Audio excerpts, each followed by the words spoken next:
I thought by agreeing to come back to the US that I would be free of Japan's influence. And he's like, that's clearly not the case.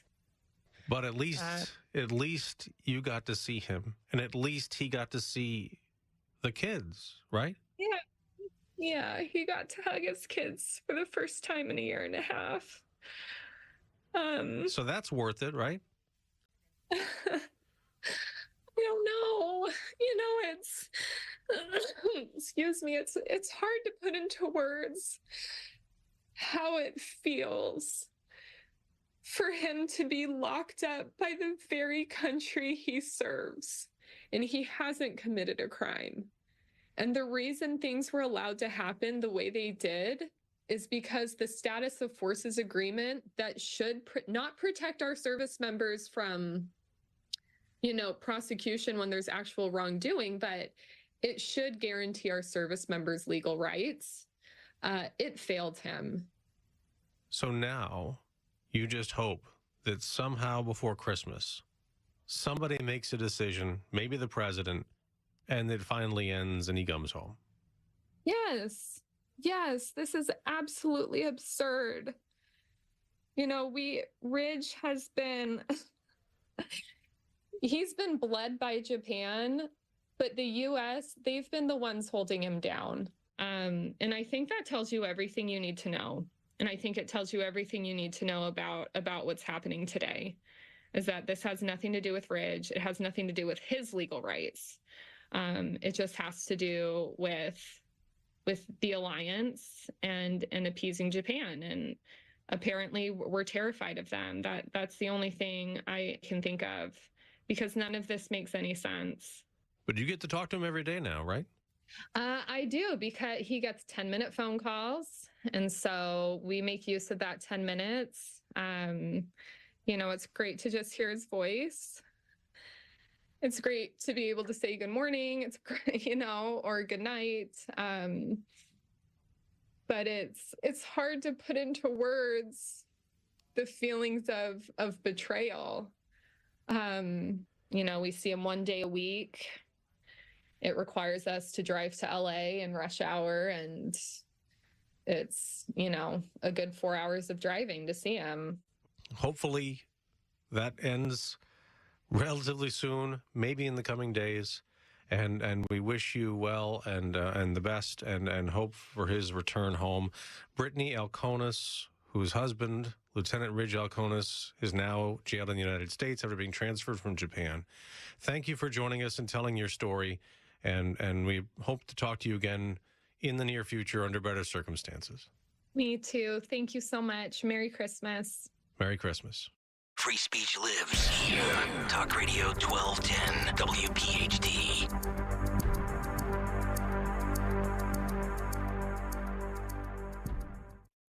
Are you over 50? Would you like to get up to 33% more income in retirement? Then call now for this free book, Annuity Do's and Don'ts for Baby Boomers, from a leading financial firm on maximizing your income in retirement. That's right, free. This free book reveals little-known truths about annuities in simple-to-understand terms that will help you make the right choices before buying an annuity. And it's free. As a bonus, we'll also throw in a free annuity rate report summarizing the rates and benefits from financially strong insurers. Call 800-715-9880. That's right, Annuity Do's and Don'ts for Baby Boomers and Annuity Rate Report, both absolutely free for calling today.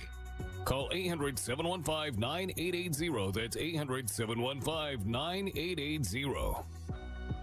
Sponsored by Annuity General. Producers have the appropriate licenses for the products they offer. Increased income is possible using strategies suited to your goals and may require buying multiple annuities and holding them full term. The holidays are here. Let Omaha Steaks take the guesswork out of gifting. Shop carefully curated gift packages that are guaranteed to make spirits bright all winter long. Go to omahasteaks.com and save 50% off site-wide. Plus, when you use promo code SIZZLE at checkout, get an additional $30 off your order. Send tender, juicy butcher's cut filet mignons, mouth-watering burgers, gourmet jumbo franks, or even easy-to-prepare meals that are ready in a flash. With Omaha Steaks, the possibilities are endless. This offer won't last long. Omaha Steaks is ready to ship your order order right away, so shop early and beat the shipping rush. Go to omahasteaks.com and use promo code SIZZLE at checkout. Omaha Steaks is a gift from the heart, a gift that'll be remembered with every unforgettable bite. Order with complete confidence today, knowing you're ordering the very best. Visit omahasteaks.com. Take advantage of 50% off site-wide, plus use promo code SIZZLE at checkout to get that extra $30 off your order. Minimum order may be required.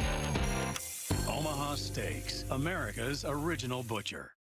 For over 4 decades, Kitchen Magic has been transforming ordinary kitchens into extraordinary spaces. Our dedicated team is at the core of our success, combining expertise and creativity to drive innovation and excellence. We understand that your kitchen is more than just a space. It's where memories are made and cherished for a lifetime. We'll craft a kitchen that truly becomes the heart of your home. Discover the possibilities at kitchenmagic.com today. Now offering no money down, no interest, and no payments for 12 months on your kitchen remodel. I'm always striving to live my healthiest life, so I need a health plan that has my back. With Independence Blue Cross, I get access to the largest network of doctors and hospitals in the region and free virtual doctor visits 24/7. Plus, with premiums as low as $0 per month, I can stay on top of my health and keep my budget in check. Independence has given me coverage I can count on, and they'll do the same for you. Learn more about your coverage options at ibx.com. Don't miss the Education Show with Dom Giordano every Sunday morning at 5:30. Find out how you can help your child or grandchild succeed. Sponsored by New Hope Academy. The holiday season is right around the corner. Give the gift that's hard to wrap but easy to give. Give them a Steel. Visit your local Steel dealer or go to steelusa.com/gift guide. A promise is potent, born of intention, fueled by commitment. It's seeing things through, always showing up. And we know a thing or two about promises here at Susan G. Komen. Over 40 years ago, we locked arms with you toward one vision: a world without breast cancer. By investing in life-saving research and standing up for patient rights, we are shifting the system so all people everywhere get the care they deserve. Because if you've just been diagnosed and don't know where to turn, we've got you. If you can't afford the treatment you need, we've got you. And if you are driven to raise money to honor the best friend you've just lost, we have a place for you here. Because of you, we're supporting those who need help today while tirelessly searching for tomorrow's cures. Ending breast cancer needs all of us. Visit Komen.org and be a part of the Susan G. Komen community today. Hello there, this is Nat King Cole, wishing you all a happy and a Merry Christmas. The joy of living is in the giving. So let's give lots of toys for tots. Since 1947, the United States Marine Corps has been helping Santa fill his sleigh, making happier holidays for deserving children right in your community. Go to toysfortots.org and learn how you can make a difference. Giving blood is easy. It only takes about an hour, and a single donation can help save up to 3 lives. Donate now. Call 1-800-RED-CROSS or redcrossblood.org. Hey, Riverton. We know your favorite station is Talk Radio 1210 WPHT. Always live on the free Odyssey app. Talk Radio 1210 WPHT.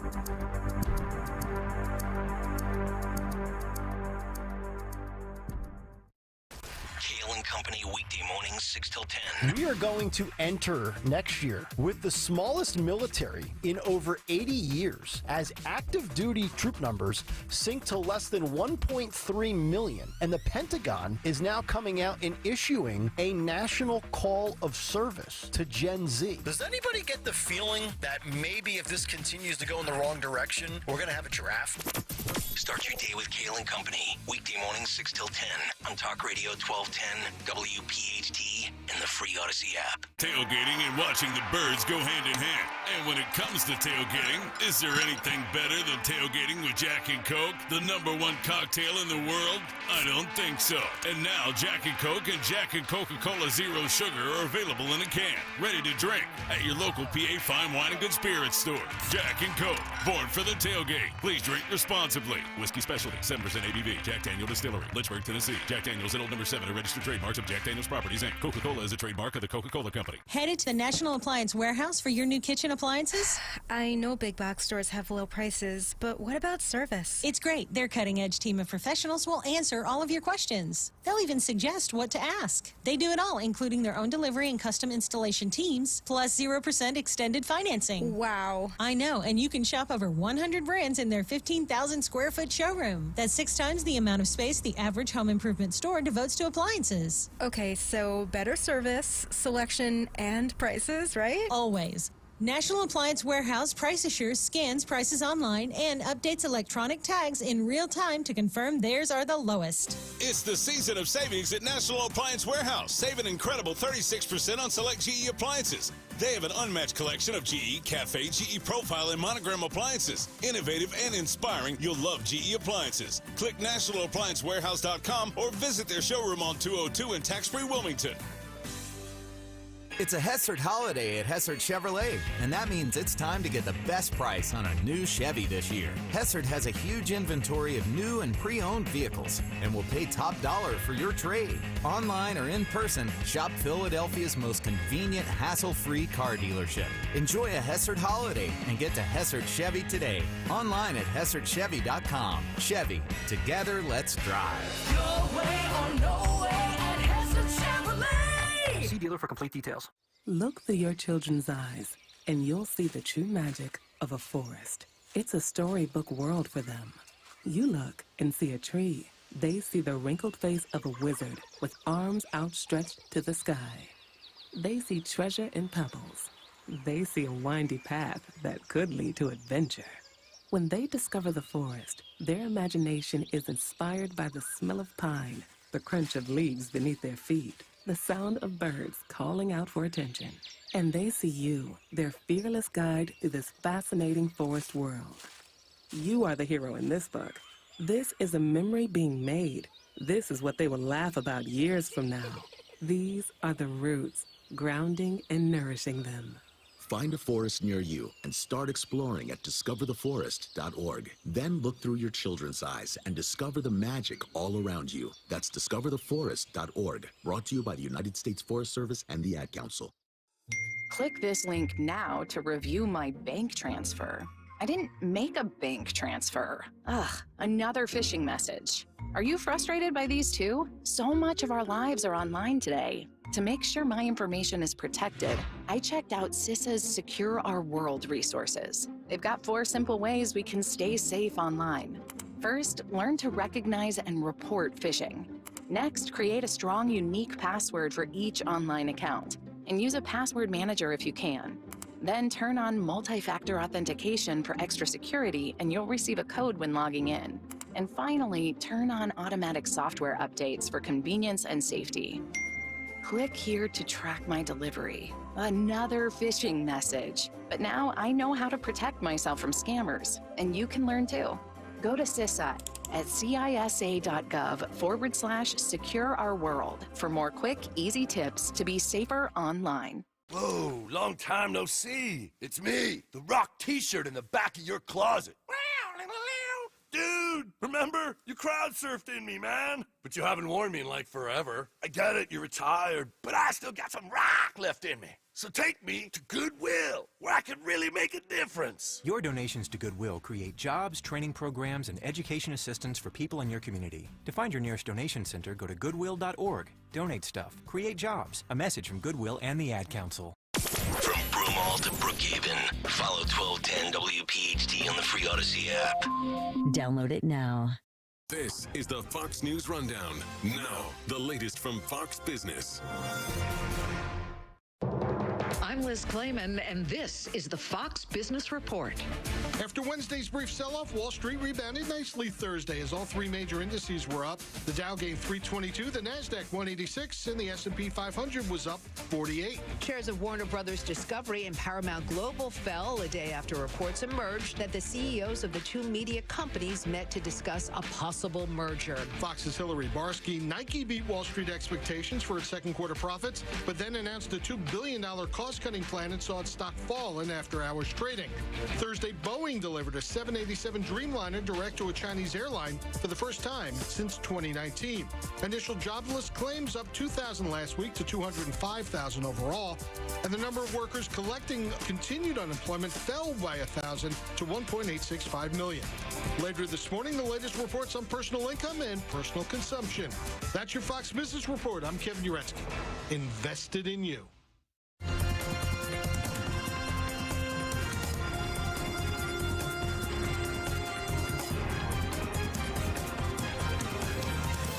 This is the Fox News Rundown. This week, Colorado's Supreme Court ruled former President Trump could not be on the primary ballot, citing Section 3 of the Constitution's 14th Amendment, as well as a district court's ruling that found the former president had engaged in insurrection on January 6th. When asked Wednesday if he agreed with the court's ruling, President Biden said he couldn't comment on court cases. But when asked if he thought Trump was an insurrectionist, the president walked over to the cameras and said, "He certainly supported an insurrection. No question about it. None. Zero." But he said whether the 14th Amendment applies here will let the courts decide. The former president said Tuesday evening at a rally in Waterloo, Iowa, after the ruling, "It's no wonder crooked Joe Biden and the far-left lunatics are desperate to stop us by any means necessary. They are willing to violate the U.S. Constitution at levels never seen before in order to win this election. Joe Biden is a threat to democracy. It's a threat.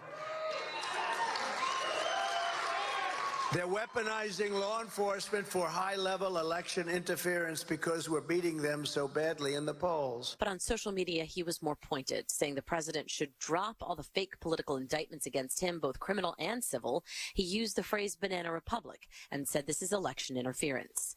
The president's Republican primary opponents, like Florida Governor Ron DeSantis, were among the many expressing concern over this ruling. There's not been any trial or any guilty finding. They're just saying this from the Colorado Supreme Court. So that's a very dangerous precedent to say that a partisan court can just take somebody off the ballot. But there are efforts underway in other states to remove Trump's name from the ballot. California's lieutenant governor wants the Secretary of State to use Colorado's ruling as a basis to kick Trump off the ballot there. It basically throws everything to the U.S. Supreme Court, and we're waiting on the Trump team. We expect they will immediately, they've said imminently, file something with the Supreme Court to challenge this Colorado decision. Shannon Bream is the host of Fox News Sunday. The interesting thing is people who love or hate the former president, wherever they are, there is a sense among many of them that this is not a decision that's going to survive. Whether they want him to repeat as president or don't think he should ever repeat as president, they agree that there's some problems with the decision itself. So we'll wait and see how quickly the Supreme Court, if it does decide to get involved. My educated guess is that they will, and that they will tell the Colorado Supreme Court this doesn't pass muster when it comes to due process and those kinds of things. But the Supreme Court hates getting drawn into these electoral or political situations. It's just going to be unavoidable on so many different fronts this time around. But talk to us a little bit about the legal questions that are being asked, shaping this debate, because as a non-lawyer, the one I hear is, hey, Trump was not convicted of anything, right? He wasn't convicted of insurrection. So I guess the question then is, do you have to be convicted in order for this section of the 14th Amendment to apply in keeping anybody off the ballot? And you got to think that's going to be one of the big questions for the Supreme Court, because like you said, he wasn't convicted. He hasn't even been charged with insurrection. So do you kick someone off the ballot using this language from the 14th Amendment, which talks about somebody who's been involved in insurrection, when they've not been charged or convicted of insurrection? I think that's going to be one of the major flaws and problems with this Colorado decision, because that court essentially, through an expedited process, which will be another one of the objections to it, is that there wasn't a full vetting, a chance for the former president to make his case and have real due process in this. But yeah, I think that's got to be at the heart of the question. Can you kick someone off the ballot for something they've not even been charged with? Republicans in Colorado say, don't worry, Vivek, you don't have to bail on the primary. We're going to switch to a caucus. I was like, oh, that's Colorado used to do caucuses before they switched to the primary system. I guess that's the workaround. Well, and here's the thing, is that I have not read every syllable of the 100-page plus decision from Colorado, But in my reading of it, what they say is he can't be on the primary ballot. Right. Now, I would assume that if he wins and he ends up on the general, they're going to try to make the same case that he, for the same reasons they kicked him off the primary, can't be on the general. But they didn't say that I saw in this opinion. Now, I think that this decision probably will be taken up by the Supreme Court and decided before we get to a general election. So that may moot that as well. But what this said was, yeah, you can't be on the primary ballot. But if the Colorado GOP says, great, we don't do ballots. And by the way, his name is on the ballot for now. We're just going to do a caucus and we're going to let people vote. And, you know, you could always, I could see people mounting a write-in situation for him. I mean, there are all kinds of ways around this for people who are really supportive of President Trump in Colorado. And there's so many other states that are talking about doing this. I imagine the Supreme Court, you know, that's another motivating factor. Right. So, Shannon, let's talk about the latest Fox Business polling out of Iowa. Trump is still at the top, but even more so than before. He passed the 50% threshold, right? He's at 52%. And dovetailing with that finding is when asked what is extremely important as far as characteristics, 78% said a strong leader. 77% said someone who's mentally able and has stamina. I know we're talking about the Republican voters here, but those sound like the very digs we hear against President Biden. They are, and we see that showing up not only for Republican voters, of course, are not going to be President Biden's #1 fans, but even within his own party, we do see those same concerns. People saying, I want there to be a different candidate. I don't think that he's strong enough mentally or physically. I mean, that's from his own party. And by contrast, when you look at President Trump, who's not, you know, largely different in age from President Biden, people feel differently about him, that he has different energy and stamina and mental ability and acuity. And that's something that he likes to, you know, bring up in every campaign stop that he does, and, you know, mimicking the current president and just trying to demonstrate that he has those things that people are worried about: the mental acuity, the physical, the ability to take on these fights in a different way. And I do think the fight thing is very central to President Trump, because people out there who say, I feel run over, they look at things like DOJ, FBI, the court system, and feel like, I don't trust it, but I feel like this guy's going to fight for me. Maybe I don't like all of the ways that he does it, and I don't like his demeanor and his tweets, X's, whatever we're calling them now, but this guy is a fighter, and that's what I want to see in there. I think too, that's when he shows up to the UFC fights and different things like that. Like, these are people that are looking for somebody to go into battle for them. And that's how the GOP primary voters and caucus goers feel about him.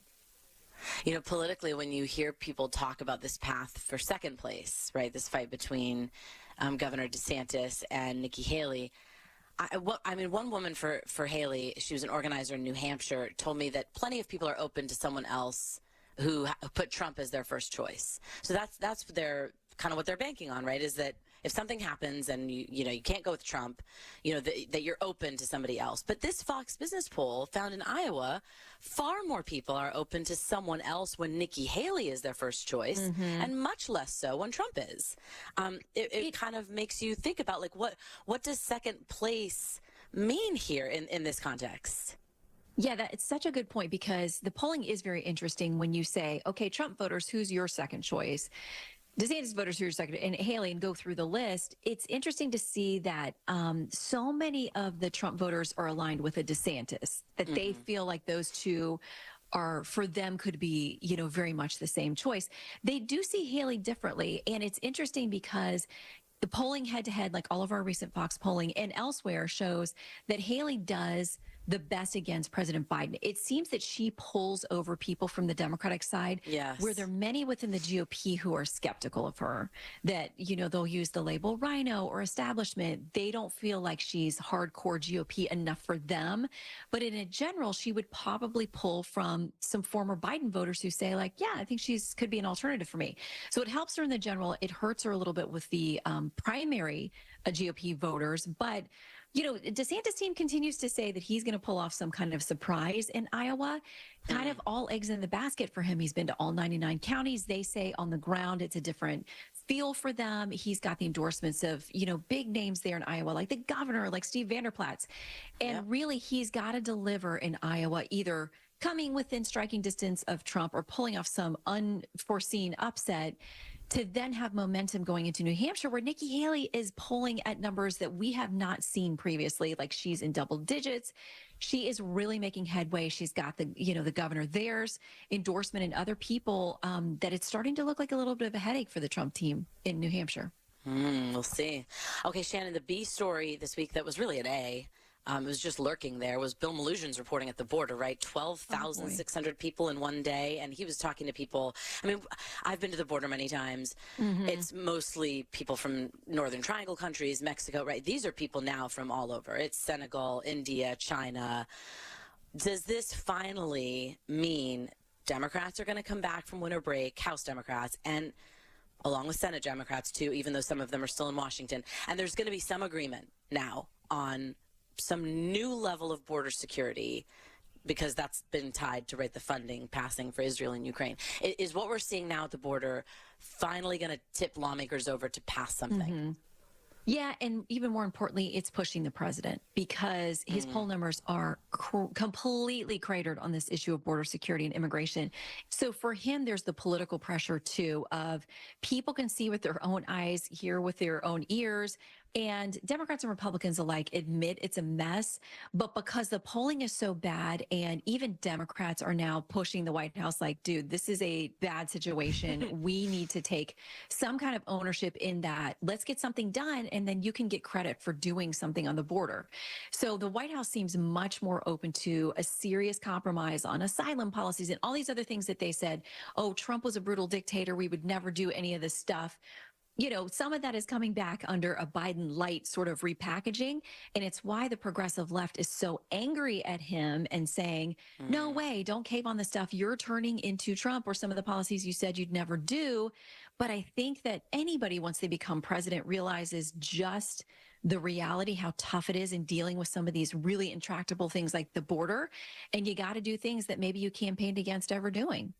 Yeah, that's going to be fascinating. I think that's going to be the January story as we reach, what is it, January 19th? They need to pass another funding measure. Yeah, it's not just Ukraine and Israel and the border and Taiwan and humanitarian aid into Gaza. It is all of our funding bills to keep our government running.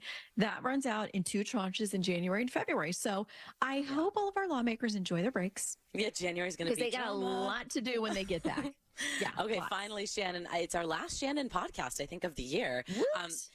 Right? Any predictions for the coming year, or did anything catch you off guard in particular or surprise you about the past year?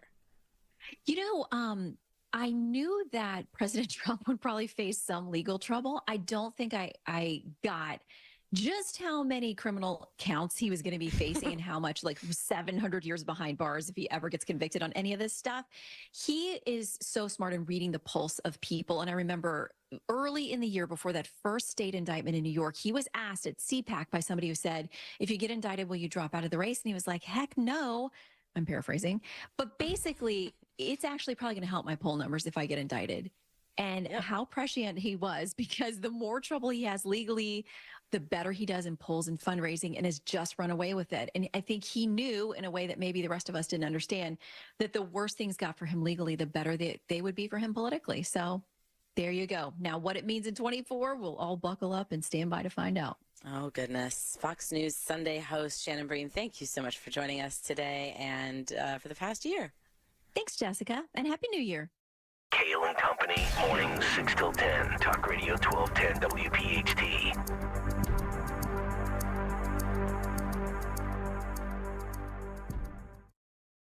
Advertisement sponsored by Allied Injury Group, not available in all states. This important message from Allied Injury Group reminds you that if you or someone you love was injured in an accident that wasn't your fault, you deserve financial compensation for your medical expenses, lost wages, pain, and suffering. Don't rely on insurance companies to look out for you. If you haven't spoken to an attorney, call our legal experts now.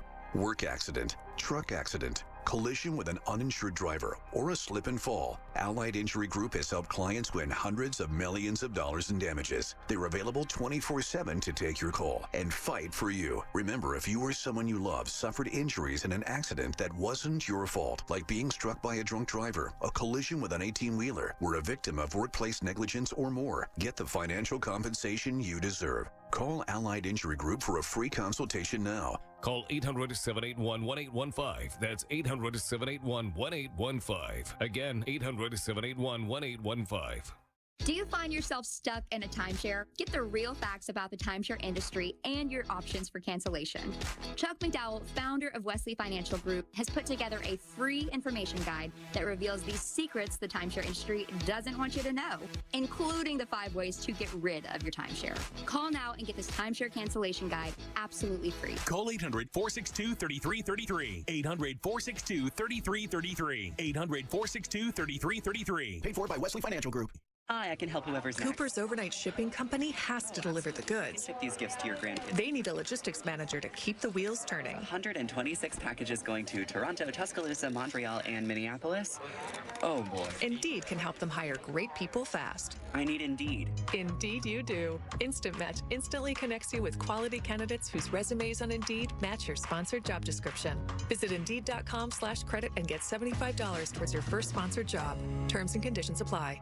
Is your home in need of new windows and doors, but you've decided to brave through one more cold season before making the plunge? Well, let me tell you why acting now will not only keep your family feeling warm all winter long while lowering your high heating bills, but also save you big bucks with the end-of-the-year sale from the great people at Guida Door and Window. Guida is bringing back their biggest discounts of the year. Receive 40% off each window you buy. Yes, 40% off every professionally installed window. You'll also receive 40% off any door, including entry doors, patio doors, garage doors, and storm doors. And don't worry about touching your holiday money, because Guida will start your project with no money down and allow you to pay it off interest-free for up to 12 months. If you need new windows and doors, you need to go Guida right now so you can take advantage of these huge savings. All prior sales excluded. Offer expires December 31st, so call Guida today. Schedule a free in-home estimate at 1-877-GO-GUIDA or visit them at GoGuida.com. That's go, GUIDA.com. At Cherry Hill Volvo, we have started a huge renovation. Take our already incredibly generous offers and add an additional $1,000 off all new Volvos, plus owner loyalty, plus up to $2,000 when financing or leasing with Volvo cars, plus $7,500 lease rebate on all plug-in Volvos. This is a fabulous time to purchase from Cherry Hill Volvo. This month's offers are incredible, and we must make space for all the construction vehicles. Visit us now.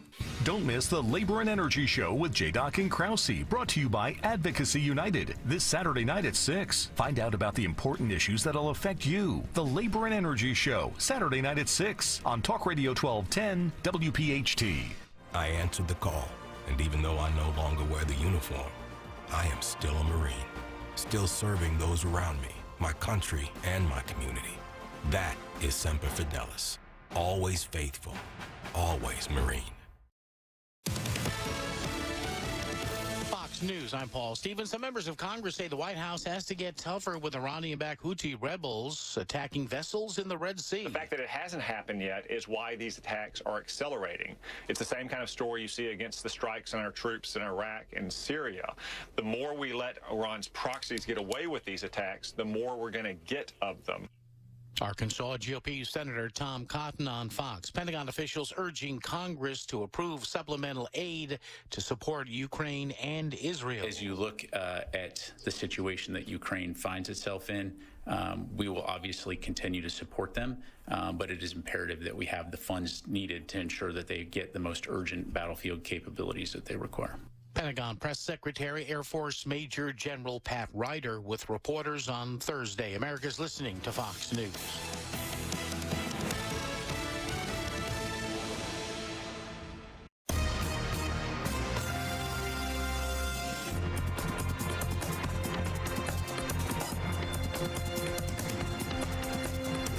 This is the Fox News Rundown. Now a look at sports. Week 16 of the NFL season began on Thursday with the Rams holding off a late surge by the Saints for a 30-22 victory. LA has now won 5 of its last 6 games and occupies the 6th seed in the NFC playoff standings with an 8-7 record. New Orleans drops to 7-8. In the NBA, the Pistons taking another step toward a record, not a good one. Detroit lost again, this time falling at home to Utah 119-111. That's now 25 straight losses for Detroit, just one away from tying the league's all-time record for consecutive defeats in a single season, a mark shared by the 2010-11 Cavs and the Sixers of 2013-14. That's sports on the Fox News Rundown. I'm Eric Messersmith, Fox News.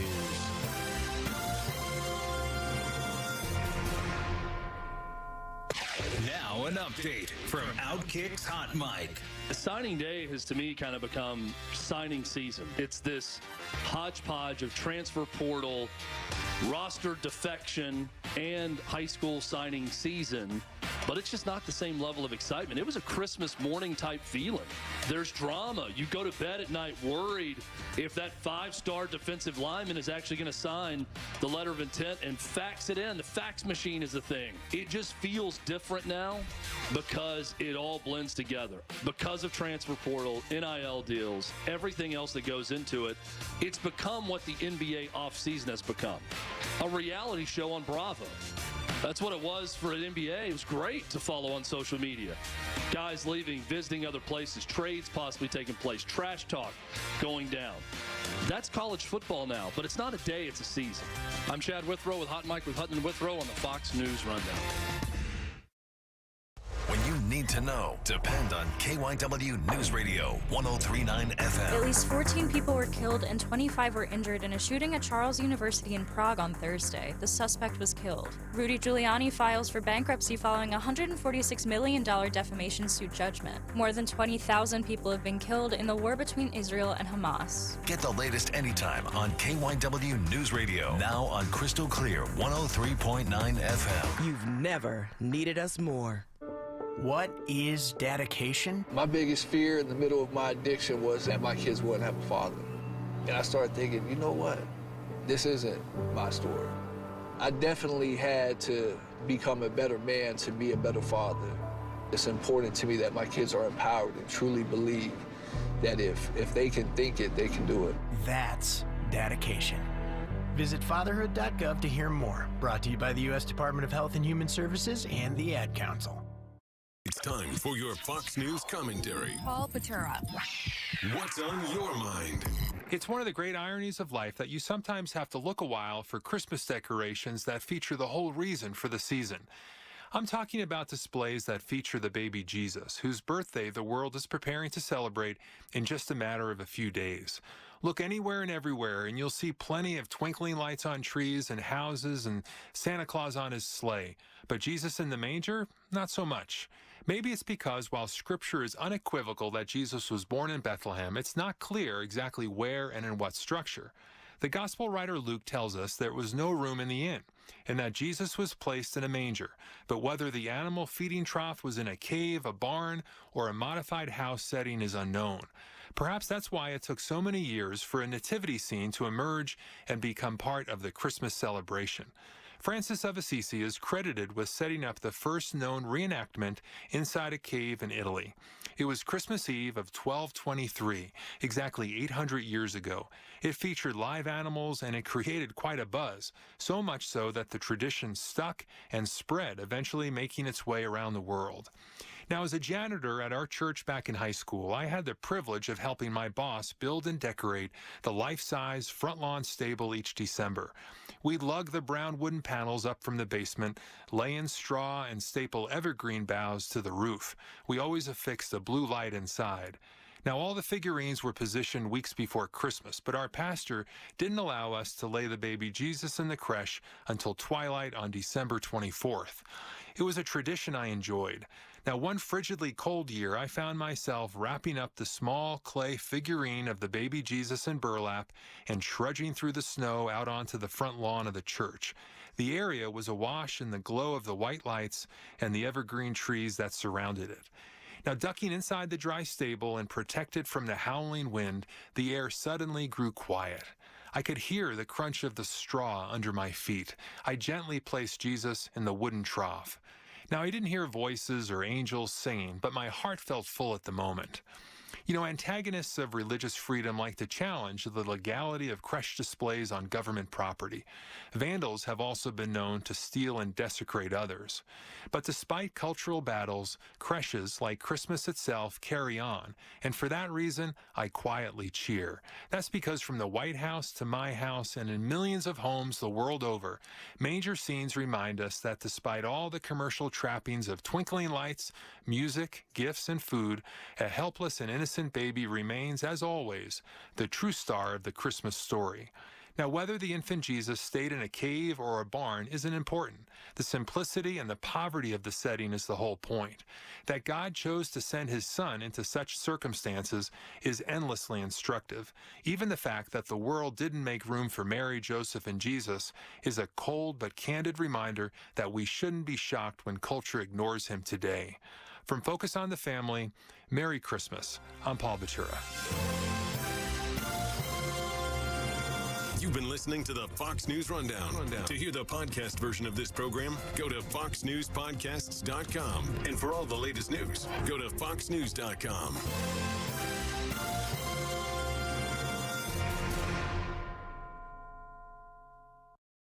Has someone in your family lost a job recently, and now you can't afford your mortgage payment? Or do you have a rental property and your tenants aren't paying you? We can come to the rescue and pay you cash for your home immediately. Yes, sell your home and get cash all over the phone without dealing with real estate agents or having to waste time showing your home to lukewarm buyers. You don't need to lose your house to foreclosure. If you have equity in your home, we'll buy your home and give you cash within days, all in a simple over-the-phone and virtual process. Call now before your situation gets worse. Sell a home you can't afford or just need anymore and get the cash you need today. Call this number now. Call 800-527-4903. That's 800-527-4903. 800-527-4903. Again, 800-527-4903. Paid for by Airtime Media. Are you a victim of the timeshare trap and think there's no way out? I'm Chuck McDowell, founder of Wesley Financial Group, the original timeshare cancellation expert. And I'm here to tell you that there is a way out. All you need to do is give my office a call. I will send you a timeshare exit information kit absolutely free, explaining how the timeshare industry works and your options for cancellation. Call Wesley now for your free info kit. 800-857-5656. That's 800-857-5656. Imagine a world where animals and humans coexist in harmony, where wild animals thrive, habitats are protected, and marginalized communities are empowered. At International Animal Rescue, this is our vision. Our holistic, community-led projects not only rescue animals, but also protect and replenish precious habitats, creating a better future for us all. But we can't do this without you. Show your support now and help keep the wild, wild. Visit internationalanimalrescue.org. Want a hot investment tip? Get a new roof. When installed correctly with the correct shingles and venting, you can save loads of cash on your heating and cooling bills. Plus, it adds to your home value. Trust PJ Fitzpatrick to get it done right with a lifetime guarantee on materials and labor. PJ Fitzpatrick has thousands of 5-star reviews and over 40 years of experience. They can install most roofs in one day. Visit trustpj.com today to set up a free design consultation and take advantage of generous winter promotions. This is an important notice to consumers facing $10,000 or more in credit card debt, medical bills, or other unsecured debt. You may not be required to pay it all back because there are special programs now in effect that will significantly reduce the amount you will owe if you qualify. This is not bankruptcy or a debt consolidation loan. These programs, which the credit card companies like to keep secret, exist to aid American consumers struggling with overwhelming credit card debt by offering tremendous savings and real debt relief. Accredited Debt Relief has established a special hotline for you to call and learn what savings you qualify for. They've helped qualify consumers with over $1 billion in debt and are A+ rated with the Better Business Bureau. So don't wait. Get the relief you need during these hard economic times. For this free information, call the Accredited Debt Relief Hotline now. Call 800-873-7171. 800-873-7171. 800-873-7171. Millions of Americans are losing their medical assistance or Medicaid coverage. If this affects you, Independence Blue Cross can help. You may be eligible to enroll in a health plan for as little as $0 a month. With Independence Blue Cross, you get the largest provider network in the area, including most Keystone First doctors and hospitals. We also offer free 24/7 telemedicine, coverage for hospital stays and prescriptions. See if you qualify for $0 health insurance and enroll today. Call Independence Blue Cross at 1-844-464-2583 or visit ibx.com/staycovered. At Cherry Hill Volvo, we have started a huge renovation. Take our already incredibly generous offers and add an additional $1,000 off all new Volvos, plus owner loyalty, plus up to $2,000 when financing or leasing with Volvo cars, plus $7,500 lease rebate on all plug-in Volvos. This is a fabulous time to purchase from Cherry Hill Volvo. This month's offers are incredible, and we must make space for all the construction vehicles. Visit us now. She gave you a tie, he gave you a toaster. But what both of you really wanted all along was a new kitchen. So toss the tie into the toaster and head to the holiday sale at Colonial Marble and Granite. Right now at Colonial, our sink and faucet gold package valued at $1,200 can be yours fully installed for just $499. Give your home a New Year's makeover at Colonial Marble and Granite. But don't sleep on it. Sale ends January 1st. Restrictions apply. See colonialmarble.net for details. Senator Rand Paul joins me. It's amazing that we have the FBI working like this with big tech and the corporate media to suppress things like you going after Anthony Fauci over gain-of-function research and the lab leak. Without question, Elon Musk is right. It is true. They became an arm of the government. They essentially became the censorship arm of government. My job would be a lot easier if I could find an honest progressive who remembered that they used to be big defenders of the First Amendment. Rich Cioli, weekday afternoons 3 to 7. Talk Radio 1210. WPHT. And on the free Odyssey app. Hey, this is John Ritchie. If you're in the restaurant, hospitality, or casino business and you're not using a PDQ POS system, it's time to make the switch. PDQ POS will not only save you time, effort, and money, but it's the fastest, easiest, and most reliable POS available. That's why PDQ POS has been the top-rated restaurant management system for over 35 years. Whether you have a single location restaurant or thousands of locations, PDQ can help your business succeed. Visit PDQPOS.com. WPHT, WPHT-HD, WOGL HD3, Philadelphia. Always live on the free Odyssey app. From the Cherry Hill Volvo Studios, where relationships matter. Live and local from Philadelphia. Free speech lives here. It's Kayal and Company on Talk Radio 1210 WPHT. Good morning, PhD. Ho, ho, ho, Merry Christmas. Hope everyone is having a fantastic Friday, even though Friday is relatively young. I always like to say I don't like to judge the day until you get to at least 10 a.m., which is approximately when I usually wake up. But my friend Mary Walter and I, this is how much we love our friend Nick Kayal here in the Kayal and Company program, that we are willing to wake up at this ungodly hour. I don't know what is wrong with you people. Waking put up on our and makeup, to the show. do our hair. Exactly. Yeah, I mean, look how exactly. much work I put into this morning, Yeah, Mary. yeah. Mm-hmm. I know it looks effortless, but it's not. How are you doing, my friend? I'm doing good. You know, so we complain about having to get up this early, but the last morning show that I did just a couple of years ago, we were on the air at 5 a.m. So I was up at 3 in order to, do hair and makeup, get to the studio, and, et cetera, by 4 and, all that. I've seen 3 a.m. on the clock, but I always assumed it was a joke. I've never actually been up for it. But I'll take your word for it. Yes. So you didn't say anything about my festive attire. Come on. Well, I'll tell you why I haven't said anything about your festive attire. Because I come in this morning. Matt Rooney, by the way. See, I opened up and didn't even say that. Well, everybody Sunday knows night you. host. Well, I don't know if everyone knows me. Some people try to avoid me. How do they not know you? Who are these people who don't know you? Well, they've got a problem. And we're going to try to Exactly. solve it over the next 4 hours. And then I'll probably hear about it from Stalker. But I'm still caffeinating. I'm trying to prepare to do this program.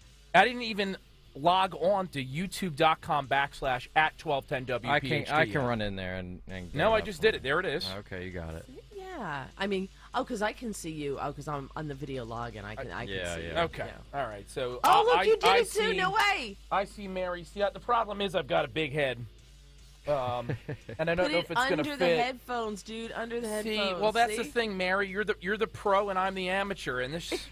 Oh my this God! is It proof looks like positive. a pea on a watermelon. It's like sitting on the top of your head. I have trouble wearing hats, and now you see why. You know. Well, because you All have right, the hold on. headphones on. You know, you want to see how monstrously large my head is? I actually broke the little that's thing with the hilarious. holes on the back. Mine doesn't even have those. Mine are like cheap from the dollar store. Oh no, this is the real deal. I take. Although I have a bell. Do you have bells? I do not. I do not have a bell. I thought it would be I too have two distracting. bells. I'm gonna have enough trouble focusing today. All right. So I thought adding bells into the equation would just be an absolute mistake. I'm pretty sure you picked that hat to throw me off today. No, well, because I am the pro here. You are the pro here, and we're gonna verify that, folks, over the next 4 hours. We are on 6 to 10 a.m. while Nick Kayal enjoys a very well-deserved Christmas vacation, along with, I guess, stalkers in some undisclosed location. I don't know where Greg is. The only thing I know is that he invited Mary and I to be here, but we hope that he and Dawn, of course, are all enjoying themselves. They come in here every day, work hard. They've deserved it. Maybe we'll let them sleep until 7 a.m. today. But Where Mary are you? and I, Hello. There he is. Hi, Greg. It's sad because he's the boss man, right? So even when I hear a clip of him, I start looking around. Where's Stalker? Where's he watching? I bring it. He does every day. He's like Santa. He sees everything. He knows when you're not using the dump button. It's kind of creepy that he knows when you're asleep, though, and he knows when you're awake. I sincerely hope that's not true. Although nothing surprises me with the stalker, man. By the way, 855-839-1210 is the number if you want to call in. And I gave you the YouTube URL a moment ago. Does anybody say URL anymore? YouTube.com/@ No, Dad. 1210 WPHT. Well, I warned you about this yesterday, Mary. We were talking about the show. I'm only 39, but mentally I'm like 70. Oh It's my! real You funny. sound like Nick now. Oh my Say, God! what is up with you and Nick? I'm almost 40. I'm almost 40. I don't Stop identify whining. with millennials. I'm not a millennial. I'm a zennial. Oh, God. Who cares? I talk about this on my show every Sunday, and I'm a zennial. Because, well, no, there's an important distinction here. And we're already off the rails, I'm just but gonna that's say fine. I identify as a cat, so it's the same thing as what they're doing. Do we have I to get identify as not caring about your zennialness. How's that? I was wondering what that litter box in the hallway was for. Is that for you? Yeah, Anthony? they brought that in for me. I have a food bowl too. It's a little weird, but you know, this is 2023 after all, at least for a couple more weeks. No, I'm a zennial because listen, I was born in '84. Oh my God! So is. Why do I know when you and Nick were born? Who? Okay, whatever. I'm gonna go get coffee. Yeah, Nick. You go on about your issues I'm and the basically- psychological problems of when you were born and Here's and all the that difference other between stuff. And I'm gonna go get coffee. Look, here's the difference between Kayal and I, Mary. I've got better hair, and I know nothing about sports.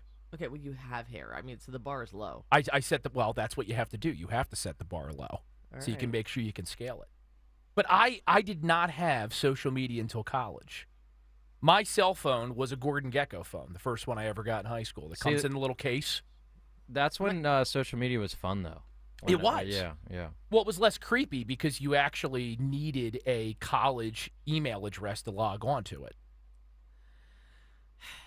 So there you go.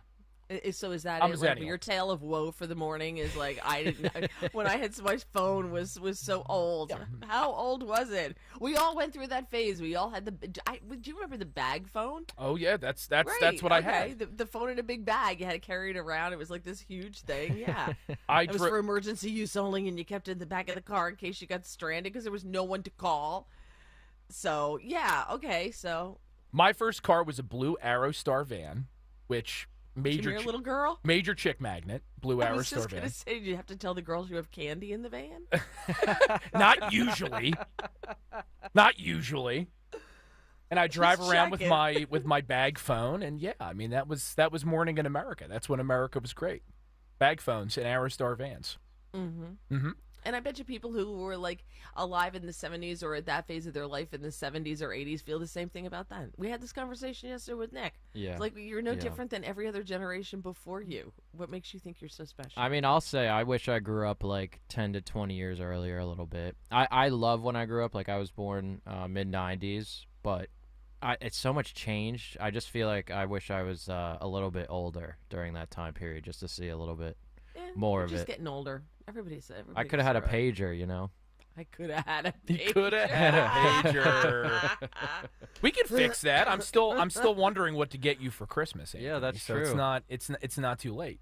Yeah, I think Amazon has one day shipping with pagers, so maybe get that to the station here. Don't let Stalker know you have a pager. So no, but in all seriousness, all that stuff's coming back. Yeah. Yeah. It is the pagers, the flip phones with no technology on them. Records are really hot right now. Yeah. My nephew, he's totally into the whole records thing, and my nieces, the big thing now is getting a flip phone. It's so cool, and I just laugh because everything old is new again. Yep. It's like fashion, yeah. It's the same exactly. They're wearing stuff, and I'm like, oh, I remember that the first time around. That's how old I am. Even kids' I'm old toys. enough to remember. No, kids' toys. No. Well, seriously, like I thankfully he's 4 and he's not listening, so I can say this. But so I'm not ruining anything here. But I'm looking at what we're getting our son this year: Ninja Turtles, Ghostbusters, G.I. Joe. It's all back. Yeah, but you got to go back to the good old days. Kids who grew up with toys in the 50s and 60s, they had toys that could kill you, right? Yes. Right. The danger made it fun. Right. Exactly. Lawn darts. My in-laws have a set of lawn darts up at their vacation home, and they're literally like these long things of metal that's stuck into the ground, and they're weighted. You know what they are, right? You know what lawn darts are? Oh yeah. Yeah, and you would throw them, but they at least had the good sense to not stand in the way of the dart. Like, they were smart enough to not get killed. I don't know if we could have that toy today, because there's kids that wouldn't be that bright, right? And the ones, honestly, back in the day who weren't that bright, that was Darwin right there. You got whacked in the head with a lawn dart every now and then, you're like, maybe I should move. So it was, right? That's why I think they're a smarter generation, the people, right? It's not Christmas unless someone gets impaled. Exactly. There were the click clacks where they were like balls of lucite on the end of strings, and they had like a ring in the middle. And you go, there's videos all over TV, all over YouTube, and you held the middle thing, and you went up and down with them, and they would hit at the top and hit at the bottom. The problem was the lucite would shatter and blind kids. So and kids were whacking themselves in the head with this stuff and knocking them out, so they had to take them off the market. They don't take toys off the market anymore the way they did back in the day. No, you're right. I mean, look, my favorite of all time, everybody remembers Mad Men. There's an episode where the kids are literally playing with a plastic bag, Mary. Right. And they're putting it on their head, and they're doing things with it. Today's helicopter parents would get DIFUS called on them if they saw a kid playing with a plastic bag. My dad as a kid had an honest-to-God chemistry set he used to tell us about that had actual chemicals in it, and they just let the kids mix them up. Oh, yeah. Just see what happens. Why not? Mix them up and see what happens. If you were a kid later than the 90s, and by the way, I opened up by saying that I'm internally 70. We're proving that right now. In my day, the Christmas presents were better. You could kill yourself. But we used to go into the woods with the chemistry kit, and we used to, burn sticks, right? You would see different ways you could incinerate them. Not anymore. Yeah, That's all gone. But the other thing was there were no warnings. He used to tell us all the time there were no warnings on the box not to eat the chemicals. He goes, because we knew not to eat the chemicals. That's right. You had to learn how to discern, right? You had to do a little bit of independent thought. Now all of that's gone. There was always one kid who would try it, and you're like, oh, do you remember what happened to Bobby? And that child is now Anthony DiRenzo. Yep. That's what happens when you don't read the warning label, kids. You end up like Anthony, and you're on Kayal and Company. It's 6 o'clock in the morning. We do have, by the way, we're going to talk a lot about Christmas this morning, obviously. Just look at Mary if you're watching on YouTube. We're not getting away from it because this is I can't do the bell. all 4 hours. It's awesome. I'm pretending I don't like it, by the way. I am a confirmed Christmas nut. If Clark Griswold and Elf from the movie Elf with Will Ferrell had a baby, and then it was raised at the North Pole. That would be me over the next few days. I love it all. I want to wrap presents poorly. I want to have the hot cocoa. I want to hear the carols. Just Christmas 24/7. I'm all about it. I almost stopped in B101 down the hall before I came in just to kind of soak it up. Yeah, did you, when you called me last evening, what was I doing? You were making cookies. I was making cookies. Yep. You were doing it up as I was stuck on the Atlantic City Expressway. Well, didn't you say that's like part of your life is being stuck on the Atlantic City Expressway? Yes, that's actually yeah, okay. my that's going to be hell for me. Stuck on the Atlantic City Expressway. Listening to my own show. That's going to be my punishment from the Almighty One. On your tombstone, they could just put "finally off the AC Expressway." Anthony, you'll outlive me. Remember that, okay? Make a note there. 855-839-1210. Write it on your hand. Put it on your phone. That's our number here at the morning show. We are going to talk more about Christmas because we are in a holiday mood, but there's also some serious topics that we have to discuss. But we're going to try to do it with a little bit of humor, a little bit of levity, and try to enjoy ourselves on this last Friday before the long holiday weekend, because that's my philosophy, and I know Mary agrees. Life is serious enough. When you're with good friends, you want to have fun, and that's what we're going to try to do on Kayal and Company this morning, even without Stocker to bring his just bubbly, sunshiny personality to the equation. And again, youtube.com/@1210WPHT, where you can not only confirm that I am as handsome as I sound, but you can also participate in the comments, which I know it's this way on my show on Sunday nights. Always true of the morning show. Fun, pithy, salty. I will be scrolling through. I will be looking at it. I like the particularly mean ones, so long as you keep it PC.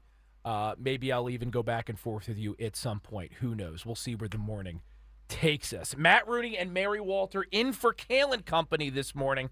Let's take a quick break, play some ads, make some money for the station, and then we'll be back to kick this show off in high gear in just a moment.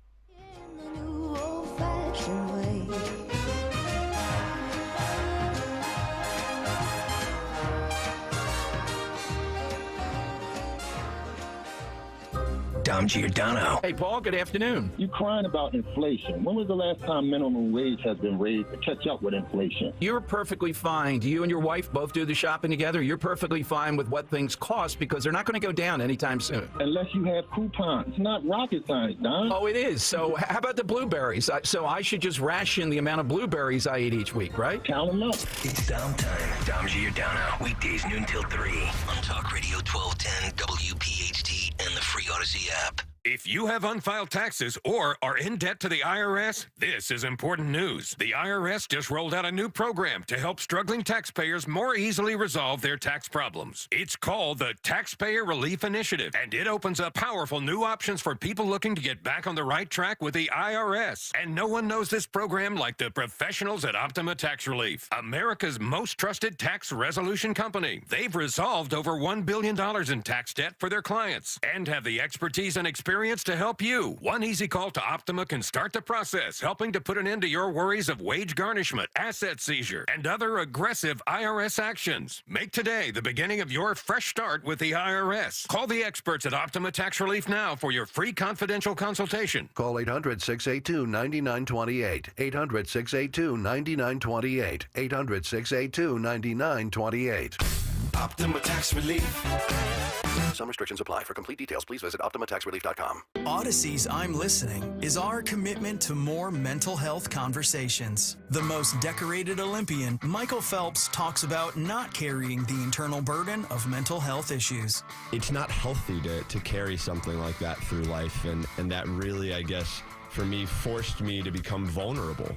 Talk saves lives. For more mental health conversations, visit imlistening.org. Sponsored by the 988 Lifeline and the Philadelphia Department of Behavioral Health and Intellectual Disability Services. Too many people are experiencing suicidal crisis or mental health-related distress without support. But there is hope. The 988 Lifeline helps people who are struggling to overcome mental health-related issues. It's okay to not be okay. The Philadelphia Department of Behavioral Health and Intellectual Disability Services is here for you.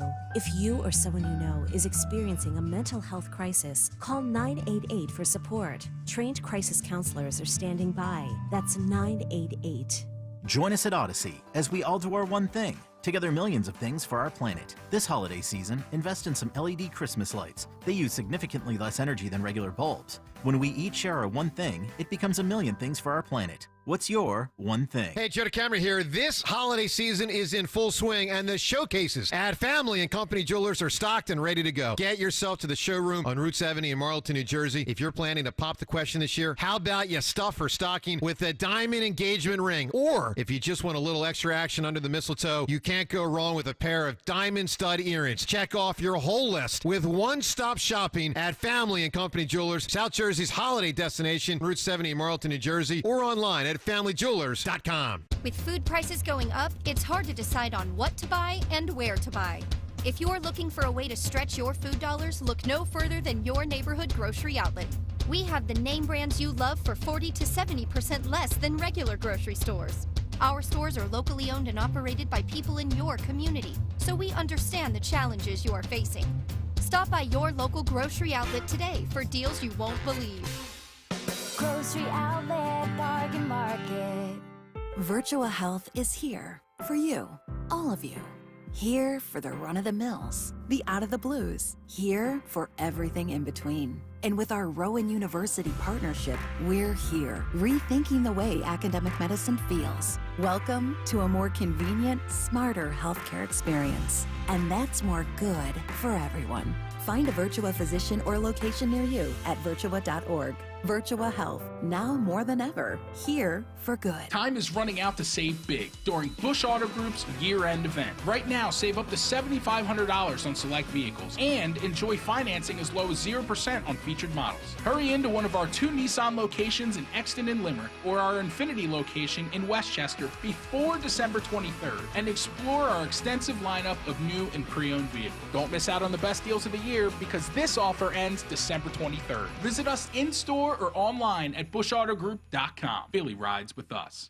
Hi, this is Dom Giordano. The winter months are rolling in, and I'm excited to talk with you, though, about Rescue's Natural Supplements Deck the Hall sale. We're talking up to a whopping 78% off on all products, including essential omega-3s, cholesterol support, natural pain relief, and much more. And get this, the savings last the entire month. And did I mention that Rescue is offering 15 special health-boosting products at under $20? To order, call 800-26-ALIVE, 800-262-5483.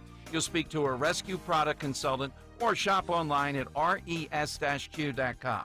res-q.com. You can fortify your immune system, boost energy levels, support overall well-being with Rescue's selection of over 50 high-quality natural supplements. There's no code needed to save up to 78% site-wide. So stay healthy this holiday season by shopping res-q.com today. For over 4 decades, Kitchen Magic has been transforming ordinary kitchens into extraordinary spaces. Our dedicated team is at the core of our success, combining expertise and creativity to drive innovation and excellence. We understand that your kitchen is more than just a space. It's where memories are made and cherished for a lifetime. We'll craft a kitchen that truly becomes the heart of your home. Discover the possibilities at kitchenmagic.com today. Now offering no money down, no interest, and no payments for 12 months on your kitchen remodel.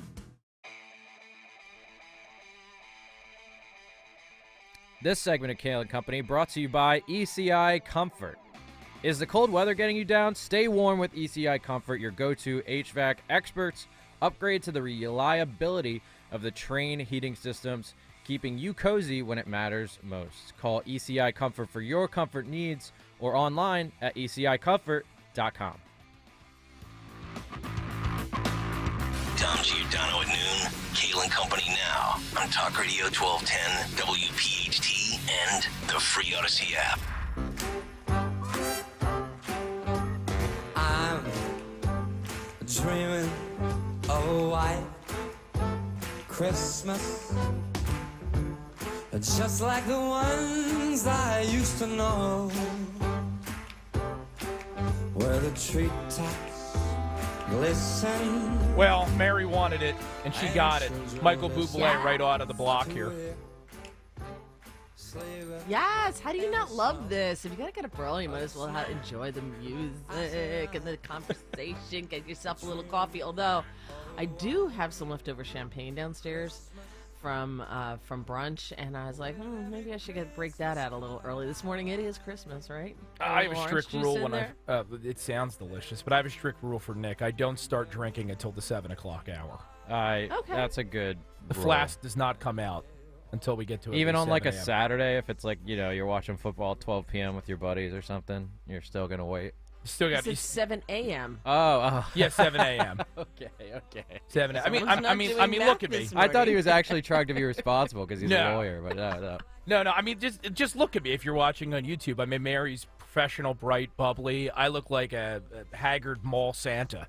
You're very dark. The lighting is very dark on you. I don't know why. Is that purposeful? I think Zioli they mess with those lights all the time. Everyone touches my studio. It's just.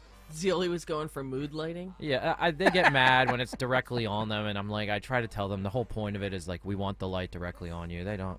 These superstars, man. Yeah, But look, I mean, no one really should see this. What's going on this morning? So normally I'm all bad at because it helps wake me up.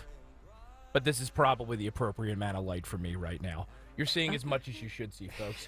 Matt Rooney, by the way, the man in the darkness, filling in for our good pal Nick Kayal this morning on Kayal and Company, along with Mary Walter. Playing the Christmas tunes. Sitting in for Dawn. Sitting in for Dawn. Where's Dawn? Is she on vacation? I hope she's doing something fun with Mary. Yeah, she's on vacation too. They're all on vacation. Maybe they're together. Wouldn't that be nice? Yeah, no, they're not, right? See, by the way, this is why I love the comments over on youtube.com/@1210WPHD. Someone says, I miss Stalker. And then Robert promptly jumps in and says, okay, Greg, go back to bed. I don't read them. I don't need the negativity. I don't read it. So the obvious question is, Mary, why do you hate our listeners? I don't hate them. Was that too aggressive? I don't hate them. I just don't read the comments. Oh, I love the comments. Okay, well. I love the salt. Put some extra salt on those comments. Even the mean ones. People come on, they tell me I look fat. Somebody told me one of my sweaters was too tight. I had someone last week say, Matt would be really great if he just had some more substance in his commentary. I'm on here reading horoscopes every day, 24/7. So. Well, speaking of substance, we probably should get to something. I'm just saying. I guess. All right. So let's do it. And by the way, 855-839-1210 is the number here on Kayal and Company on 1210 this morning. Should you wish to call in and opine, if it's worth it, we might bring you on, but it has to be topical. As ever, it's up to Anthony, and he's kind of a tough judge. Wait, so there's standards other than, oh my gosh, somebody's on the line? Yes. Oh, yeah. Get the heck out of here. Oh, absolutely. If he doesn't like the sound of your voice, if you say the wrong thing, he's notorious Is that why we for never that. take calls when I'm here? Yes. Yes. It's just weeding him out. Is that what's happening? That's true. That's true. I'm letting people in on how the sausage is made, Mary. On my own show, we had producer Dan Valdez for many years. Moved on to greener pastures. Great guy. He's on this program, right? And I thought for the longest time as a newer host we weren't getting calls, and it really upset me. And then one day I saw Dan in there on the phone, and I asked him, I said, who called? Did Greg call to say we were off the air because he couldn't stand it anymore? Who were you talking to? He goes, a caller. I said, how many do we have today? And he's like, 10. And I said, okay, when? In the last hour. He wasn't putting anyone on because it wasn't up to Dan's standards. And I have all these people complaining, why can't I get on the air? Well, neither here nor there. Much less concerned about who can get in the air. The issue of the day, Mary, down to substance, is ballot access. We all heard this week's big decision out of Colorado, Rocky Mountain High. Donald Trump barred by that state Supreme Court from the primary ballot, probably the general election ballot too, unless the U.S. Supreme Court intervenes. And the part about this that was so predictable, you don't have to be a legal scholar, right, to see where this is going. Now states on both sides of a blue-red divide are chiming in and threatening to ban the other side's candidate from the ballot next November. Woo. Yeah, because this is a healthy direction for the country to go in. There was a headline this morning that Texas is mulling barring Joe Biden. from its own ballot. What's good for the goose is good for the gander, I guess. Not gonna be on my watch. I don't know what to tell you, Joe. Maybe you ought to make a trip down to their border, and maybe they would change their mind if they actually thought you love them a little bit. Well, they're starting to pivot on that. We'll get to that on Cut Sheet. Yeah, no, you're right. There are some developments on that we need to get to. Although we do have one red state governor, and I think you have this clip, Anthony, who has already said, no, we're not going to play this game. Kristi Noem says she's not going to do it. She's going to allow Joe Biden, or at least she's not going to make a move to try to take the presumptive Democrat nominee off the ballot next year in her state. Let's listen to this. If you have it. Would you like me to play Kristi Noem? Oh, do you have it, Mary? No. I mean, play her. Like, I could read it. Oh, yeah, no, we could do that if we don't have it ready. That's sure. Yeah, that works. If we don't have Kristi Noem. I think you're a fine stand-in for Kristi Noem, Thank you. by the way. And by the way, what a fine-tuned operation we got going this morning. We have no idea what we're doing. We'll just throw that out there at 6:31. Okay, so Kellyanne Conway asked her, would you be able to bar Biden from the ballot in your state of South Dakota if he violated part of the 14th Amendment by unfreezing assets for Iran or allowed terrorists to just openly walk over the southern border? Do you think you would have that power? Would your highest court have that power? And she replied, the process that the court has is a balance to our federal government. It's a balance to our executive branch, a balance to our legislative branch. So us exerting the kind of influence on the court and their decisions to take that kind of action is really unprecedented. So I trust our South Dakota state laws, our Constitution. It gives us great guidance, and our court system understands that their job is to follow statute and give decisions based on the scales of justice. And then she basically blah, blah, blah, blah. It's kind of like a non-answer is basically what she gave. But she said, I would be hopeful that other states would do that and not let liberal judges rewrite the rules of the game to work for their political interests. This is where the Supreme Court should stay strong, reverse the lower court's decision. So basically, no, we're not going to do this in South Dakota, is basically what she said. And this is the problem with this whole thing. Texas is talking about it. Florida's talking about it. Nobody's going to do anything. Republicans don't play the game that way. And they should. Democrats will. You're going to see this in other states. You've got Maine talking about this. I think there's something like 13 pending cases already. New Jersey has a pending case. Because what the Democrats do is they get these groups on the ground. They funnel money to these groups. And the one that brought Crew, the group that brought the case in Colorado, the guy who's head of Crew still works on a commission that part of the government, the federal government, that advises Mayorkas. He used to be part of the DOJ. I was a lawyer for the DOJ under Obama. So he's connected. So what they do is they move these people from the federal government into these positions, and then they conduct lawfare on the ground in all of these states to get through what they want. And Republicans are like, well, we really don't think we should do it because it's really not right. That's great. I'm glad you have standards and morals. Bully for you. But you're going to lose the war. That's the problem, because you're not fighting the battles. And isn't that fundamentally why Republicans started gravitating towards Donald Trump to begin with, Mary? Yes. Because we were tired of being the lovable losers. I always equate it to the Globetrotters and the Washington Generals. If you've ever seen a Globetrotters game, right? That's perfect. We're always tied up at halftime, right? But the game, at least to some degree, is rigged, and inevitably the Washington Generals go on and lose, and you can predict the result before the game even begins. And that's what our politics increasingly feels like, Anthony. Well, that's why I hate this conversation. I hate the conversation of, was our last election stolen? Was the 2016 election stolen? Every single election and every single politician plays this game dirty. And I think, to your point, the Republicans, they're not playing as dirty as the Democrats, and I'm not trying to say I want this kind of awful toxic system, but if we're going to keep kind of denying that both sides, only one side tries to cheat, just stop. For the love of God, like, we're finally starting to get a little bit of transparency. I guarantee you they've been manipulating these elections, polls, all this. Not saying that none of it's ever fair, but they try to get the upper hand constantly. Well, I understand the point that you're making. I don't think you can compare, though, and I think this is Mary's point, politicians playing hardball. I think it was Jeb, ! Jeb, who said That's that. right. Who said that? Yeah, can't imagine why that wouldn't work, right? Yeah. Whose idea was that? He's the one and he paid $100 million to come up with that slogan. I could have done better. I would have happily taken that $100 million. But he said that politics is in beanbag, and it never has been.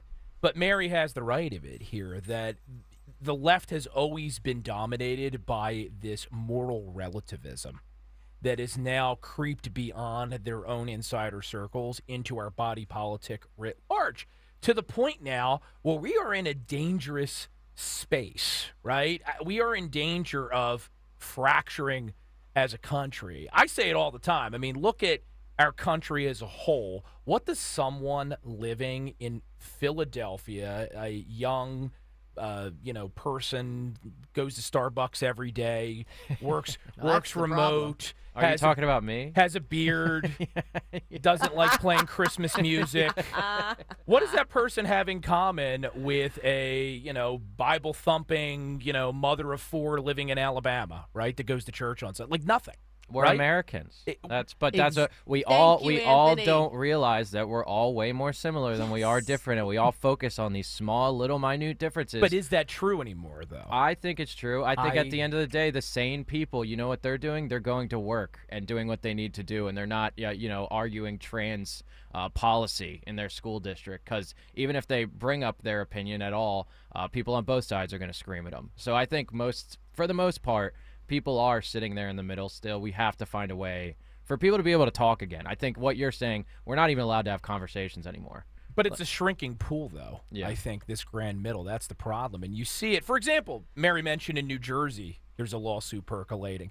In my home state, the Democrats just retained control of the legislature, and virtually no one voted, even though everyone, and the polls all back it up, is annoyed about Phil Murphy, King Philip the Unaccountable, as my friend Rich Zioli likes to call him, is annoyed about Phil Murphy's efforts to take parental control away from moms and dads whose kids are in public schools when it comes to whether or not a kid wants to use different pronouns or anything like that. So I hear you, but maybe let's put it this way. The people that vote, the divide is becoming much more stark. Well, it's because I think the silent majority is so sick and tired of the climate that they're just stepping out and not even participating anymore, which is a major problem. So Dorenzo 2024, are you going to throw your hat in? And I'm better at complaining about it than running for it.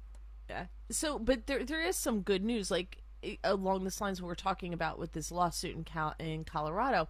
You've got John Kasich, who can't stand Donald Trump. He's a total never Trumper. And I would ask if we have this audio, but I'm afraid to, because maybe you could be John Kasich then, Matt, if we don't have this audio.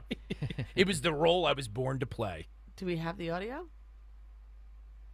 I love how we're just dumping on my computer is just we're blaming it on the computer. Okay. I didn't know if that's the game we were playing this morning. Okay. So we've been talking a lot about old-timey things this morning. People can't see this at home. He has one of those old 1990s Macs, and it actually has a crank on the side. Yeah. In a radio station that's 100% believable. But he came out and he was on MSNBC, and he slammed this. He slammed the Colorado ruling. So there are some people out there who aren't necessarily partisan, and we've seen quite a few people on the left step up and say this is wrong.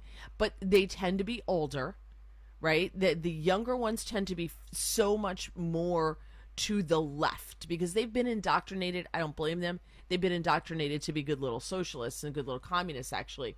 So he's the one. He's coming up because, again, he is older, and he says that I don't need to lay out my bona fides as my opposition to Donald Trump, but this is just pure partisan, ridiculous stuff here. And he said, you've got a partisan court, all Democrats talking about Colorado. That's something in my eye. I have Kasich. Here we go. Oh, you have it? Yeah, here we go. This I wasn't reading it that bad. There's no video to it, Phil, but this is John Kasich talking about the Democratic State Supreme Court. I don't need to lay out my bona fides as my opposition to Donald Trump, but this is just, pure partisan, ridiculous stuff here. I've had to say what I've said about January 6th, and apparently there's been a couple places in the United States Senate where they took a look at whether he should be convicted. He wasn't. I think Jack Smith didn't move forward to indict him on this. Look, you got a partisan court, all Democrats, and they barely could say that he should be disqualified. And think about the precedent of this. I always worry about that. I worry about the fact that, you know, I've told you this before, you know, you do this to me and then I do this to you, and this just goes on and on and on. And I just think this case is going to, it's not going to hold up. And it has a significant, if it were to hold up, you tell me what we're looking at in terms of future decisions being made by partisans, partisan judges that tell somebody who should be on the ballot and who shouldn't. And frankly, I know there are probably a lot of Democrats excited about this, but I got news for them, or some advice for them. Why don't you figure out how to beat Trump? That would be the more important decision. But what am I watching for? I'm watching for the court to just reject this. I hope they're going to do it on a, you know, with Democrat, with that court being divided. I hope it'll be pretty close to unanimous. He annoys me. He really does. My blood pressure just ticked up a little bit right there. But he's right. You know, even a blind squirrel eventually finds a nut. He's right. But and it should be not partisan the way the Supreme Court breaks this down.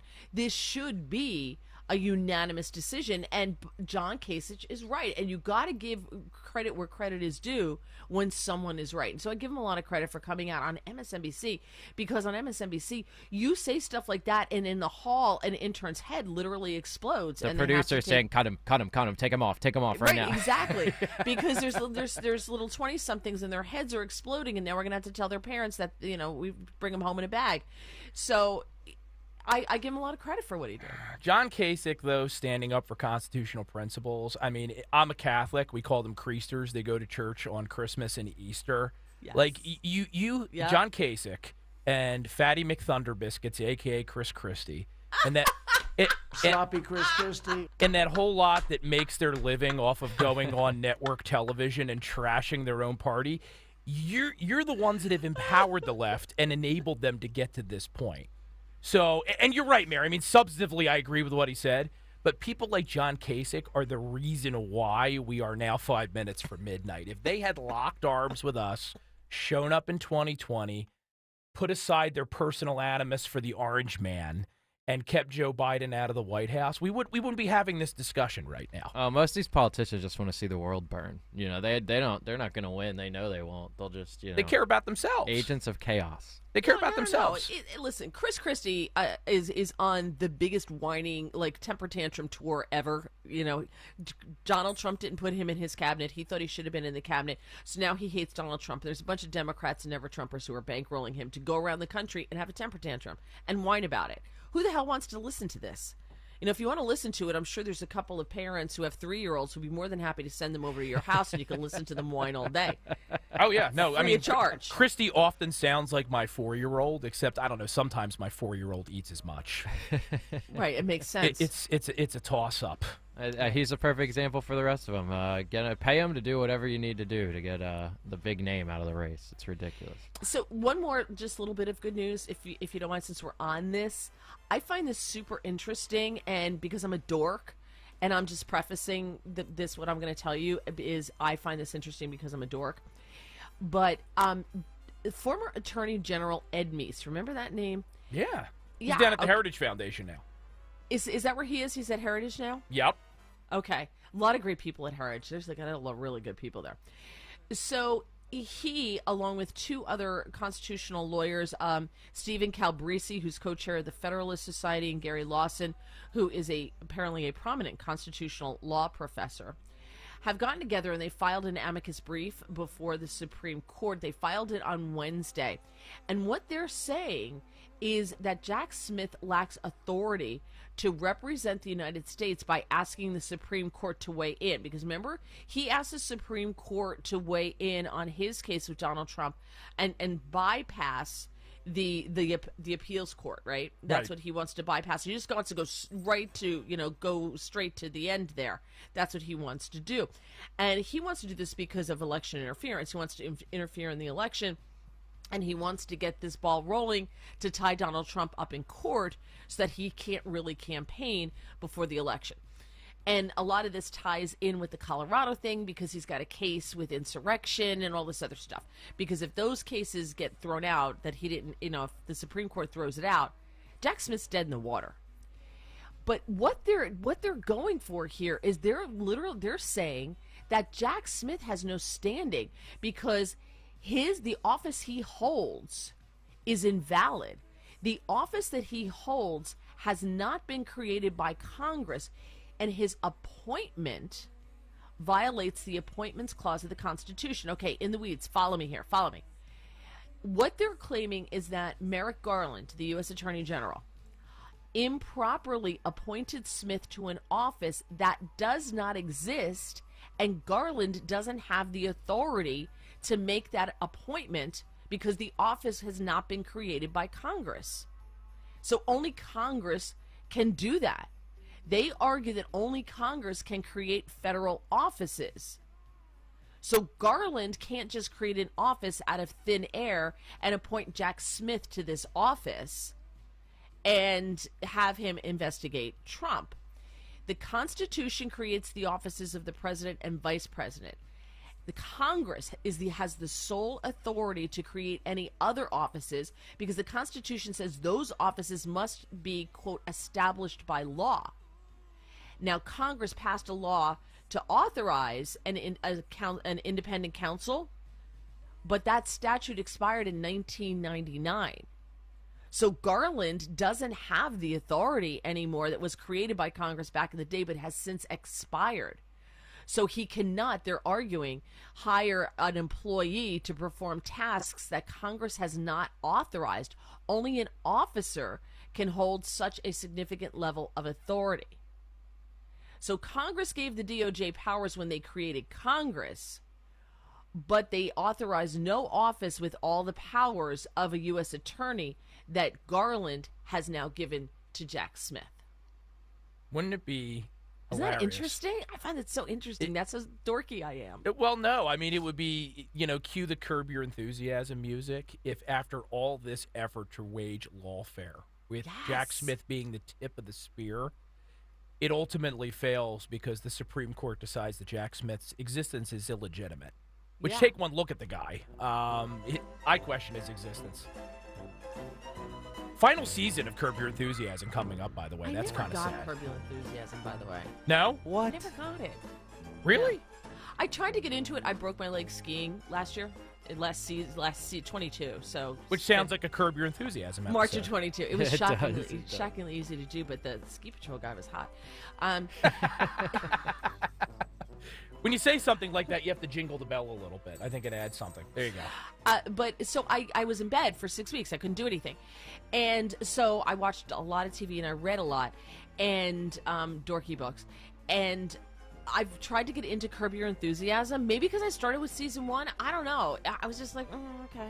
You can bounce around with that show. It's like there's so many. He does. Like, there's an episode that's so topical right now. It's pretty much like Palestine versus Israel, and he's a Jew. So the whole episode, he's going to like this Palestinian restaurant. It's Palestinian so funny. chicken episode. Yeah, is it's the so good. Wait, it's so good. Larry David's Jewish? Yeah, he is. It was a joke. That was a joke. That was I a don't know. joke, Anthony. I thought you were being serious. You never watched the show. You got to give him until at least 7:05. Yeah, it's true. I didn't even have coffee yet. With the high level humor. Yeah. Okay. It took me about 5 seconds to get there too. Even though that's really funny. Sarcasm should be working 24 hours a day. Come on. I agree. But you're not wrong about the interesting nature of Ed Meese's challenge to Jack Smith.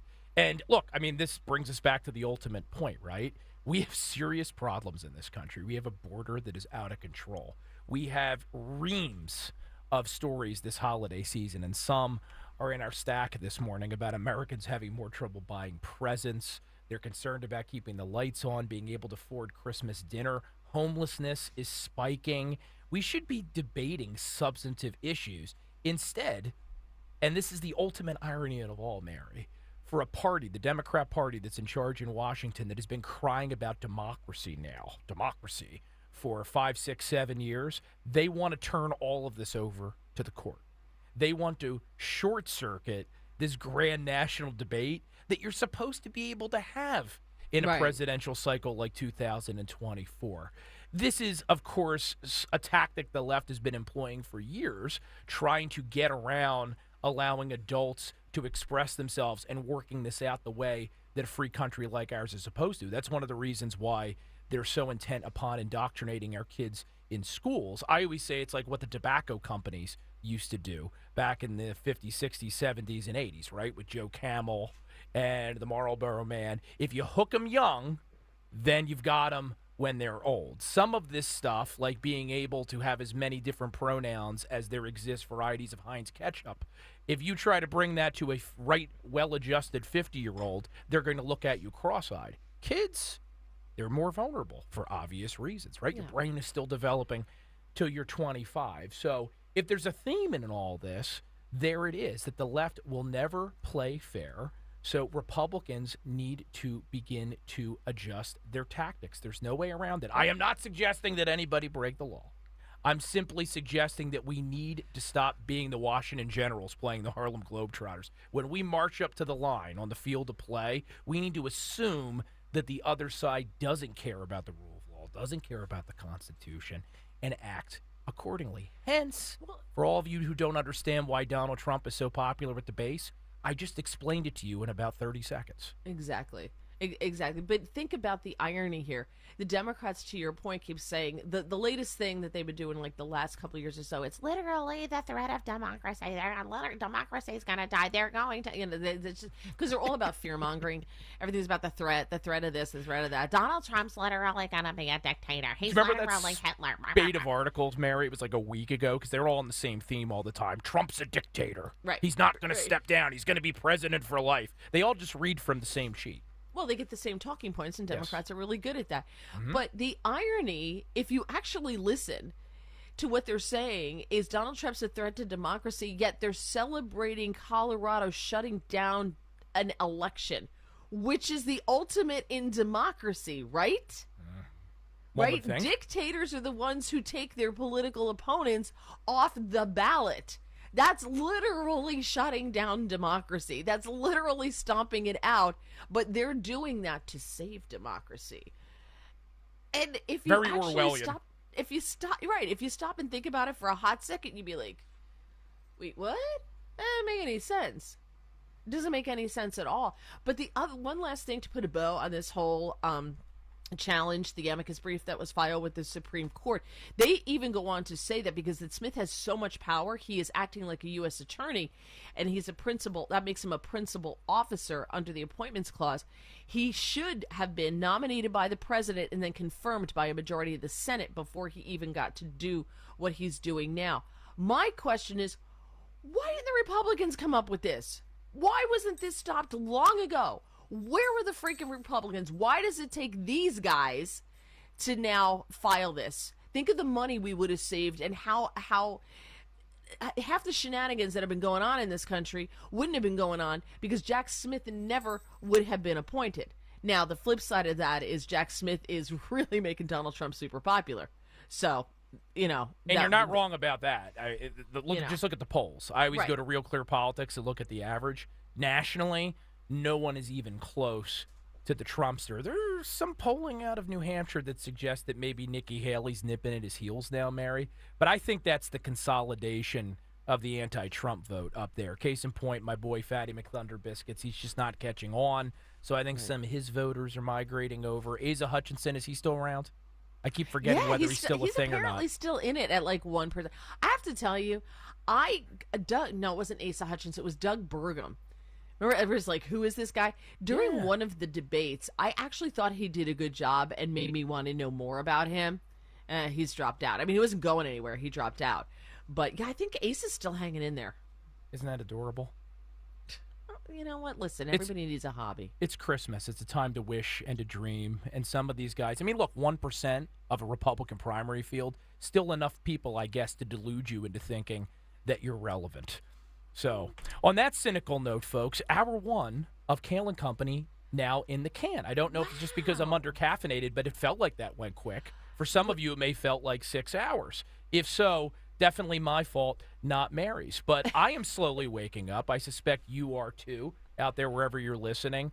Let's take a break with hour one behind us, but don't worry. 3 more hours of Kayal and Company ahead with Matt Rooney and Mary Walter filling in here on 1210 WPHT. Throws for Allen. He's got him. Far corner. Touchdown, Penn State. History will be made December 30th as your Nittany Lions face the Ole Miss Rebels for the first time ever. Drills it. End zone.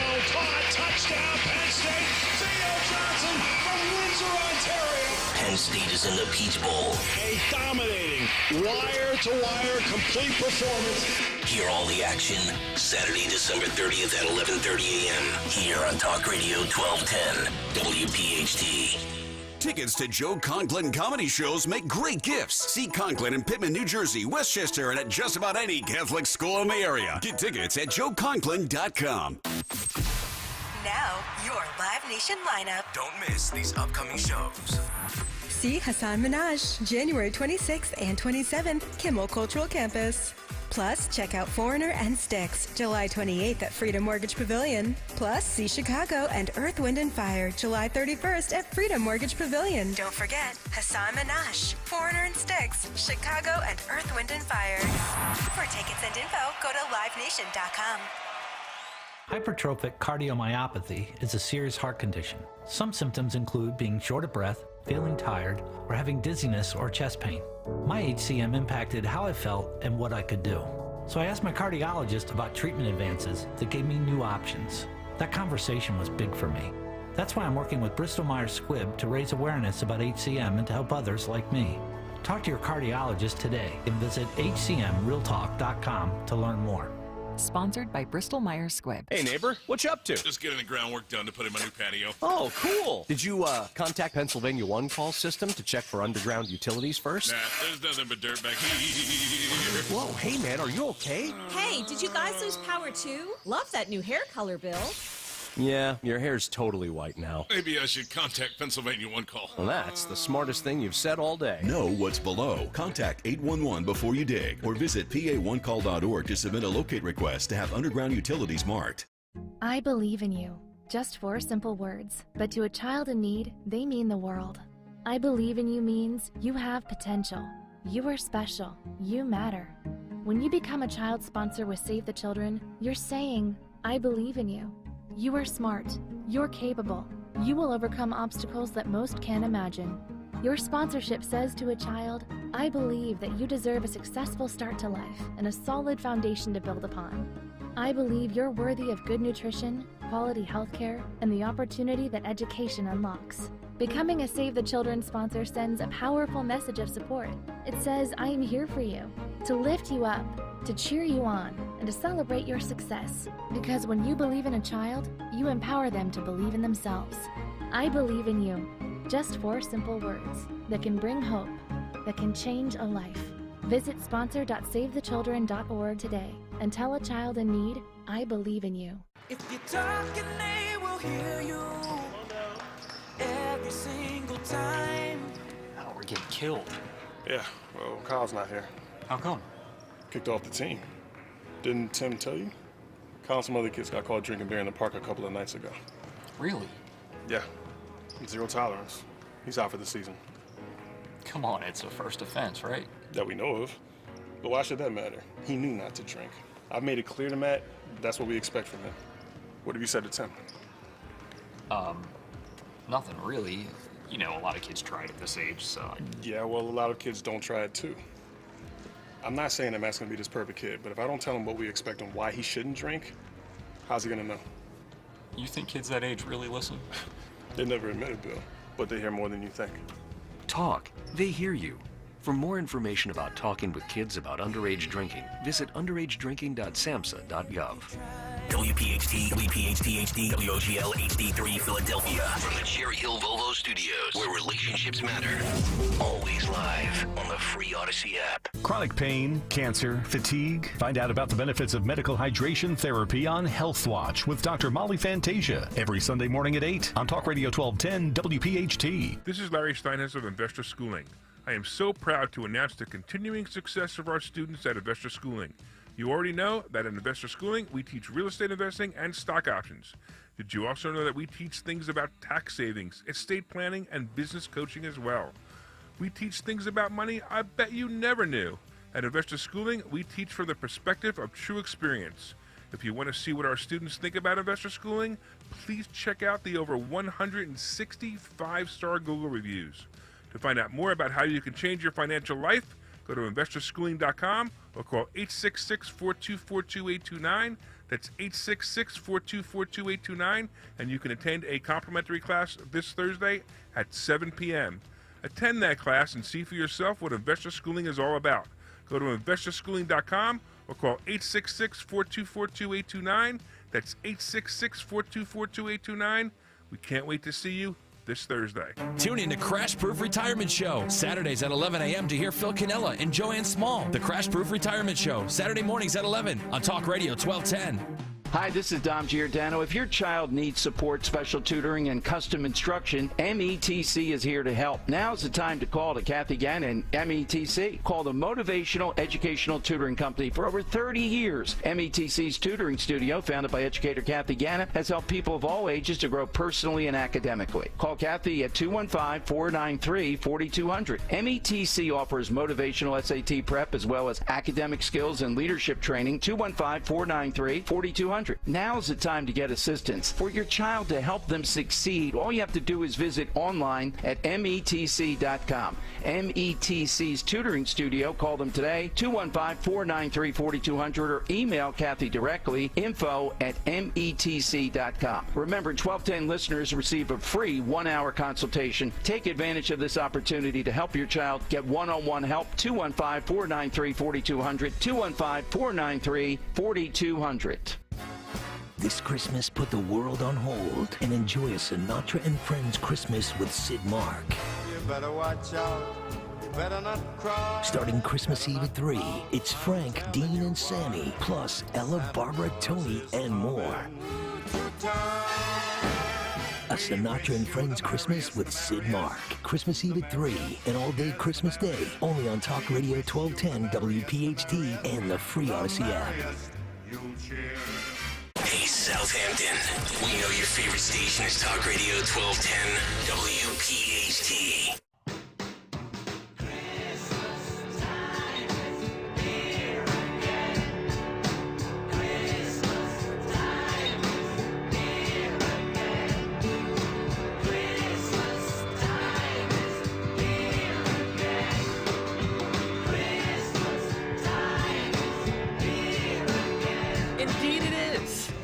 Only a couple more sleeps. And it's also Kayal and Company time again here on 1210 WPHT.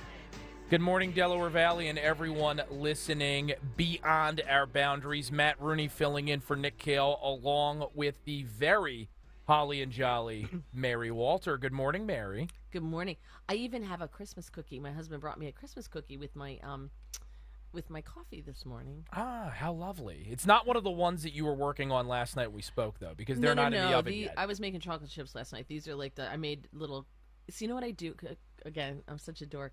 So I make Christmas cookies, and then I put them in little baggies, and I leave them at the door for the delivery people, so that with a little sign that says, "Thank you for working so hard. Have some cookies." Interesting. Does that keep your Amazon packages from being delivered crushed, like most of mine are? No, I don't know. They work really hard, so I thought it would be a nice thing. You know, you're a nice person, Mary. I know, despite what everybody says. Yeah, I mean, despite what Anthony, I take back everything I said about Mary during the break. although I would note, when I left the studio this morning, just a moment ago, to go get some more coffee, there was no cookies outside my door. It would have been nice had you facilitated that, Mary. But you're remote today in your very festive enclave. I made some of them last night. How was I going to do that? Hey, Santa does it all in one night, right? Well, this is true. That's why he's Santa and I'm not. Oh, but come on. You're still the great Mary Walter. And we have 3 more hours of fun this morning here on 1210 as we march towards Christmas and try to do a roundup of the headlines. There was a time not that long ago when you got to December 22nd and things started to slow down. You entered kind of a media news black hole. The good old days. Yes, the good old days. And I guess we shouldn't complain as people that are on the radio that there's always something to talk about. It's a little exhausting. It's probably not good for our mental health as a country that it never stops, but it truly never does now. And I was thinking of this last night as I'm attempting to wrap presents, and I was getting direction from my wife, who was horrified. We've been together now, my wife and I, for about a decade, married for about half that. And she said, did no one ever teach you how to wrap presents? And she tried to give me instruction on how to do it properly, because my presents tend to have little gaps where you can see what's actually in the present, or I use too much paper, so on one side it looks like my gift has some sort of malignant growth that needs to be removed by a dermatologist because there's too much paper. It doesn't look too pretty. And she attempted to instruct me, and it didn't go all that well. I don't think it's something as a man I should be expected to know how to do. There you go. There you go. See, it didn't go well because you didn't want to learn, because you don't want to do it. I knew you would take her side. I've had this conversation with my mom too. No. This is what you do. It's like when when I was a kid, I remember my mom would be sick. When my dad was sick, it was like living in a morgue. Everybody had to be really quiet. The house had to be dark because light was bothering him or whatever. And he had to be quiet. He had to tiptoe around. My mother's sick. My father's like, oh, I'm going to make you food. And he's downstairs and he's yelling up at her, do we have any frying pans? And my mother eventually has to just come downstairs and make her own food. Right? So this is what you do. You feign ignorance, but you could do it if you want to, but you don't.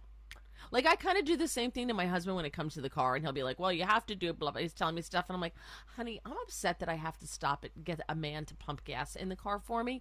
So I really Pumping gas, what's that? Change your state, yeah. No, well, no. I'm upset. I love that the man pumps gas for me. What are you kidding? Yeah, I like it too. To be honest, I love that. Yeah, I am never, ever. That's why I got married. So if we move out of New Jersey, I never have to pump my gas. But like, he tells me stuff about the car, like things that he thinks I should know, and I don't care. So I tell him, and he'll look at me and goes, "You're not paying attention, are you?" I'm like, "No, because I really don't care." But I'm acting like I am. That's what men do when it comes to things like wrapping presents. So we know you're doing this, so you might as well just be honest and just go, yeah, I don't care. I think you're giving me too much credit. I'm not that devious. I just have no it's not devious. It's intelligence being totally when it honest. comes to spatial activities. Oh, stop it. Stop. Yes. Liar. No, seriously. My kid, my 4-year-old can draw better than I can. Everything I draw looks like it was done by a 2-year-old. It's terrible. Like the crayon and going in different directions. I can't trace. It's terrible. Yeah, just because you can't draw doesn't mean you can't wrap a package. Okay. So listen, I will. Do you have any wrapping paper here? I should have brought some. We could have done like a tutorial, yeah. I don't know. I don't think we have any. I don't think we have any around here. We're lucky we have headphones around here. Yeah. We're not too well stocked. Well, I'll tell you what we do have. At some point this morning, we're going to insert it into the program. I have my top 10 Christmas movies of all time list. And there's a couple omissions that really annoyed people when I read part of it on Sunday. So I really want to get Mary's take. Okay. I'm not sure whether or not there's going to be full agreement or not. I have a feeling Anthony's probably going to disagree with part of it and be extremely loud and obnoxious like he usually is. Yes. When he disagrees. You just can't shut the guy up. So maybe we'll bust that out at some point this morning. Well, Anthony likes the dark side of Christmas. Apparently, he's not real big on the ho ho ho and the the holly jolly. No, I am. All the producers around here. Maybe we've beaten the Christmas out of them. I don't know. the politics have just made us so miserable. Yeah. Anthony over there, ho ho ho. Yeah. Merry Christmas. So let me ask you a question. Something you touched on, if you don't mind, not to take us off on a tangent, but I think because we don't do tangents on this show at all. No, but I think like people who watch this on YouTube and people who listen to talk radio in general are really steeped in politics, right? So it's not just us because we're putting the information together, but I think they're really steeped in politics as well. It's an interest, it's something they want to know about. And you made a really good point, whereas it doesn't stop anymore because of the 24-hour news cycle and the availability of so many different news stations. They need something, so they can't just shut it down and show bells to St. Mary's. They gotta find something going on somewhere. War, destruction, news, whatever. The perpetual outrage machine. Right. So you rightfully noted that it can become mentally really taxing, right? And I'm curious as to how you deal with that, or how the listeners, the viewers deal with that, because I find I have to take a break. Like when I get off the air today, because I don't have to do anything for tomorrow, when I get off the air, I'm kicking back and I'm watching the latest episode of Married at First Sight. Because I don't have to think to watch that. And I love it because it's other people making really bad decisions, so it makes my life look better, right? It makes my decisions look better. It's like that's free the point of therapy. reality television, right? Right. So I know no matter how bad my day is, I'm not going to be on Maury looking for my baby daddy. So it makes me feel good. But I think everybody needs that thing to disconnect from, and if you don't do that thing, whatever it is, to disconnect and let your brain rest, I think you make yourself crazy. Yes. So people who are really into this, I think everybody's got a thing that they do to just step away from it and go, like just 100%. decompress. And you just explained very well the left. This is the problem with our politics in 2023. Not that there aren't people on the right that are obsessed, obviously. But the left sees what they hate about the country, the other side of the aisle, traditional values, our American culture in everything. They are constantly agitated. They are the princess and the pea 24/7, 365. 100%. And therefore, they must constantly complain about everything, restructure everything. They invent these ridiculous phrases like, systemic racism, right? Which allows you to see racism everywhere, even when it doesn't exist. And, of course, this is why Obama was their hero, because he promised to fundamentally transform this country. And they're working on it. And we talked about this in the first hour. They use lawfare, right? They're waging warfare with the legal system to try to get their way, even though they aren't always successful at the ballot box. And they try it in more subtle ways. I saw this story, and it's from 6 ABC before we came on this morning. There's a new bill in New York, Mary, that would force Chick-fil-A to be open on Sundays at certain locations. Yes, the rest stops, on the New York Thruway. They want the rest stops. So now someone who drives the New York Thruway several times a year, there's more than one restaurant in this rest stops at the New York State Thruway, just like there are in the New Jersey Turnpike, etc. So if you can't get your Chick-fil-A on Sunday, it's not like you're gonna starve. Well, and if they're gonna be like this, why did you not sign a contract with a company that's open on Sunday? Right. That's kind of your own fault. Like when you sign up to have Chick-fil-A, you know what the rules are. Exactly, and they make a ton of money off Chick-fil-A the other 6 days of the week. So it's just this is just lawfare again. But to your point, which I think is excellent. So you may have peaked. I'm just saying, is that this is usually about the time of day? Yeah, it's about the time. You 7, said 12, right? Yeah, yep, that's about right. So you got it out of the way. But they wake up every single day, and the world is horrific. It's by the time their feet hit the ground, they're angry at something that's going to make their entire day miserable. But as they transform America, they're never going to be happy.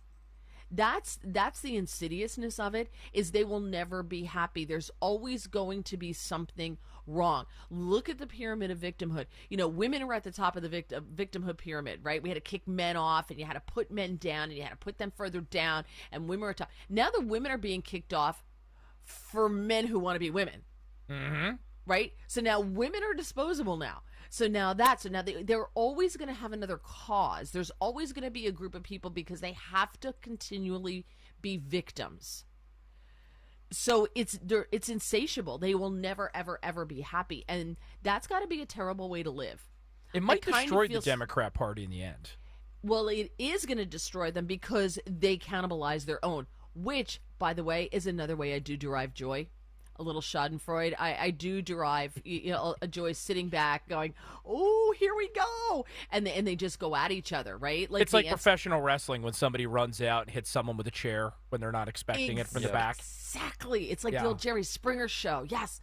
So you've seen it happening now with this splinter with the far left, the really young far left communists in the party who are anti-Semitic, the pro-Palestine part, versus you get Alec Baldwin, who's far left, who's fighting with the young far left on the streets of New York over anti-Semitism and Hamas and Israel.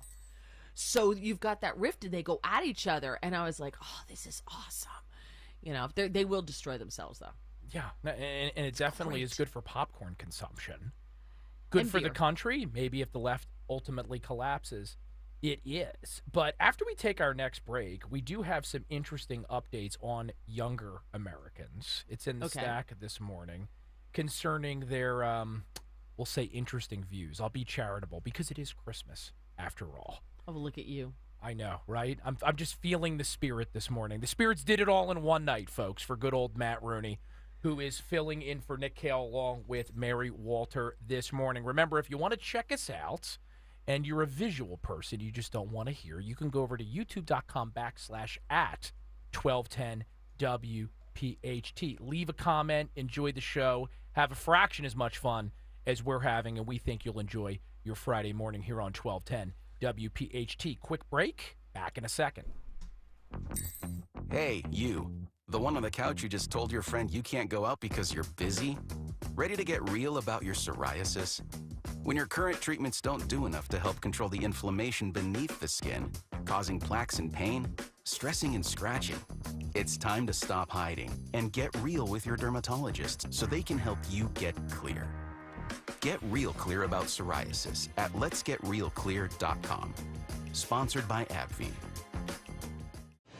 If Ernest Hemingway was alive today, would he say this to you? Shakespeare, Mark Twain, Edgar Allan Poe, all great writers. And after reading your book, I simply must add you to the list. Wait, you don't have a book yet, so make a free call to Page Publishing. Turn your book idea into publishing gold. 800-215-6818. 800-215-6818. That's 800-215-6818. If you know anyone who could use a little help with dinner, check out What a Crock Meals. Hey, Dawn Stensland here. I found their site, whatacrock.com, and had the idea of sending some of their meals as a gift to friends and family who could use some delicious dinners without any prep, mess, or stress. If you haven't heard me talk about whatacrock.com before, here's how it works. You just put a meal in your slow cooker in the morning, go about your day, and when you come home, dinner is simmering. Oh, smells so delicious. It's literally as simple as dropping a meal into your slow cooker and dinner is one and done. Whatacrock.com has a huge menu of more than 50 meals to try. No subscription or commitment is required to order, and they even have digital gift cards that are instantly delivered via email for people who need a great gift in a pinch. Make sure you use promo code WPHT at checkout. Get $10 off your order. Whatacrock.com. Code WPHT. Get $10 off. Make sure you check them out. Whatacrock.com. Tell them Dawn sent you. There's a chill in the air and the big red bows are on the cars. Make this holiday season truly a December to remember with a great deal on your new Lexus from Lexus of Cherry Hill. The 2024 Lexus are arriving daily. They have over 300 new and pre-owned vehicles to choose from. Lexus of Cherry Hill, now a 6-time J.D. Power Dealer of Excellence winner for the customer sales experience. Stop in and see Tony LaBelle and his team or visit lexusofcherryhill.com. Lexus of Cherry Hill, family owned and operated. Brent Selleck here. Teamwork is important to me. So I turned to the team at Gerhard's Appliances to power my new house. I needed an appliance game plan, and Gerhard's consultant walked me through the showroom and helped me customize my entire house. From a double fridge that's the size of a pantry, to a new range, and 2 dishwashers just for my wife, I scored a touchdown with Gerhard's Appliances. Gerhard's is your star player for your home's appliances. Visit gerhardsappliance.com. This Christmas morning, unwrap your holiday favorites commercial-free on B101 from Mariah to Bing. We've got you covered. Listen to B101 commercial-free starting at noon Christmas Eve all through Christmas Day. Want to fill your home with holiday cheer? Ask your smart speaker to play B101 Philly. Enjoy on the radio, on your smart speaker, and on the free Odyssey app. Keep free speech alive. Follow 1210 WPHT on the free Odyssey app. Download it now.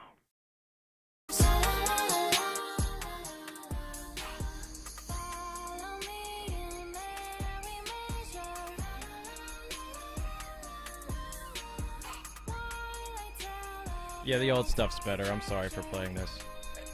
Mary's instructions could not have been clearer, Anthony. I didn't know. I clicked a live stream instead of the song, and that was a mistake. We want Frank. We want Bing. Yeah, we need the 1210 Christmas playlist with all their, Sinatra and friends. Seriously? Yeah. Yeah. I'd even settle for Johnny Mathis at this point. Oh, yeah. Johnny Mathis has some good ones. He really does. Yeah. It's the most wonderful time of the year. Yeah. Gets a little overplayed. By the 30th time you've heard it, you're not feeling so wonderful. Don't you create your own playlist and then just listen to that sometimes? Oh, absolutely. I have a playlist. Sometimes I do. Yeah. Although I do like listening to it on conventional radio because they'll have songs that I haven't heard. Some, like you get a little different stuff every now and then. So I like that too. What's your favorite Christmas song of all time? Okay, so I have two. As we learned yesterday, one of them is the Bing Crosby, David Bowie, Peace on Earth, Little Drummer Boy. I just think that's so beautiful. And the other one, it never really made it to airplay. It never made it to the radio. And I forget how I found it, but it's by a group called Covington. And if you go to, is it Covington? Googling. Yeah, hold on. Hallelujah Christmas. Yes, Hallelujah Christmas. Cloverton. It's by Cloverton. It's by a group called Cloverton, and they rewrote Leonard Cohen's Alleluia, which I think is just a beautiful song. But they did it with Christmas. They did it, to tell the story of the birth of Jesus, and so it's religious, which I like because let's face it, Jesus is the reason for the season, and I just love Alleluia. I think it's just such a beautiful piece of music. So, do you have it? I'm singing hallelujah. Oh yeah.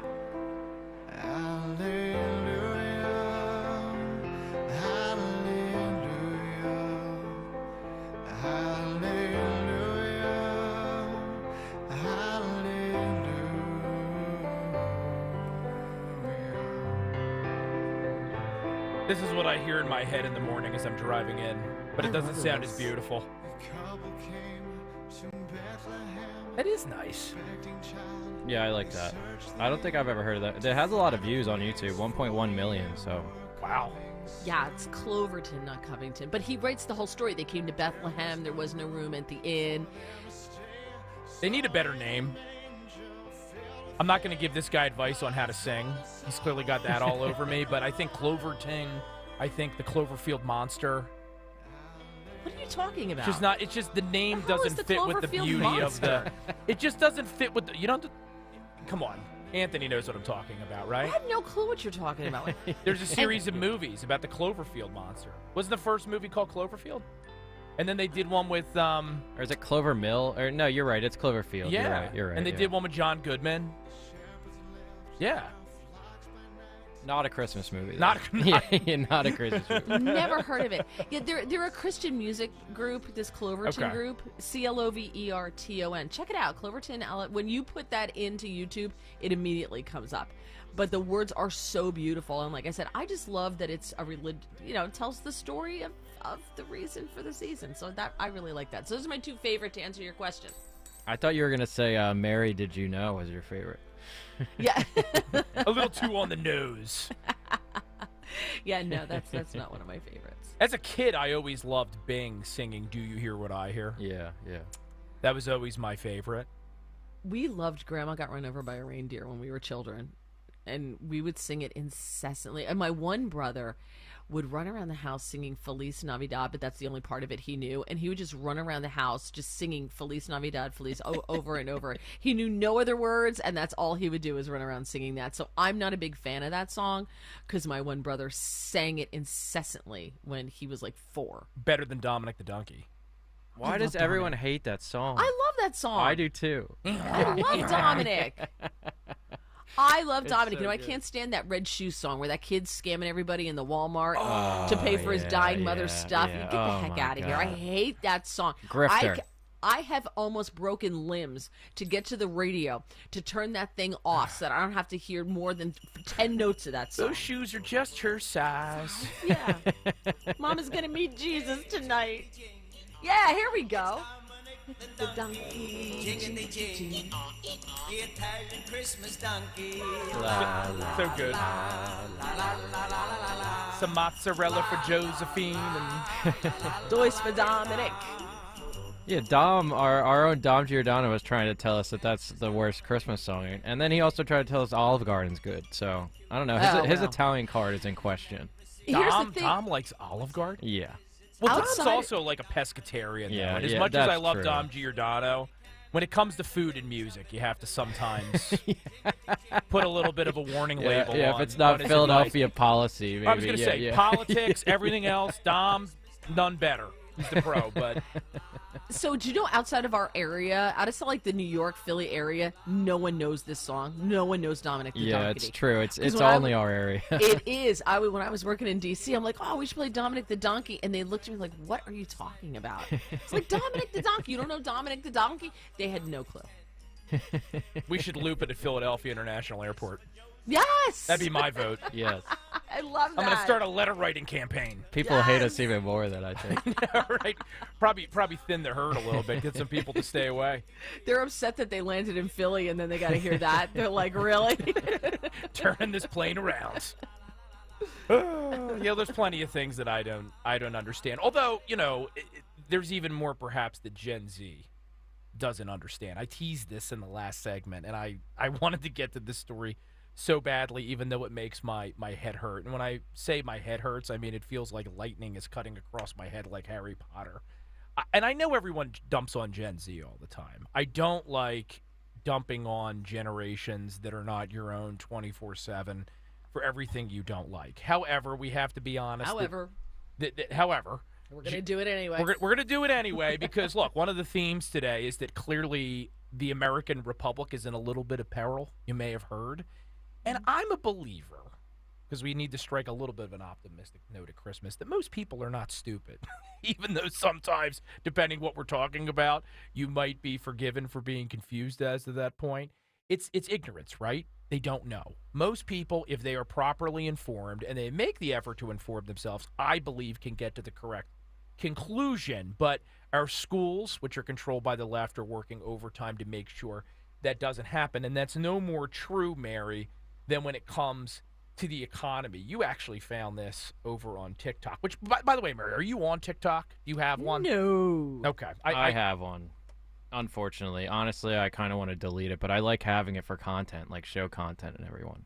I was just going to say, you kind of sort of have to have it. It's just so addicting. Like, I can tell how people just sit there all day on it because it just sits. It knows exactly what you, like, the algorithm is insane. Yeah, that's why I don't have it, because I just don't have that kind of time. Well, I have a time limit on mine, so when I'm on it for an hour for a week, like in 1 week, I set my limit for an hour, it tells me. So I try to not go back on it, but sometimes So you have like I a do. net nanny on your own consumption on TikTok? I like putting screen time on so I know, yeah. 'Cause especially like you were saying earlier with being able to like turn off and get away from this stuff. If I sit there and just keep I'm just going to keep doing show prep all day. And you don't want to give the Chinese too much time to steal all your biometric data. It's true. You got to cut it off at some point. That's why I don't have TikTok. Yeah, that's true. But there's a trend that is unfolding on TikTok, and it's going viral. And because I'm not a TikToker, I was unaware of this until, Mary, you flagged this article. It's called the 2024 tax strike. All of these... Yes. This is awesome. It seems like this is like something from Babylon Bee, right? Or The Onion. More Babylon Bee. Good. They have decided, and I would put this right up there with the Tide Pod Challenge from several years ago. These youngsters that love Hamas and they're commies and they can somehow find Joe Biden an appealing alternative to the Trumpster. There's just a number of, insane positions that we see them take on a daily basis. They've decided the way to affect their agenda and to stop America from killing millions of people, because God knows that's what we're in the business of, right, is to just not pay taxes. This is their grand plan. And I think we have some audio. Yeah, Anthony. I'm going to give you a warning in advance. You might want to wrap some duct tape around your head. If you have some Scotch tape, you've been wrapping presents, you've been warned. Listen to this. Going around on TikTok, child. Now, I personally feel like the world will never get better as long as white men are running it, but that's just my personal opinion. And I also do not support what's happening in all these countries with these wars and just unaliving innocent people. That's absolutely insane and disgusting to me. But what I don't agree with is not paying your taxes to prove a point or to go on strike, because here's what's going to happen. So when you choose not to pay your taxes and you owe the IRS a substantial amount of money, they will do two things. They're going to contact your employer and they're going to start garnishing your paychecks. They can do that. And then they're going to contact your bank and they're going to seize your bank account. So I need y'all to be a little bit more strategic about what y'all are trying to do. I think that y'all need to find another method, because taxes is something that you cannot bankrupt. And then also, for all the people that are on government assistance that's trying to get out of paying taxes, y'all do realize that the tax dollars is what's feeding you and your kids and putting a roof over your head. See? You get that, right? Baby, do y'all thing. Me and my clients, we will be paying our taxes. Listen.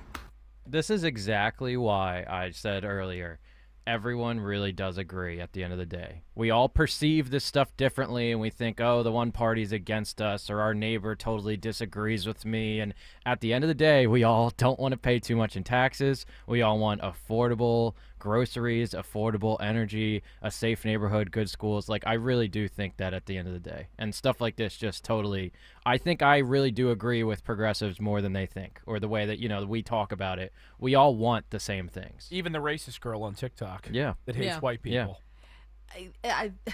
I just love that she goes, and they're unaliving people. I'm like, that's the new term. Yeah, you have to what say is that. Why do we have to rewrite this? What I don't understand. That's like when you what is it, the pregnant person now, or what do they say? I forget. Pregnant person, pregnant women, not pregnant person, birthing person. Yeah, no, that's what it was. Birthing person.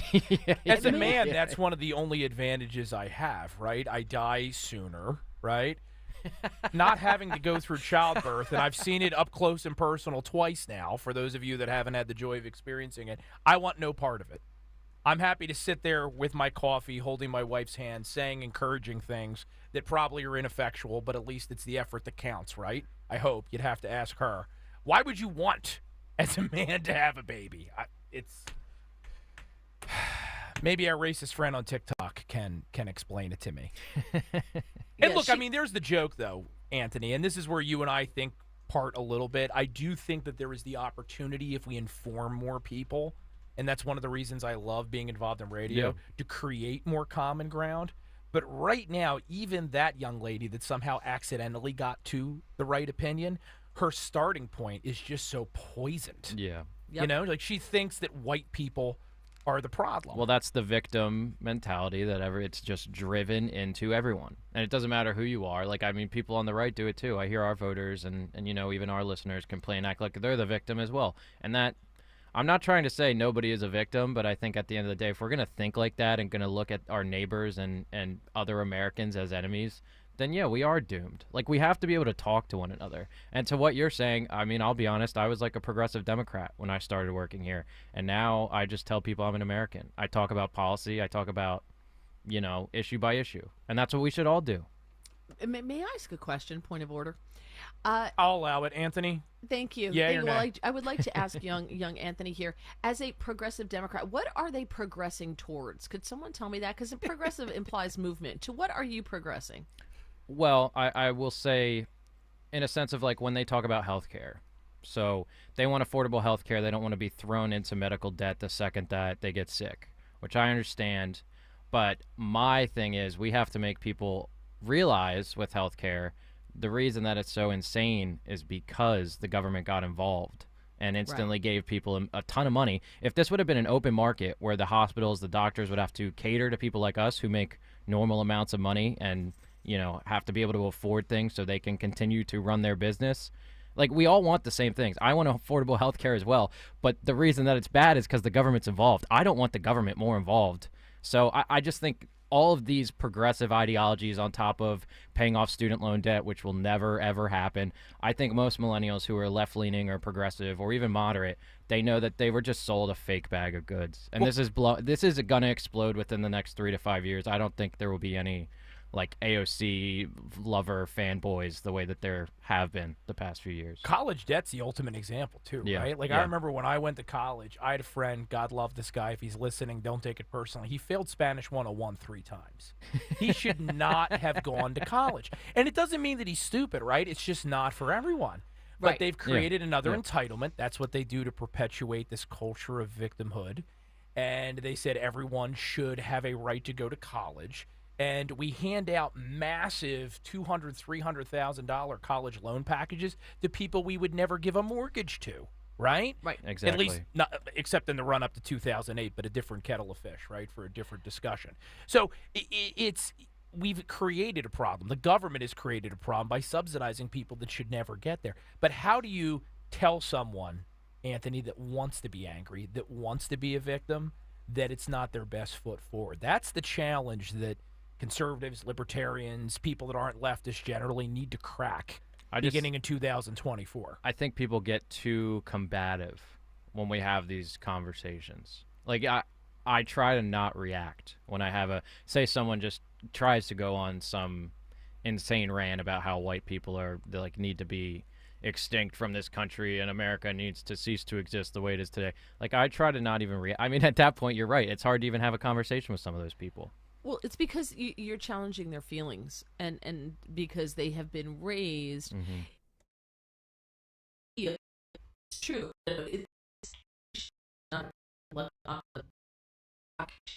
But they talk about, I understand that, like when I watch Married at First Sight, the way that they speak to each other is so clinical. They'll have this conversation with this person that they've married, and they're like, I understand that you're standing in your truth. I'm like, who the hell talks like that? And what is your truth? There's truth. It's just the truth. It's not your truth or my truth. No, there's the truth. Exactly. That's just not the way that they talk. I saw. So that's how they see it. I'm trying to remember who it is. I'll try to find it in our next break. But there is a professor who spoke recently, and he was breaking down how the truth and logic is now considered conservative. When like that, it shouldn't be considered anything. Right. It should just be, why can't we talk about the truth and logic and, reality, not your reality, not what's in your head, the real reality that we all see. Math is conservative, right? We're all familiar with those stories from recent years. Yes. Math is a white construct. Being on time is a white construct. It's whiteness. But can we, when you talked about how expensive everything is, and I do feel sorry for this generation coming up who are complaining about their student loan debt. Well, first of all, you sign the contract, so stop whining. That's number one. But number two, the reason it's so expensive, we should address why it is so expensive. If you look at dorms now, once the government got involved, and everybody can go to college, to your point, Matt, everybody can go to college. Even the guy who failed Spanish 101 3 times can go to college. So everybody thinks they should go because that's what the key to success, which is, we all know, not true. But they've been sold that. So they take out these loans, they go to school. So the college dorms now are insane. When I was at Villanova, first of all, there was not enough room on campus for everybody, so I had to live off campus all 4 years because there wasn't enough room for everybody. When I visit my friends on campus, the women's room had urinals in the bathrooms because it was an old men's dorm that they never even took out, and you had bunk beds, and there was cinder block walls. Now they're apartments, and you can opt to get cleaning service now, and they have their own TV. When we were there was one TV in one big room on each floor. That was it. You couldn't even have you could have a hot plate, you could have a microwave in your room, but that was it. So now they're like these huge apartments. They have, fitness centers for the student body, and with, Olympic-sized swimming pools and all that stuff. If you got rid of the extras, college would be way more affordable. No, they want to go to Club Med. Well, it's just because this is another thing that the government just unlimitedly funds. So they'll just, all the schools have realized, the government will just give us as much money as we ask for, so we might as well just keep raising the price and building all this new stuff. And who cares if the kids pay us back? That's really where they're at. Well, here on 1210 WPHT, we're funded by the good old-fashioned free market. Let's take a quick break to play some of those ads. Okay. And I think when we come back, is it cut sheet time, Anthony? Yes, sir. Perhaps? Yes. We have to keep some of the Kayal and Company traditions in place. Back in a sec. To a man he even understands. Kumaras and kumbaras do they dance a-da-dum-dem. When Santa Nicola comes to town and brings Ojo Charilla, hey, chingity-jing, it's time to make Talk Radio 1210, WPHT, Rich Zioli. For God's sake, we don't need Rich's running commentary during a live news event. Just shut your pie hole for once. Geesh, what has the station devolved to? Here's the thing. My show, my rules. If I want to talk over this, I'm talking over this. Marcus Aurelius says, I like Rich's running commentary at the press conference, but then again, I like the smell of bus fumes. That's fair. Thank you very much for listening. We appreciate that. Rich Zioli, weekday afternoons, 3 to 7. Talk Radio 1210, WPHT, and on the free Odyssey app. Prescriptions require an online consultation with a healthcare provider who will determine if appropriate. Restrictions apply. See website for details and important safety information. Subscription required. Price varies based on product and subscription plan. Hey guys, did you know there's a generic form of Viagra that works just the same, but is 95% cheaper? And you can get it online? Just go to hims.com/joy. Through Hims, you'll get a free medical consultation, discreet shipping if prescribed, a 100% online process, and trusted generic alternatives to the name brands at up to 95% off. That's right, get generic for Viagra, the same active ingredient as brand name Viagra, but for 95% less. It's the same medication, still prescribed by a licensed medical provider, but with zero copay, no expensive appointments, and no awkward face-to-face conversations. To start your free online visit, you need to go to this exclusive address, hims.com/joy. That's hims.com/joy for your free online visit, hims.com/joy. Hey, it's Rich Zioli. You know, for years I've been talking about the great work my friends Stephanie and Matt and the entire team at Emmons have done for me and my home. Well, now Emmons can bring that same quality of work to all of your kitchen and bathroom remodeling needs. Emmons Roofing has really become the one-stop shop for all your roofing, siding, windows, solar, and now baths and kitchens. Trust the team at Emmons just like we did. They remodeled our kitchen and our bathroom in our former house, and we were so happy with the work they did. Do you have a property at the shore? Have the team at Emmons come out and take a look at the roof now. Small winter leaks can lead to big, costly repairs when the warm weather hits. So call 856-556-3229. Call today for a free estimate online at emmonsroofing.com or visit the Emmons Design Showroom in Cherry Hill. That's emmonsroofing.com. Be sure to tell them I sent you. Remember, for 6 years, I've been using Emmons on every project in my home. Excellent results, outstanding people. emmonsroofing.com. Bringing in your front line is as easy as 1, 2, key. SEPTA Key Advantage is a unique and valuable transit benefit program that gives your employees all-day, everyday access to the entire SEPTA system. That means your staff can get in for their first, second, or third shifts and even travel the system on their off hours, seamlessly and affordably, all thanks to you. Learn how easy it is to customize a SEPTA Key Advantage program for your team at septa.org/partnerprograms. That's septa.org/partnerprograms. Don't miss the Education Show with Dom Giordano every Sunday morning at 5:30. Find out how you can help your child or grandchild succeed. Sponsored by New Hope Academy. Hey, it's Toby from Wendy's. Picture a Baconator. The 6 strips of Applewood smoked bacon, the hot and juicy beef, the pretzel bun. Wait, pretzel bun? A pretzel Baconator. And it's only here for a limited time? And right now you can get $3 off mobile orders of $15 or more with the offer in the Wendy's app? This changes everything. Choose wisely. Choose Wendy's new Pretzel Baconator. Limited time only. At participating U.S. Wendy's. $15 minimum required before taxes and fees. Account registration required. Dawn Stensland here, friends. It's the holiday season. You need to hurry to your local Piazza dealer. Take advantage of year-end savings. Now through January 2nd, you get financing as low as 0% for up to 60 months on select new models, like the 2024 Mazda CX-5 from Piazza Mazda of Westchester and Reading, or the 2024 Tucson and the 2023 Santa Fe from Piazza Hyundai of Westchester and Pottstown. Just visit your local Piazza dealer for details and additional offers. PiazzaAutoGroup.com. Tell them Dawn sent you. Lose weight and feel great with NJ Diet. NJ Diet uses DNA and blood work to help you lose weight and keep it off. Tune into the radio show Sunday at 2 or visit njdiet.com. Your weekend just got a lot better. Sunday mornings with Barry Siebel and friends. This show, when we originally started, was fixing things. All I hear is the negativity. Oh, and stop, you finally woke up. Your show is part of how we fix this. You keep asking what to fix, you're the fix. Identifying problems, explaining them that common people can understand. You don't have real talking heads in there. You have people that experience life. Barry Siebel and friends. Listen Sunday mornings 9 to 11 on Talk Radio 1210, WPHT, and the free Odyssey app. Toyota Tell your smart speaker to play 1210 WPHT. WPHT.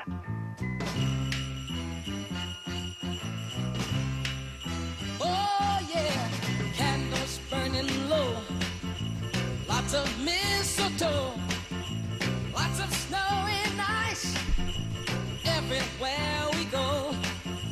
Choir singing carols. Now that's more like it. This one's so good, yeah. Steve's Shout out the to best. Phil. Phil was telling me I have to play Steve. This one is just an all-timer. I have to say, having had the pleasure and honor and privilege of working with, I think, every producer at 1210 WPHD right now. Look at you sucking up. They're all solidly above average. Phil's music, man. Phil, if you can hear me, I've said this to you before on air. His music taste is fantastic. It's what the man does. Yeah, Phil goes to like 100 concerts a year. I thought I went to a lot. He's like every weekend. His social life depresses the rest of us. Yeah. What'd you do? Well, I've been to 6 NFL games. I've, been to But they were Jets games. 12 so concerts. I don't They know. were Yeah. Jets games, yeah. So that's the only reason Phil doesn't always look happier, because he's a Jets fan. I think they have, and this will qualify for sports, because as I mentioned at the beginning, mea culpa, I'm not the sports guy that Nick Kayal is, obviously. I think the Jets now have the longest streak of being denied access to the playoffs of any team in professional sports in this country. It's something like that. We'll get Phil to confirm that. It's just, oh, God. I mean, it gives me something to rib my brother-in-law about, but yeah. My heart goes out to them at the holiday season. Matt Rooney, Mary Walter, in for Nick Kayal on today's Kayal and Company. Happy you're with us. I said on the other end of the break, we have to keep some Kayal and Company traditions in place. That's what you do at the holidays, right? At Christmas, right? You celebrate your traditions. And one of the traditions on this show is called the Cut Sheet. What's on it? What's on the Cut Sheet? What is on the cut sheet today? Brought to you by Cherry Hill Volvo. Now is a great time to go because they need to clear their lot. They're undergoing state-of-the-art renovations and need to make room for their construction vehicles. Taking advantage of this incredible sale and lease options, visit cherryhillvolvo.com. Tell them 1210 sent you. All right, let's go to the cut sheet. Here we have, I know you were mentioning earlier, Matt, the state of the border and Biden and what are they going to do? How are they going to handle it? All this scrutiny. The size of Pittsburgh is walking in every day. Even people like Fetterman speaking out. This will be cut 3, Phil. Anthony Blinken and DHS secretaries, Mayorkas, are planning to get down there shortly. This is cut 3, Phil. Go.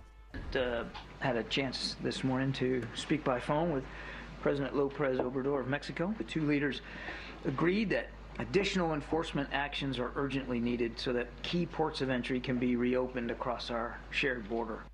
The White House announcing moments ago Secretary of State Anthony Blinken and DHS Secretary Alejandro Mayorkas will be heading to Mexico in the coming days to address the crisis at the border.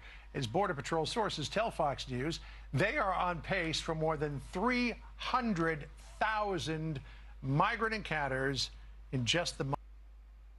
300,000. You said it, Anthony. A small city is moving across the border almost every week. And Democrats are saying it now, which is crazy. Because they're looking at their polls, right, Mary? Exactly. That's the only reason that they're addressing this right now is because of that. And again, you talk about things being expensive in this country. This is why we talked about healthcare. Anthony, you talked about the progressives. Don't know where they're progressing, but they're progressives, and the younger ones. Oh, healthcare is a right, this and that. Who do you think is paying for all these people when they wind up in the hospital?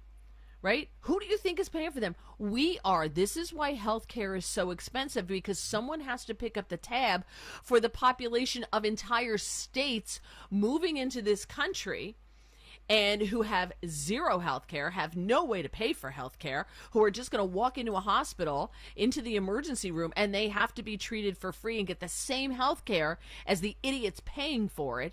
So this is one of the reasons why health care is so expensive, is because we're treating the world for free. And education. Well, and yeah. All the other public services. All that other stuff that they want for free. Their kids in school, the whole bit. You actually can't turn away the children of illegal immigrants from schools. Which, can I just say, when did that happen?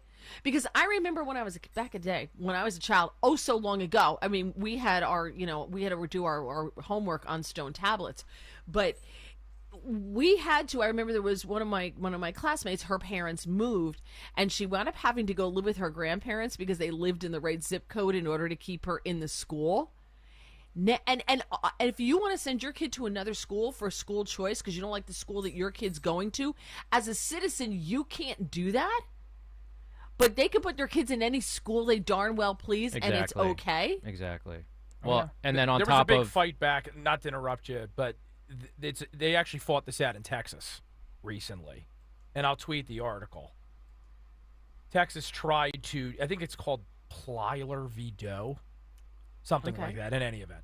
Yeah, but I feel like that also compares to, look at Josh Shapiro. He ran on being a moderate, being a guy for all Pennsylvanians. And right. He's going to do, school choice, and you can get vouchers if you do charter or private, and you'll be able to send your kid where you want. The second he gets elected and the teachers union bites back, no, sorry about that. And I'm not going to talk about it either. Funny how that happens. Yeah. Stop voting for Democrats, people. How if you keep doing the same thing over and over and over again, and you keep getting the same results, stop doing the same thing over and over again. Well, that is the perfect pivot, Mary Walter, so thank you for that. Cut 4 here, Phil. This will be cut 4. TikTok influencer, originally from Baltimore. This is Gunny J. Wells. He speaks up on his way home to Baltimore for Christmas, and he kind of vents on what Democrats have done to most cities nationwide. Listen in. This is cut 4, Phil. Go. Pay me to vote for a Democrat. Local, state, federal elections, I don't care what it is. You couldn't pay me to vote for one. You know why? Because they know that we, and I mean people whose skin color look like mine, they know that we vote party over interest. So after we vote, what do? They don't need us for anything. That's what they do, year after year after year. I'm from Baltimore, and I go home at least twice a year to see family. Same abandoned homes, same crime rate. We haven't had a Republican mayor since the 60s. And look at our environment. The same can be said for Memphis. The same can be said for St. Louis. The same can be said for Detroit. The same can be said for a lot of these cities all over this country that have been led down the toilet by Democrats for decades. Yep. Stop voting party over interest and vote interest over party. How did Beijing let that get through the filter on TikTok? Well, I try to tell Nick all the time, like, TikTok isn't just this, like, left wing. I mean, trust me, if you guys saw my TikTok feed, it is not. It's stuff like that and more. There's a video that I saw. I did not put it in for the cut sheet because it was kind of hard to understand him, and there was a lot of stuff you'd have to bleep out. But it was a gentleman in Chicago at a city hall meeting, and he was talking about the crime and the this and the that, and he flat out said, we need Trump to come in here and clean this stuff up. We need Trump back. And this is in Chicago. And because he went in and said, these people are stealing. He goes, I'm just trying to protect black folks. I'm just trying to protect my people. And this is what you're giving us. It's screaming at the town council or whoever it was that you didn't get to see who he was talking to. So I think that to get back to, the border and things like that, he was talking about that, saying they're bringing them in here. They're taking away from us. They're taking our resources. And I think the left, the powers that be, finally worked its way up, that you've got a huge problem with the border, because these people are being dumped in the poorer sections of these cities, and it's their kids. The one playing field that these kids have to play on is being turned into a tent city for people who are in the country illegally, and they're watching them get more stuff than the citizens have. And this is the secret of 2024. We're going to let you all in on it now. There are so many issues, polling angles. We're going to talk about everything, right, over the course of the next year. The reason why Democrats are suddenly pretending they care about the border is precisely what Mary and Anthony are talking about here.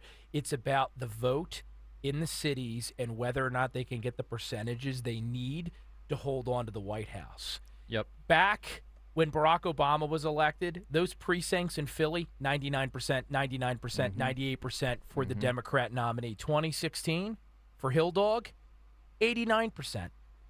79%, 91%. Still sounds impressive, still depressingly high as a margin for Democrats who do nothing to evidence they care about non-white people, right?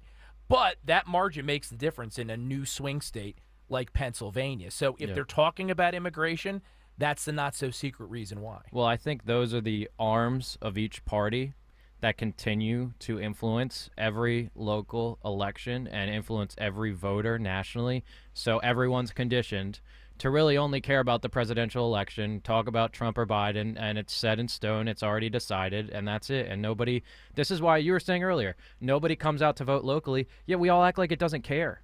Or we all act like we don't care, because it's absolutely insane how we don't prop up our local politicians more, where we could really make a difference. And that's why hopefully, it does give me some positive reinforcement that Sherelle Parker, someone who does want more law enforcement, was elected as a Democrat. So I'm hoping we're trending in a better direction.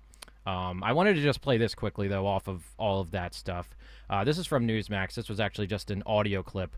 But this is their correspondent, Kara Castanova. She took to the streets of the Bronx asking residents if they would attend a Donald Trump rally after many residents in the area have been speaking out in support of Donald Trump, especially since the entire Colorado incident. This is per Newsmax. Listen in. President Trump came here to the South Bronx, would you attend the rally? Of course. I would want to meet Trump. I want to shake his hand. He's the only president that I see that can ever make America great again. He's capable of doing that. I would love to go to a rally with Donald Trump come, because I'm a big Donald Trump supporter, and I will support him 100%. Oh, yeah, definitely we're going to show him love. We're going to show him a lot of love, and, you know, like they do in other states. We definitely need to see Trump here. There's nothing but love for Donald Trump here in the South Bronx, the North Bronx, the East Bronx, and the West Bronx. So, you tell me... We want Trump to come back. Please, bro. Biden, get out of here, bro. I would come to the rally and support Trump, because the Bronx need a change, and we need somebody that's really going to help this community. I would definitely come to a Trump rally in the South Bronx. I like him. You do? Yes. Yes, I will come to a rally if President Trump was to come to the Bronx, and I also would bring other people to come too and support him. Would Joe Biden get a warm reception if he came to the Bronx? No, he wouldn't have, and I'll make sure of that. I don't know, Anthony. Should we drive up to the Trump rally in the Bronx? Yeah, Maybe. that's not a good idea. Yeah. Shotgun. Bronx is no joke. No, it's definitely not. But something's happening. And to my point, it doesn't have to be seismic. We always, every cycle, hope that finally some of these populations in our country, our countrymen, that have been so abused by the Democrat Party, finally wake up and act in their own best interest. It starts small, and it only needs to be that 10, 20%. I always forget, is it the red pill that wakes you up or the blue pill? It's the red pill. It's the red pill. Yeah. They take the red pill and they say, you know what? I'm opting out of this nonsense. I'm no longer going to allow the Democrat Party to act as if they own me, own my vote, own my children, own my community. That's all it takes for a Republican to win the White House, and hopefully it'll be one that kicks off a movement the way that Reagan did back in the 1980s. Time will tell, Anthony. Everyone that is in this industry, I think, has been red-pilled. Here's two comments, though, on that. Number one, I want to know how it was edited. Right? Did they only take the positive responses? Yeah. You know, what percentage were those positive responses of the overall responses? We don't know. Right. Sure. So I do have that. That's my question. But the other thing is, this goes to show for me that the Republican Party needs to get into the inner cities. They need to get in the black churches. Listen, separation of church and state. If Republicans started to go into black churches, suddenly there'd be separation of church and state. Suddenly Democrats wouldn't want Republicans going to the Ebenezer Baptist Church anymore. Right. 100%. Right. So, but and Donald Trump is smart. He's a smart guy. I would love to see him do something like in the South Bronx. Go to Chicago and talk to these people. Now is the time. The time is perfect for this. It is ripe for the picking now. And Donald Trump, I think, is smart enough, which is why I think Democrats are trying so hard to keep him off the campaign trail. But, as I said yesterday, if they're successful with putting him in prison, Donald Trump will run the prison. He's going to be buying people commissary. He's going to figure out a way to monetize it. And he is the most going... wonderful toilet wine you've ever had. It's amazing. The best wine. But they can't vote, but all their relatives can, and they're going to be telling everybody about how great Donald Trump is. So I think it makes him even more popular, and it's a demographic that I think really is starting to wake up. And if the Republicans would just go into the inner cities and talk to the inner city Hispanics and the blacks and everybody, I think that it could be huge, a seismic change. Yes, absolutely. Go into go to North Philly. Go there. Talk about the economy. Talk about opportunity. Talk about quality of life. Stop with these social issues that you keep falling into the way that the left wants you to fall into. Just stop it. Focus on people's money, people's neighborhoods, people's livelihoods. I think that is the path for the Republicans to once again become a cohesive party that people want to consider. But see, there's the interesting aspect of this, though, Anthony. I get what you're saying. In these inner city communities we're talking about, they're more socially conservative than the white woke liberal that lives 100%. in Evesham or Langhorne or whatever other place around here we're going to talk about in our listening area. So you actually could go into some of these communities and make the arguments Republicans got to make. They got to make them smarter, no doubt about that. But just be unafraid. Speak openly. Speak like a real person. Use actual regular human language instead of speaking consultant, speaking in talking points. I think they'd be surprised how many people would follow them. Trump's proved it time and time again. Yeah. And, it goes against what I think is a very racist narrative of the left. Well, black people can't get voter ID. They can't get ID to vote. Voter ID is racist. That sentiment right there is insanely racist, to assume that because of the color of your skin, you're less capable than everybody else, that you're not capable of getting an ID. That's so stinking racist. Exactly. Right there. To assume that the people in the inner city, all they want is handouts. They don't want a job. They don't want to work. That's such BS. There's a ton of people who live in an inner city in a bad neighborhood who just for whatever circumstance, they're there and would love to work their way out of it if given the opportunity. Create the jobs for these people, right? And you'd create the jobs by, government doesn't create jobs, let's face it, but they create the economic circumstances that allow, someone to open a bodega, open a little convenience store in their neighborhood where it's a desert and there's nothing there, right? So I think that if Republicans just countered the racist narrative of the Democrats on our inner cities and the people who live there, it's a breath of fresh air. Let's go, guys. Let's hit the streets right now. I mean, I'm all fired up now. I do. I mean, honestly, we should try to do more content where 1210 goes to Temple and talks to people there. And I mean, we need to be able to have these conversations. As that guy we watched on TikTok a few minutes ago, he was talking about how they're just the useful idiots for the Democrats.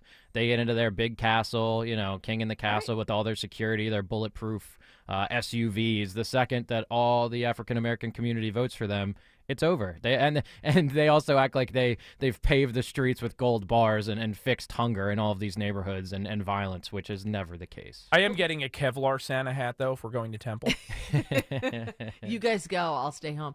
But Dave Chappelle said that if you saw one of his specials, he said, Donald Trump, the reason he likes Trump is because, you to your point, Anthony, what you said about they all live behind these gated walls, right? And they're the elites. They're ruling elites. They go into Congress worth nothing and they come out worth $20 million. So it's definitely a club that we're not privy to. But he said Donald Trump was part of that club before he became a Republican. He was part of the club. He was behind the gates. He was in that big house. And he's the only one who came to the gate where the rest of us are on the other side of the fence looking in and told us what they're doing in that house, what they're doing behind those gates. And then he went back inside, right? But he's the one who came out and told us, everything they think that they're doing in there, they're doing it. And that's why they don't like him anymore. Kevin over on the YouTube page, by the way, youtube.com/@1210WPHD, he says it's time to form a street team. Yeah, I'm with it. I'm going to talk to Dom about it because he actually knows where he's going. Yeah, email our bosses, Kevin. Get together with Scott. Get together with Scott Pressler. Is going to be in South Philly in January. Yeah. He's great. Yeah, he was up in Bergen County, New Jersey recently. Yep. I know he did an event with Dom, I think, a couple weeks ago in the city. He's been doing things also with Mark Fuzzetti and Sam Oropeza who have been on our shows a good amount as well. So yeah, if you haven't been registered or want to look into that, just Pressler's been all over the area. Yeah, and when he goes to places, because he doesn't make a lot of money, he's always looking for a place to stay. He stays in people's homes. So he's a very nice gentleman. I know him. He's very, very nice and clean, and so you can have him in your home. But I would advocate for that. But seriously, he's going to be in Philly in January. So.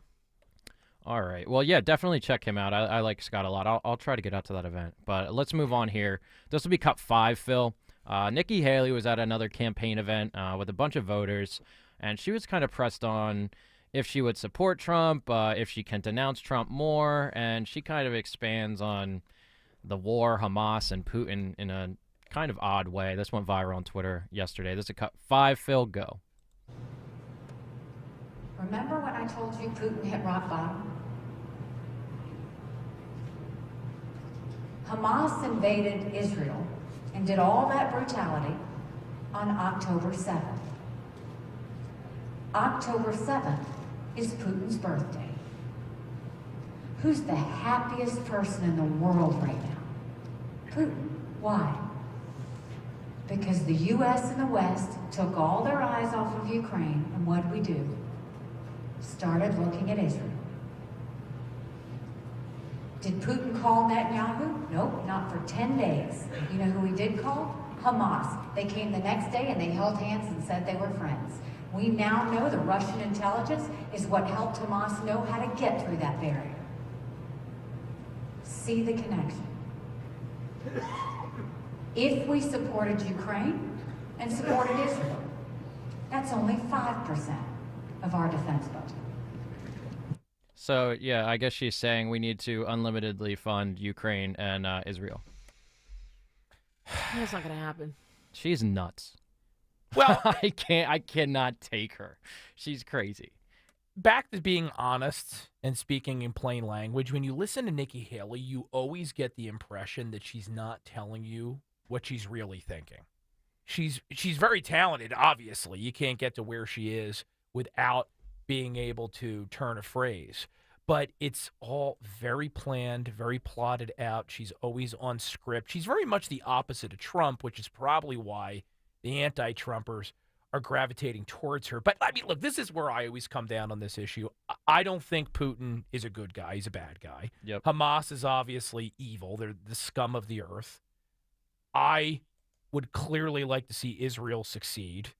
Even over in the Ukraine. Ukraine is probably, even though I'm not a big fan of Zelensky, definitely the lesser of two evils. But we are a country that has now been through how many consecutive years of war between Iraq and Afghanistan? The American people have sacrificed. I think everyone listening to this knows a veteran who's been injured or has PTSD from being over in one of those two conflicts. We've sunk how many money into those theaters and have what to show for it? The Taliban is back in control in Afghanistan. Iraq, better off. You know, the Middle East is still obviously a mess, which is why we're talking about it right now. So stop talking down to people. Stop demanding they have blind allegiance to whatever you think the latest geopolitical imperative is. How about you actually explain it to the American people and try to get buy-in instead of shaming people and suggesting that somehow they're Putin sympathizers simply because, to your point, Anthony, we don't want to write blank checks anymore like we did for decades.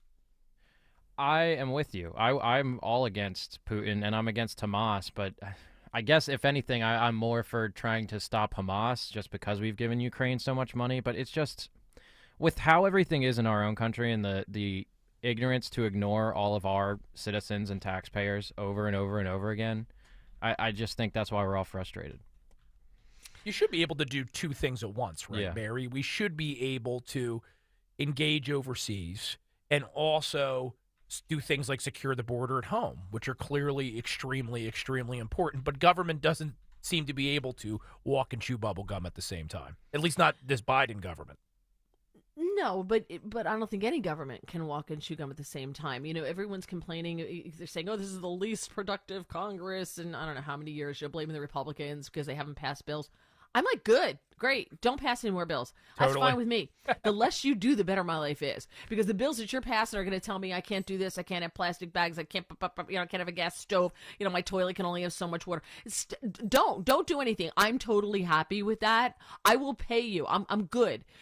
But for me, Nikki Haley talking about more money to Ukraine, more money. Why are we spending so much money to protect Ukraine's border and not ours? If we were serious about ending this war in Ukraine and really defending them, we would have sent them the planes they asked for when they asked for them. We would have sent them the armaments they asked for when they asked for them. But Biden was so afraid of escalating or being seen, as it was a hostile move by Putin, by Russia. And, we didn't want to do that. We didn't want to anger Russia for whatever reason. So now we're stuck, and this was the plan by the Russians and the Chinese all along to bleed America dry. We don't have enough ammunition anymore, which isn't even made here. We don't have enough armaments anymore. We've lessened our stockpiles at our cost to us over a period of time in this long drawn out thing. This could have been over with pretty quickly. But we didn't want to anger Russia, so we didn't give Ukraine the tools they really needed to defeat Russia and get this over with. So now it's just going to go on forever. And you're going to see the same thing happen in Israel, too. It's kind of... Forever wars, yay, our favorite, yay. Exactly. Nikki Haley's celebrating at home, drinking her cocktails, yay. I don't know if she's doing that. I like trashing her, I'll be honest. Yeah, you really are not a fan of Nikki Haley. Yeah, I don't like her at all. You think? But military-industrial complex. And it's in both parties, and she's one of them on the right. I was just going to say, the older I get and the more of this I see, the more I come around to Eisenhower and his warning. And who knew better than Ike, right? He was the head of that complex all throughout World War II. So, and he warned us, and we probably should have listened. It would have saved us a lot of pain and a lot of money. Exactly. And let's move on here. Erie, Pennsylvania. NBC News, they took the deciders up to Erie, up there west Pennsylvania, and they very much expressed their frustration over the reality of the economy, especially in small-town Pennsylvania over there. This is cut one. Phil, go. Who feels good about the economy right now? Not one person raised their hand. Who feels bad about the economy right now? All right. Shelley, let me ask you first. What do you think is going on economically? What are the challenges you're facing economically? I would think it would be groceries, gas, everything you have to buy every day is way more expensive than previous years. Let me ask you this. Right now, when you look on paper, right, you've got low unemployment rates, wages are up, inflation is easing, stock market's doing well, but are you feeling any of that? How do you feel about the economy day to day? I'm not sure I agree with what you just said. Not better off now than I was 4 years ago. I retired 3 years ago. I never planned on using some of the money that I saved to retire that I had to use because of the economy now. So I don't know if the stock market's up, I must be in the wrong place. Because I'm not making the same money that I was making before. He nailed it. And look at credit card debt, right? That's another example. It's also topical given that we're at the Christmas season now, right? People are packing on credit card debt. So great. Yeah, the 401k contributions that you made 3 years ago are doing a little better now than they were maybe a year ago. But people have less cash than ever before. They're less secure in their financial position than they were before. And we've seen this movie before, right, Mary? Even though wages are doing okay by some measures, as things get more expensive, as Americans have less credit utilization ability heading into 2024, our economy is extremely vulnerable, and it could be susceptible to a collapse. the problem for the Biden administration is that instead of acknowledging, and Karine Jean-Pierre, KJP, started to acknowledge, goes, look, I understand that some people feel that the economy, like, so they're kind of hedging on it. Stop telling us that what we're feeling and what we're experiencing isn't real. That's what they're doing. They're trying to tell us that, oh, no, it's really not that expensive. Here's an article right here, Mary, and I know you've seen them. This is from The Atlantic a month ago. Why Americans hate a good economy. We've seen this narrative over and over again. The theme of this hour is condescension, right? We're talking about Nikki Haley and these overseas conflicts. Ignore what you see with your eyes and perceive with your senses. Everything's great, and if you don't understand it, well, that's your problem. Right. When I go to the grocery store and butter is $4 a pound, I'm like, wait, what? How is this $4 a pound? My husband's like, well, maybe we'll just start churning our own. And I'm like, well, first of all, what's this we business? It's going to be me. I'm going to have forearms like Popeye. But Mary the Sailor Man. And that's not like the fancy butter either. That's just like store brand. Well, yeah, you go with the store brand all the time, but. The fancy butter. Come on. What are you crazy? Yeah, right. I do like whipped butter. I don't usually buy it. Whipped butter's a scam. It's all air. You're paying for air. Or do you get it tastes better for the some Christmas reindeer butter or the wreath butter or all that? People always get that this time of year. I'm the guy at the supermarket that puts that stuff in the cart. My wife takes it out. What's the matter with you? I'm always grabbing whatever is interesting or shiny or in any way clearly designed to manipulate me. Now we know who the brains of the operation is. Oh, 100%. She... But to get back to it, that's the problem, is they keep telling us that, you see it all over TikTok. All I see is people going, how much is gas in your area? Let's show these maggots that gas really isn't as high as they keep saying it is. Joe Biden's doing a great job. Is the price of gas coming down? Yes. Is it where it was when Trump was president? No, it's not. It's coming down, yes, but there are so many other things that we need on a regular basis that are more expensive that it doesn't offset it. So they got to stop gaslighting us because it's not working. Well, yeah, and on top of, all these trends are historic trends. Yeah, because all the trends were terrible with historic highs with COVID. So that's also, it's all relative. Everything is relative. So ridiculous. But okay, moving on. You mentioned TikTok. We have another clip from TikTok here, Phil. This will be 6. Shaney Rich, who is a TikTok influencer, he kind of does man on the street type of videos and interviews usually Democrats, moderates, etc. He's more of a Trump defender in general, but he brings up the Trump Colorado ruling with a Democrat voter, debates it a little bit. This is cut 6, Phil. Go. I don't know if you saw, but Trump is actually calling for Biden to be removed from the ballot. There's been no convictions, but these unelected Supreme Court judges are trying to remove Biden from the ballot, which I think is extremely dangerous to our democracy. Oh, for sure. That's an extremely dangerous precedent. I mean, there's been no convictions. There's been nothing illegal done, so there's no precedent for removing him, and it's mostly just to appeal to the fan base, but either way, it's a pretty dangerous thing to do. I feel like that's a similar tendency to Hitler, Yeah.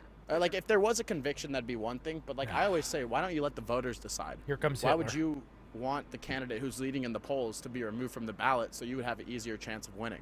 Oh, for sure. And to be fair, I mean, that's the whole premise of democracy, is that the people decide who they want to represent them and the policies they want to represent them. So to just completely disregard that and go based off of, oh, well, I think he should be removed, then that does lead us a little bit closer to authoritarianism and fascism. What if I told you that was actually Biden that just did that to Trump in Colorado? You also have to consider the nuance behind what is being investigated currently. If they have enough to have a conviction, then sure. If they don't, then they don't. They don't have a conviction, but they just did it to Trump. Yeah. So how could you support Biden knowing that they're doing that to Trump? There's the taking of all the classified documents. Biden also stole classified documents too. And they had him in his garage in the Corvette. He had him at the college at the Penn State. So I feel like everyone has taken classified documents. It's rules for thee, but not for me is what it seems like against Trump, Not exactly. When you consider the amount of interference when it comes to Russia and foreign policy and everything like that. Oh, you mean how that? But that was debunked. But that was debunked though. They said Russia. It wasn't. Do you not remember how Adam Schiff got censured for lying about it? There was never a conviction for Russian interference. Just because there isn't a conviction does not mean that there isn't sufficient evidence. Do you not remember the Steele dossier, though? The FBI lied. Hillary Clinton campaign paid the FBI to lie about the Russia. Either way, there needs to be a line, and that line is something that has to be determined by the public. Yeah, I mean, that's why Trump's leading in the polls, over 60%, and then they want to remove him from the ballot because they know he's going to win. I don't know about that, but... You don't think so? No, I don't. All right, can I be a little bit mean for a second right off the bat here? Don't do it. It's Christmas. I'm gonna be I'm gonna Grinch this. I'm sorry, Mary. Why is the person that's like 300 pounds, we have to have purple hair? Like, you got enough going on already. Why do you have to have some weird hair shade or like 6 bars in your nose or something like that?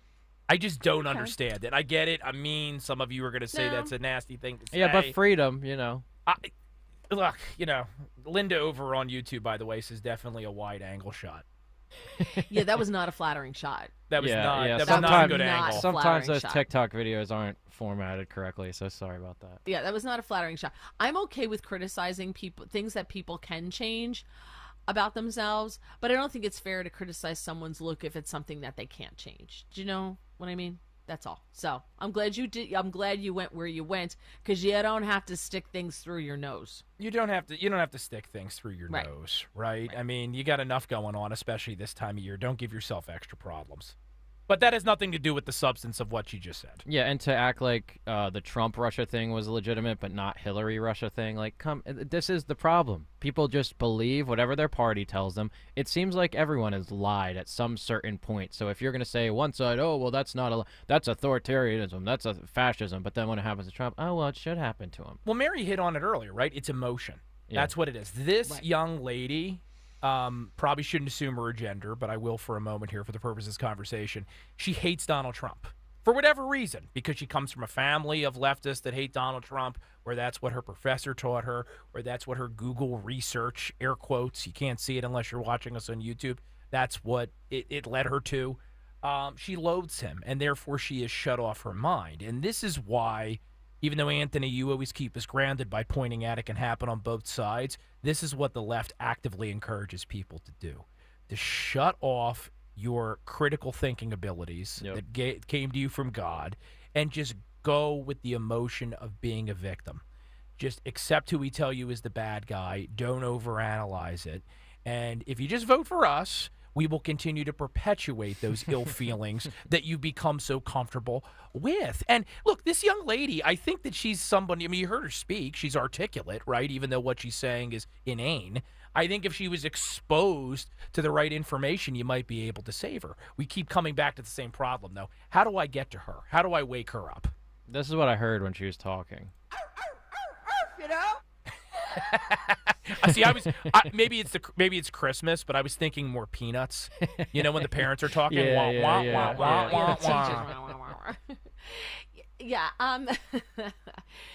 I could spend, this is why I'm not on TikTok, because I could get sucked in and spend hours just watching videos like this. It's like the Charlie Kirk videos or the Steven Crowder videos where they'll say, men can't be women, prove me wrong. And they have these conversations with these people, and it is so easy to lead them down the path just by asking them very simple questions that are very, non-threatening questions. And then you bring them to that place, and you could see the light bulb go off in their head when they know they've been, they know that they're in a place that they don't want to be, but they took themselves to that place. It's just so much fun. I could get sucked into that with a little glass of bourbon and watch that all day long. That's the thing. That's why I told you I tried to put the limiting time on, because it sucks me in too. Why I am not on TikTok. WPHT Street Team. Yeah, we need it. We need it. We'll get it out there. I'll talk to Greg after the new year. He'll probably we'll figure it out. All right. We'll go to cut 11 here. I think this is really relevant, especially after what Mary was expanding on earlier. This was Tucker, and he was kind of talking about, especially working around the media, working around government policy, things like that. He kind of expands on the issues around knowing too much and how the truth can really get to you and how the news is overwhelming. This was with Jack Plasovic on Real America's Voice. This is cut 11. Phil, go. We'll say this about X, and this is one of my biggest problems with it. There's too much truth, and if you discover, especially if you're my age, and you my dad worked for the government, and including the intel agencies, and you sort of believe in our system, and we're fighting the Soviets, and we're obviously on the right side, and we were on the right side of that fight. Sounds nice. Yeah, exactly. Yeah, it sounds like a nice country. It sounds nice. But to discover in a 6-year period, really all at once, that all the institutions you believed in and all the popular history that you accepted as true is a lie, and that the people you thought were the good guys are actually the drivers of a lot of the world's evil, and certainly most of the chaos in the world. It's like a lot to take. I'm just being honest. It's a lot to take. Yeah, and I try to be unflinching, and I have a total sincere dedication to telling the truth. But man, the toll it takes to learn all this stuff. You know, there's a famous tweet about this, an old tweet. It's if the news are fake, imagine history. Exactly. It's a good line. Wow. That is a good line. Tucker, look, this goes back to something we were talking about a little bit earlier in the cut sheet segment today. You take the red pill and you deprogram, and it can take you to a dark place. And occasionally, even though I'm a Tucker Carlson fan, I do think sometimes he teeters on making the mistake the left makes. Yes, our institutions are severely corrupted. In some cases, probably irreparably corrupt, especially at the federal level. There is still no moral comparison between this country, even with the current sorry state of our leadership, and our enemies overseas, right? Joe Biden, total moron, would still rather live here than over in China, right? So I think we do have to be careful as we take on these institutions and remember that this is a fantastic country, and that's why we're fighting these institutions. There's still no moral equivalency between us and who we're trying to stand up to overseas, because fundamentally that's what this is about, right? Is it going to be a Chinese century, or is it going to be an American century? Where Tucker and I unambiguously agree is unless we remove the people in these institutions that have corrupted them, and I think in some case probably get rid of some of these institutions, like the FBI. I debated that with Dawn the last time I was on this program. It's too far gone, got to get rid of it. Yep. The Chinese are going to be living in our houses pretty soon. Well, they're buying all of our land, right? All the farmland, that's right. Which, by the way, another thing, again, another sign of the coming apocalypse, John Fetterman is against that too. Yes. Yes. I love right? that hey, I've been very critical. What the heck is happening? If you do something like that, I will give you credit, man. Shout out to him for that. Polls. But he sees what's happening. We've been talking about it this morning, right? He couldn't put a sentence together a week ago, and now suddenly he's come up with all these cogent thoughts. He's expressing them. He has no processing auditory issues. He doesn't have any more of those anymore. I can't even speak. Listen to me. And well, you're talking about Fetterman, so it's. Yeah, I'm criticizing him, and I can't get a word out. Hard not to slip into it. But it's so I'm wondering, did I change or did he change? What is happening here? Because he's right. The Chinese should not be buying up our farmland. Why are we allowing this to happen? I get it, America, free country. No, somewhere along the line, we have to say, yeah, we don't want to allow Chinese installations. Do you think it's a coincidence that balloon flew slowly over this country, photographing everything? And I was joking at the time that they're trying to figure out where to put the concentration camps, the re-education camps for when they take over. I don't know if I'm all that wrong at this point in the game, because they're buying up all these installations. We have no idea what's going on those things. There was a Chinese lab, remember, that they found in California that had been operating for years. Yep. A biolab. We had no idea it was there. How do we not know? Yeah, we know what Matt Rooney or Mary Walter or Anthony DiRenzo are posting on social media. Because we're on lists. Yeah, we're on lists somewhere at the FBI. I'd like to see gone, but well, I think we're the only station that talks down on Biden, and he's probably here more than anywhere else. So yeah, I'm sure we're on some sort of list. We're on the list, guys. There's absolutely no doubt about it. All right. Well, you guys mentioned Fetterman. Well, I have two quick hits with him, so we'll wrap there with these two clips. This will be cut 12. Phil, Tim Pool had Michael Malice, political activist, fundraiser. He broke down, and he's not typically the biggest fan of Democrats, but he kind of breaks down his thoughts on Fetterman and why Fetterman is acting the way he is now. This is Cut 12. Phil, go. You know who's the one blue dog Democrat? Who is it? My hero, John Fetterman. Yeah, I guess. He's had the craziest 2023 story arc. I contributed to his campaign. I spotted this guy from a mile away. You can't miss him. There were funny memes of YouTube thumbnail. The meme is a YouTube thumbnail of Fetterman saying why I left the left. But in all seriousness, people are like, how did you predict this guy so well? John Fetterman, and he is one of these old school lefties who think the point of government is to help people who've been screwed over by the system, whether it's food stamps or whatever, who thinks politics can be honorable and that politicians shouldn't be put themselves on a pedestal and are just like someone trying to make the world a better place. So that old school Democrat stuff, which is almost kind of in the late 60s, that's him. So when people are surprised that he's taking these stances, I'm like, it makes perfect sense that he'd call it corruption, because in his point, government is something that can be used to help people who have been screwed over. And if that argument is one that I don't hate, and I say this as an anarchist. I agree with that fully. I've always said this. I don't want people to be able to get handouts. I think that is the exact problem with our government and government assistance, all of our programs. But government should be there for us when we need it. And I think that's why we complain about the Ukraine money, the Israel money, all of this crazy stuff that we fund, and nobody actually, cares about our people. So I don't think people should get handouts, but the fact that I think we're all frustrated because our government doesn't care about us. Yeah, but I don't think John Fetterman really cares about us either. I agree with that. I know this sounds cynical to some perhaps, but I have spent many years around politicians. I live in New Jersey, which automatically, without me telling you anymore, you understand why I'm cynical.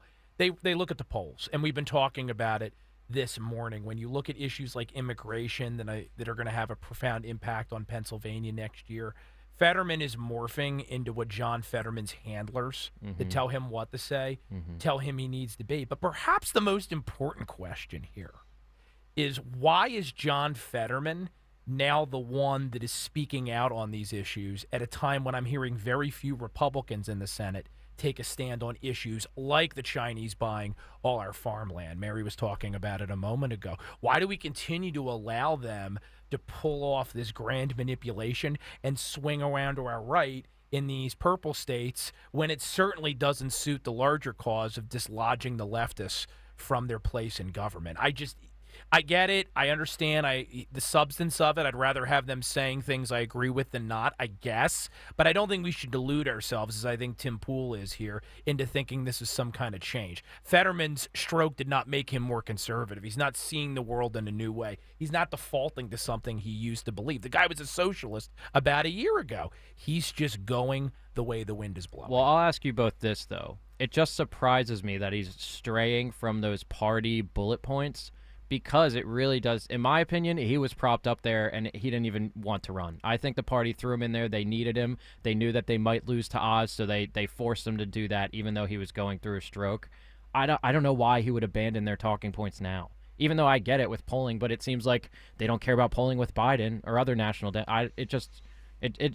Is he giving baffles me. Is him being in that seat in the Senate wearing his hoodie dressed up like a meth addict, is that giving Democrats control of the Senate? Yes, that's all that matters to them. Back to the moral relativism. Exactly. At the end of the day, they care less what the guy is saying on television if it gets him elected. They are a ends justifies the means movement. Yeah. And can I just say something going back to what you two were saying earlier? Do people honestly think that the government cares about them or should care about them? Yeah, you're right. I never thought that a politician should care about me, because maybe I'm just not that delusional to ever think like that was part of their job. I mean, they pretend to care about me, but in the end, they're supposed to represent what their people want, right? We have a representative democracy, right? That's what we have, a representative form of government. They're supposed to represent what I want. But I think I'm aware enough to realize that they just care about getting reelected and then wondering if they can get a job on K Street down the road when they want to retire, so that they can keep the money train going. So I mean, the idea of that the government, the politicians care about me, to me is so like 1800s. Yep.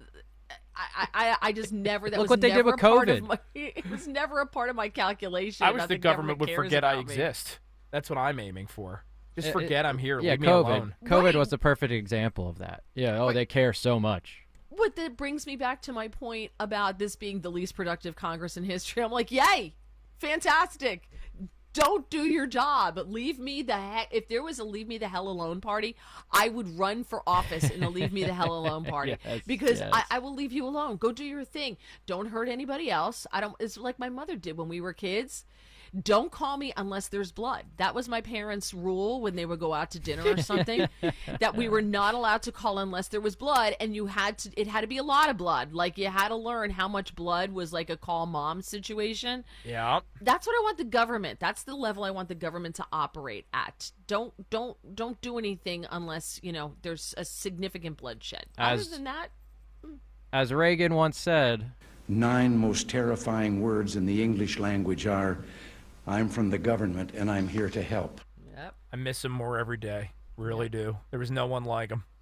All right, well, let's wrap here. We'll do one more Fetterman video, and we'll wrap the cut sheet. This will be 16, Phil.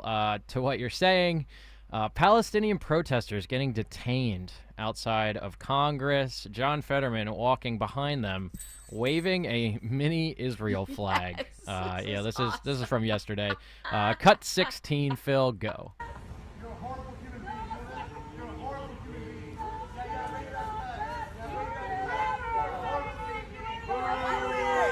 So he's waving the flag, walking behind the protesters. Some of them yelling at him, "You're a horrible human being."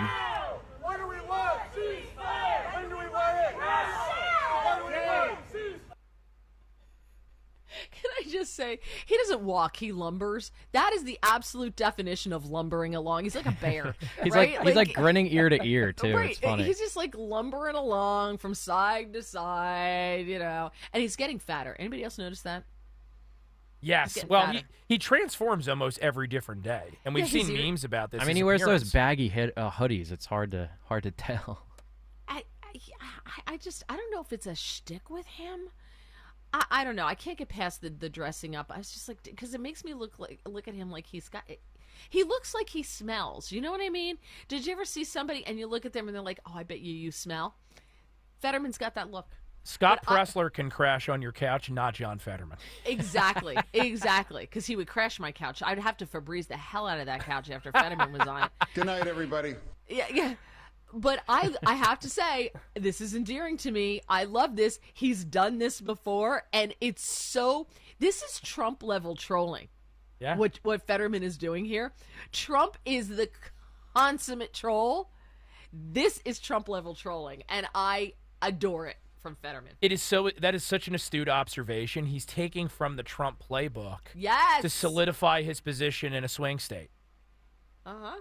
This is why you listen to 1210 WPHT, and you need to every day.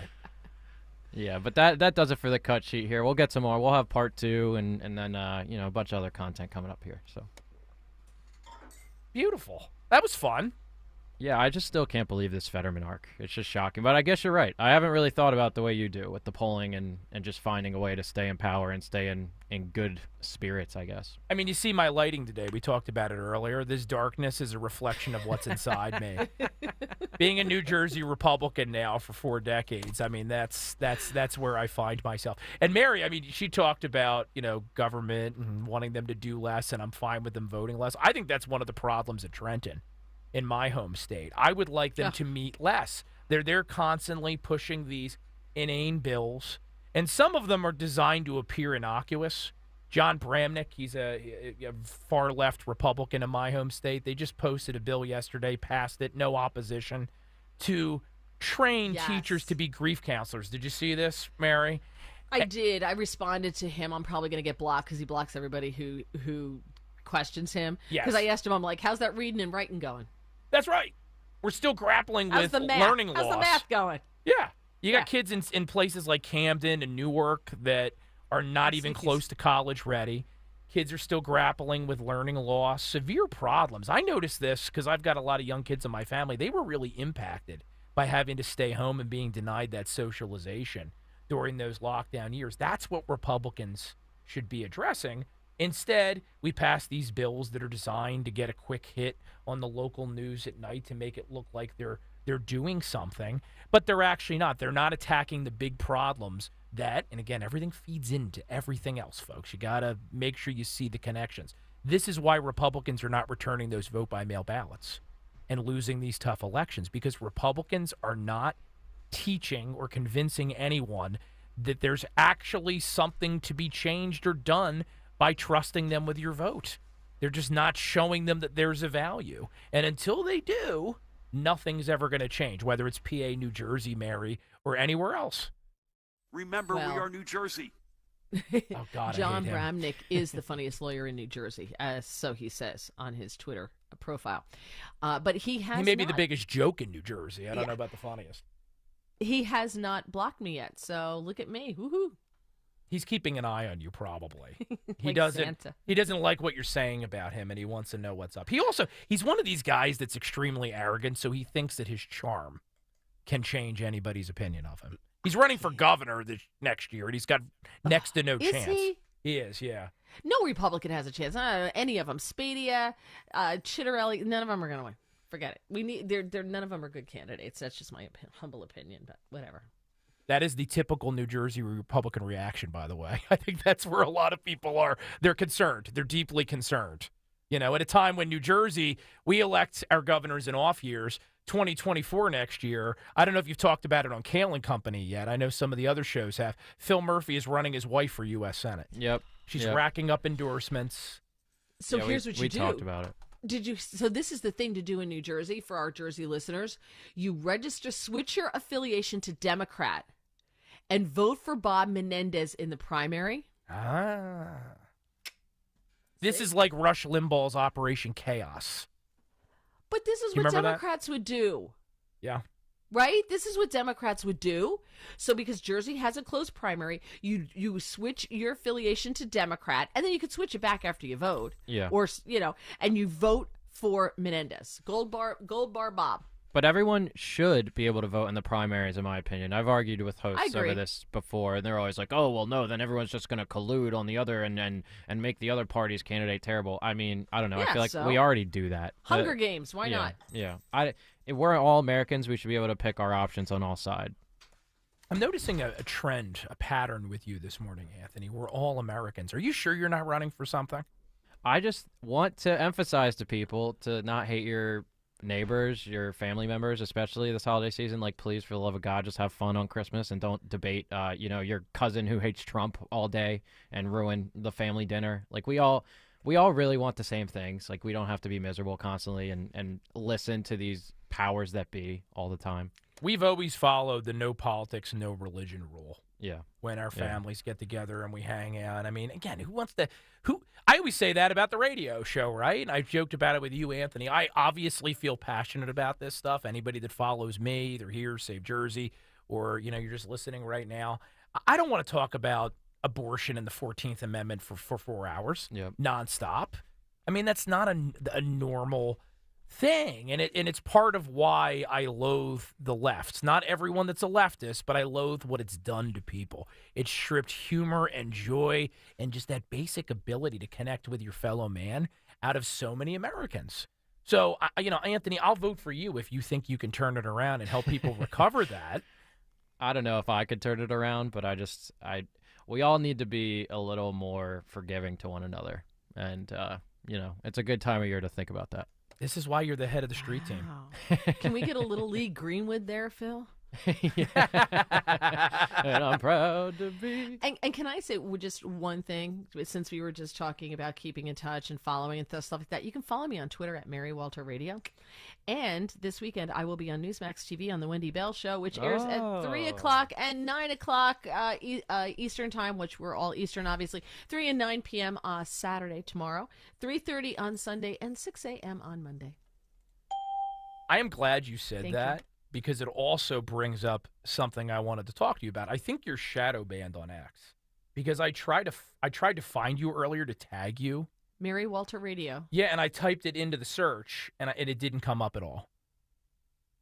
I eventually remembered what it was, and I tagged you. So if you type in Mary Walter, I don't come up at all? No, you did, at least not for me. The whole You didn't Twitter come up. stuff is weird. Like, they're letting Alex Jones back on, but then Tony Bruno, who we have on, has had issues, and like people still have like banning issues. It's just I don't understand what they're doing. I mean, I guess they have way less employees now too, so. It's still better than Facebook, I'll say that. Yeah, My website, for those of you who don't know, SaveJersey.com, where we talk about how crazy the Garden State is. We are still having our reach throttled by Facebook, and it's not some conspiracy theory. Every time I log on, it says you're in danger of being deplatformed. It is the worst. And I tell you what happened, Mary? I posted a meme, I want to say maybe about 10 months ago now, with Hunter Biden in his underwear and his sunglasses, that famous photo. Oh, that gets taken down immediately, and you're done. You're put in Facebook jail immediately, and you don't get a file. Yep. He was holding onto a bunch of balloons, like that movie Up, and it said just Chinese spy balloon. Facebook not only gave me a temporary ban and is continuing to throttle us almost a year later, they said it was adult sexual exploitation. Of the president's son that put that out there in the ether, me reposting that. And it's particularly interesting given what other people post on Facebook, which also happens to be a place where a lot of child trafficking happens. I've shared articles about that before. I can retweet one if anybody's never heard about it. It's a horrible platform for exploitation. But no, my meme's the problem, Mary. Well, yeah, but see, the problem with that ban there is it's assuming that Hunter's an adult. So, there's that. Right. Details. Yeah. Trifling details. Well, and imagine I was watching Joe Rogan yesterday, and he had Tim Dillon on, and I played some of their stuff yesterday, and they were talking about Hunter Biden specifically, and they said, imagine if this was Donald Trump Jr., which is the perfect thing to say, because I don't care what anyone says. I mean, I'm very in the middle with a lot of things. Like he was just saying, they would treat Donald Trump Jr. way differently than the way that they treat Hunter Biden. Are you kidding me? If there was a laptop with Donald Trump Jr. with holding a gun to a Ukrainian hooker, oh my God, dude. And then they're like, what do you mean? You're not sympathetic to addicts? Are you? It's such a joke. The double standard. I'm sure that purple-haired girl we played the clip of earlier thinks that happened. Yeah. Loves Hunter probably. I'm sure she remembers seeing that somewhere. Stop with the whataboutism. Yeah, it doesn't get us anywhere. By the way, over on YouTube, youtube.com/@1210WPHT, that's where we're streaming today. CCF says, sorry, Mary, you do not come up on X. So it's not just me.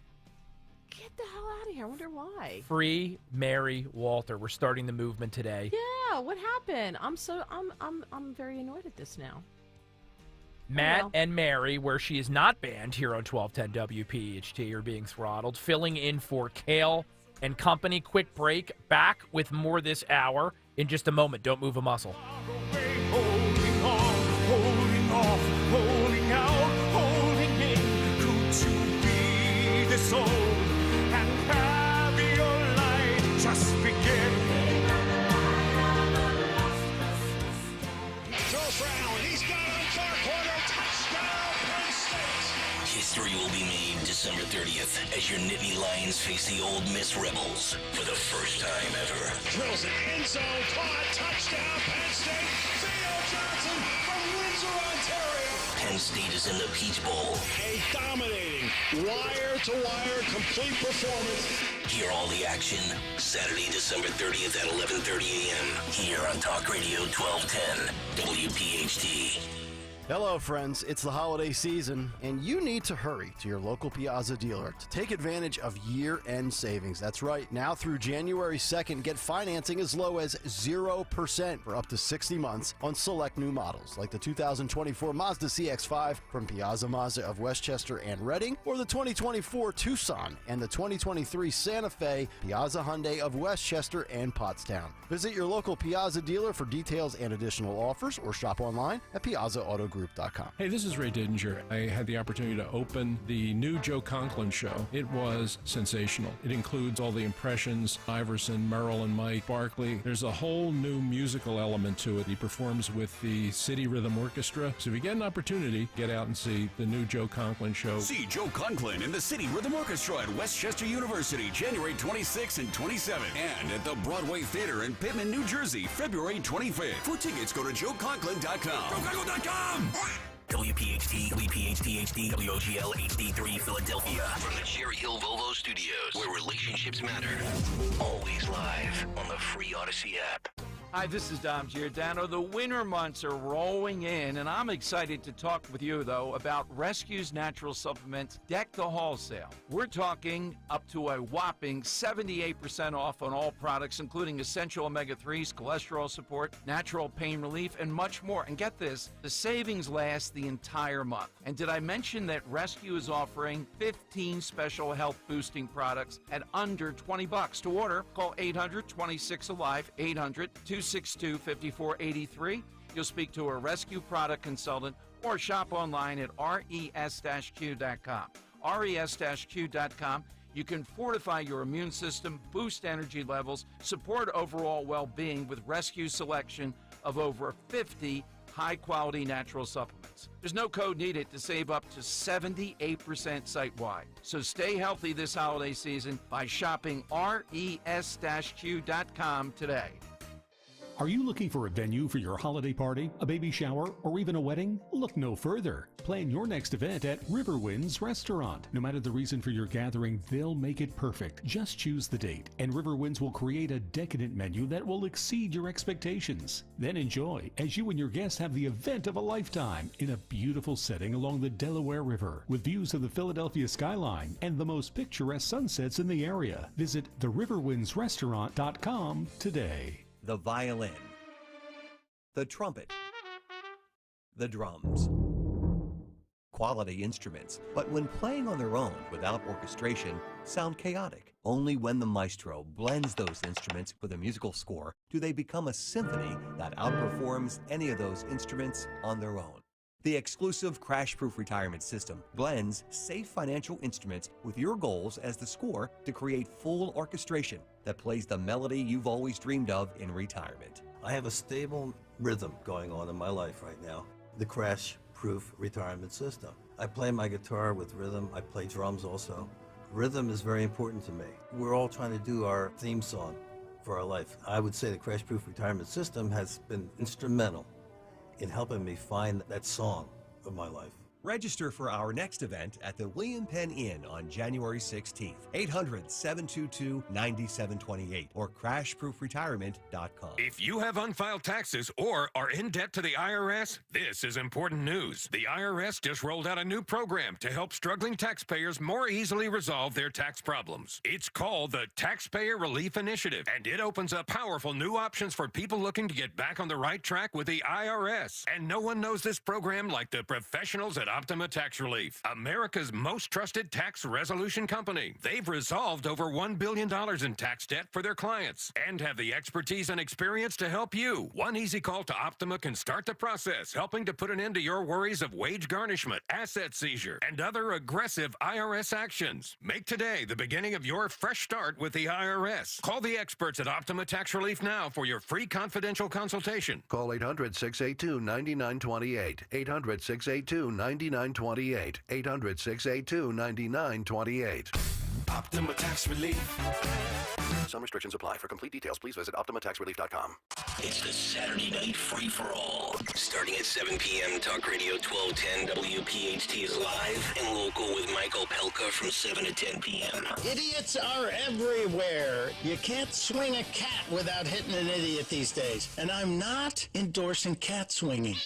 And Jimmy Fallon, 10 to midnight. We have a White House where someone is capable of getting anthrax inside and wouldn't be capable of finding out who committed the crime. The Saturday Night Free-for-All. Listen this weekend. Talk Radio 1210 WPHT and on the free Odyssey app. Be sure to follow Talk Radio 1210 WPHT on the free Odyssey app. Download it now.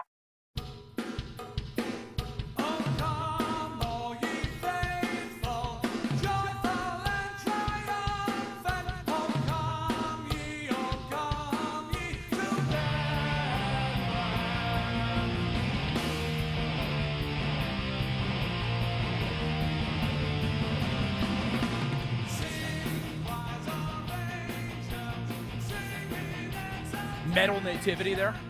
What the holy hell is this? This is shout out to Phil. Lord. Twisted Sister. We have to police him, Mary.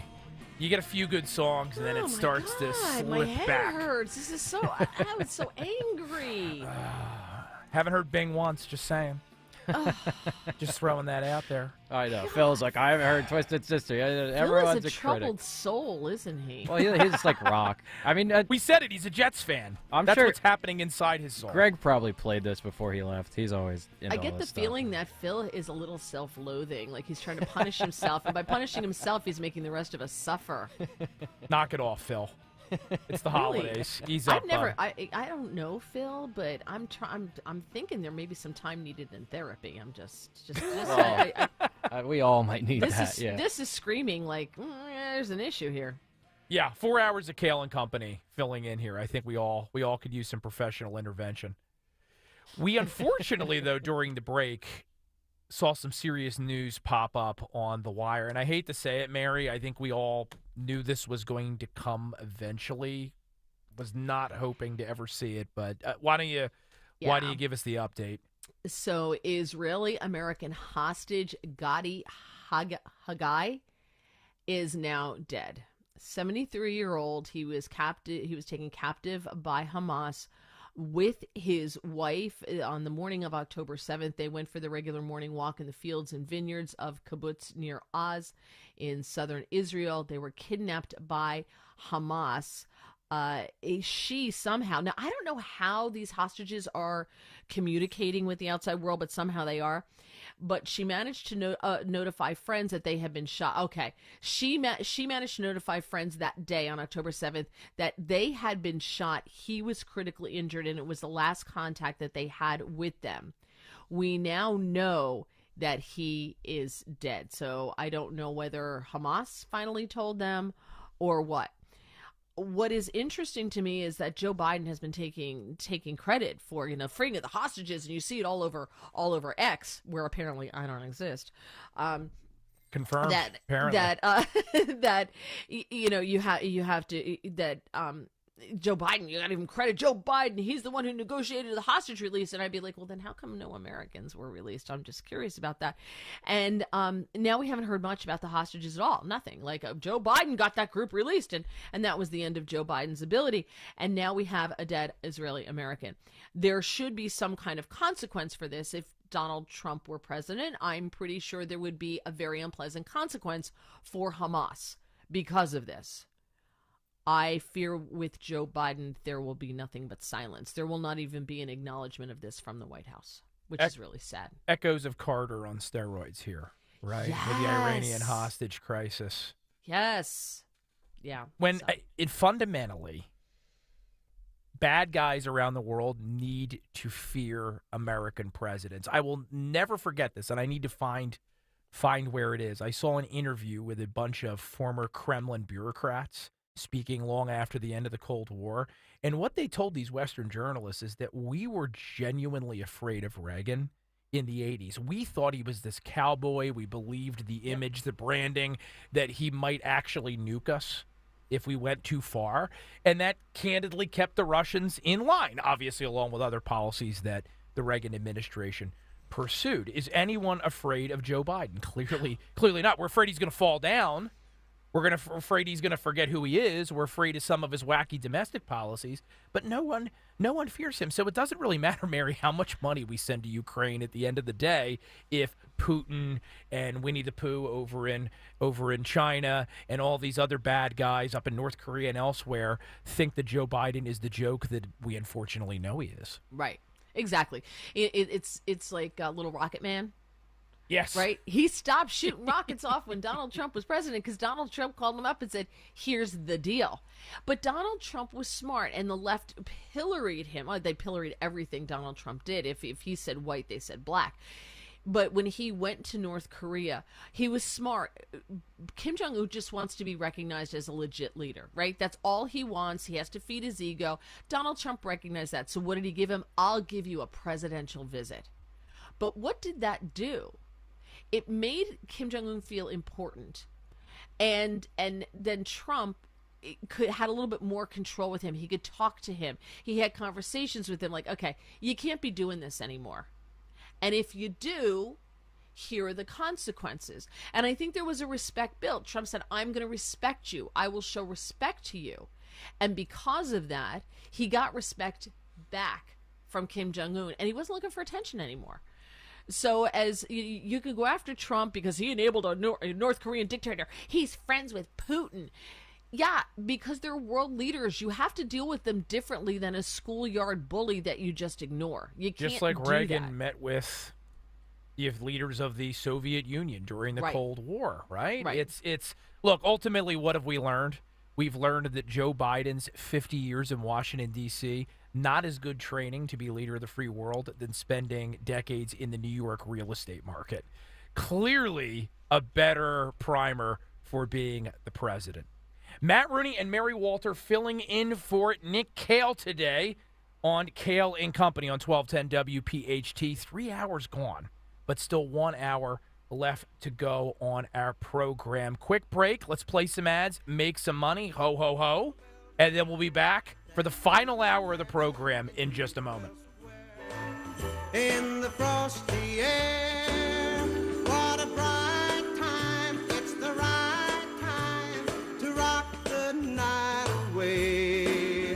Jingle bell time is a swell time to go gliding in the one-horse sleigh. Hi, this is Don Giordano. Are you concerned about your child struggling in school? Do they need more of a challenge? Now's the time to make the call to Kathy Ganna and New Hope Academy in Yardley and Doylestown. 800-300-0003. Let New Hope Academy transform your child's life forever by helping them now. For over 3 decades, New Hope Academy founder Kathy Ganna, a pioneering educator and entrepreneur who created the NHA model, has been utilizing state-of-the-art solutions to uncover ways where your child could avoid struggling and succeed. At New Hope Academy, there's a student-teacher ratio of 2 to 1, allowing for students to deal with many disorders, including high anxiety, social and emotional, and including bipolar. Do not wait. Remember, only the best teachers can work at NHA. Call for that no-obligation tour and consultation. 90% of NHA graduates pursue a college education. Call Kathy today, 800-300-0003. Online, newhopeacademy.net. Call New Hope Academy today, 800-300-0003. Howdy, I'm Hank, and I'm a plumbing pro who installs Bradford White water heaters. I've done so many, my buddies call me Hank the Tank. If you want a reliable, efficient, long-lasting water heater that's built to be the best, you want Bradford White, and you can only get one from a pro like me. How you heat your water matters, so make it a Bradford White water heater. Check out BradfordWhite.com and find a pro like me. Take it from Hank the Tank. Choose Bradford White. If the market volatility of the past year has made you nervous about your retirement future, you're not alone. And so many people are waiting for the perfect time to retire. And those folks are going to be waiting a really long time, I hate to say, because there's no perfect time. The market is always unpredictable and volatile. But that doesn't mean that it's hopeless. Jim Cipriotti has been helping people get to, through, and beyond retirement for over 20 years. And each week, he wants to help give you that freedom to retire. Listen to Freedom to Retire with Jim Cipriotti, now on Saturday mornings at 9 on Talk Radio 1210 WPHT. Diabetes, high blood pressure, anxiety meds, everyone's on them. If you're a 50-year-old male, maybe a bit porky, and you may even have type 2 diabetes, $1 million of term insurance may only cost you about $200 a month. Call Term Provider. Speak with Big Lou at 800-700-6898. Big Lou will find a term life policy for you even if you have type 2 diabetes, are overweight, or have high blood pressure. Term Provider has helped thousands of people like you who think they can't afford term life insurance. To buy $1 million of affordable term life for you, all you need to do is call Big Lou at 800-700-6898. Lou will make sure the scales are tipped in your favor. Call 800-700-6898. Big Lou will answer your call and work to fit you into a term life policy that you can afford. Remember, Big Lou's like you. He's on meds too. Call 800-700-6898. 800-700-6898 or biglou.com. WPHT, WPHT-HD, WOGL HD3 Philadelphia. From the Cherry Hill Volvo Studios, where relationships matter. Always live on the free Odyssey app. Hi, this is Joe Cordell of Cordell & Cordell. The holiday season should remind us that faith and family are the most important things in life. And we hope that you succeed in coming together with those you love this holiday season. Holidays have this magical power to magnify small things to ever greater memories over time. Happy holidays. Offices in Philadelphia, Radnor, and Allentown, Pennsylvania, and Mount Laurel, New Jersey. Michelle Ferrari, licensed in New Jersey and Pennsylvania. Joseph Cordell, licensed in Missouri and Illinois only. Online at CordellCordell.com. Major phone carriers make you sign contracts with rigid data plans to trap you into a kind of forced phonogamy. Sounds pretty insecure if you ask me. At Consumer Cellular, we believe in a more consensual and healthy form of phonogamy, free of contracts and more flexible to your data needs. This way, you stick around not because we force you to with contracts and fees, but because you love our phone plans. Like ardently love our phone plans. Phonogamously. Consumer Cellular. When freedom calls, we're here to answer. Call us at 1-888-FREEDOM. I'm Mark Luca, president of Aqua Pennsylvania. At Aqua, we recognize that we all need a helping hand sometimes. If you or someone you know needs assistance with your water or wastewater bills, we're here to help. Aqua Pennsylvania's Customer Assistance Program can help make monthly bills more manageable. Call 888-282-6816 to learn more and see if you qualify. That's 888-282-6816. Aqua, an essential utilities company providing clean, safe, reliable water. The holiday season is right around the corner. Give the gift that's hard to wrap but easy to give. Give them a Steel. Visit your local Steel dealer or go to steelusa.com/gift guide. Headed to the National Appliance Warehouse for your new kitchen appliances? I know big box stores have low prices, but what about service? It's great. Their cutting-edge team of professionals will answer all of your questions. They'll even suggest what to ask. They do it all, including their own delivery and custom installation teams, plus 0% extended financing. Wow. I know, and you can shop over 100 brands in their 15,000 square foot showroom. That's 6 times the amount of space the average home improvement store devotes to appliances. Okay, so better service, selection, and prices, right? Always. National Appliance Warehouse Price Assures scans prices online and updates electronic tags in real time to confirm theirs are the lowest. It's the season of savings at National Appliance Warehouse. Save an incredible 36% on select GE appliances. They have an unmatched collection of GE, Cafe, GE Profile, and Monogram appliances. Innovative and inspiring, you'll love GE appliances. Click nationalappliancewarehouse.com or visit their showroom on 202 in tax-free Wilmington. This Christmas, put the world on hold and enjoy a Sinatra and Friends Christmas with Sid Mark. You better watch out. You better not cry. Starting Christmas Eve at 3, it's Frank, Dean, and Sammy, plus Ella, Barbara, Tony, and more. A Sinatra and Friends Christmas with Sid Mark. Christmas Eve at 3 and all day Christmas Day. Only on Talk Radio 1210 WPHT and the free Odyssey app. Don Stensland this morning at 10. Kayal and Company now on Talk Radio 1210 WPHT and the free Odyssey app.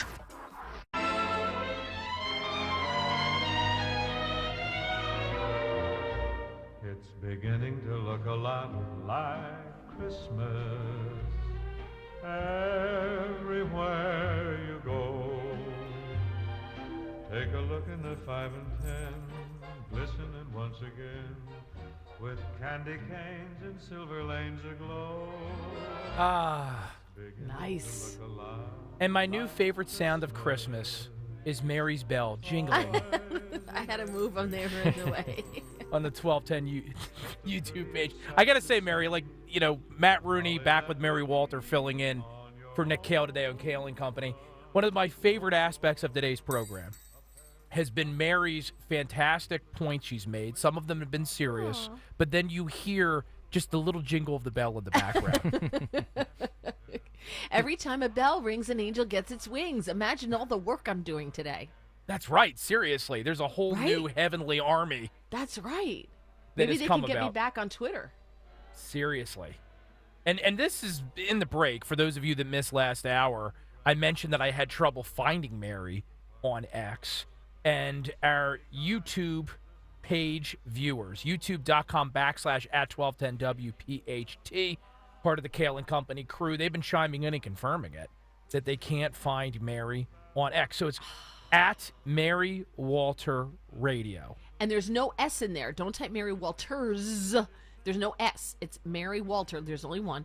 Radio. Right. She doesn't own the radio. You could be excused for thinking she does after you listen to her, but it's just Mary Walter Radio. And I never plug myself. I'm terrible at this. It's Matt Rooney NJ.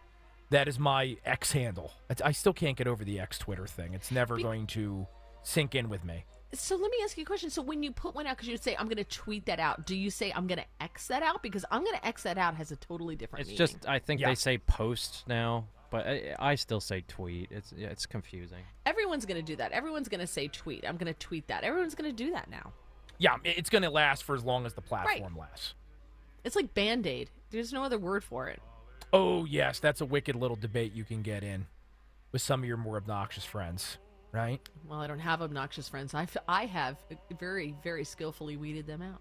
Really? Yes. Good for easy. you. Yeah. Yeah, I just don't participate. You know, like I have family members I'm never going to see again because I'm like, whatever. Sometimes you can't pick your family, right? But you can always pick your friends. Right. The COVID crazy ones I'm done with, right? Like the COVID crazies, man, see ya. That did help thin the herd, It certainly did. online. There are some people, I think, of folks that even though we didn't agree in law school, we still had a civil relationship. COVID, Trump, that was the end. That was it. Yeah. Well, you know what?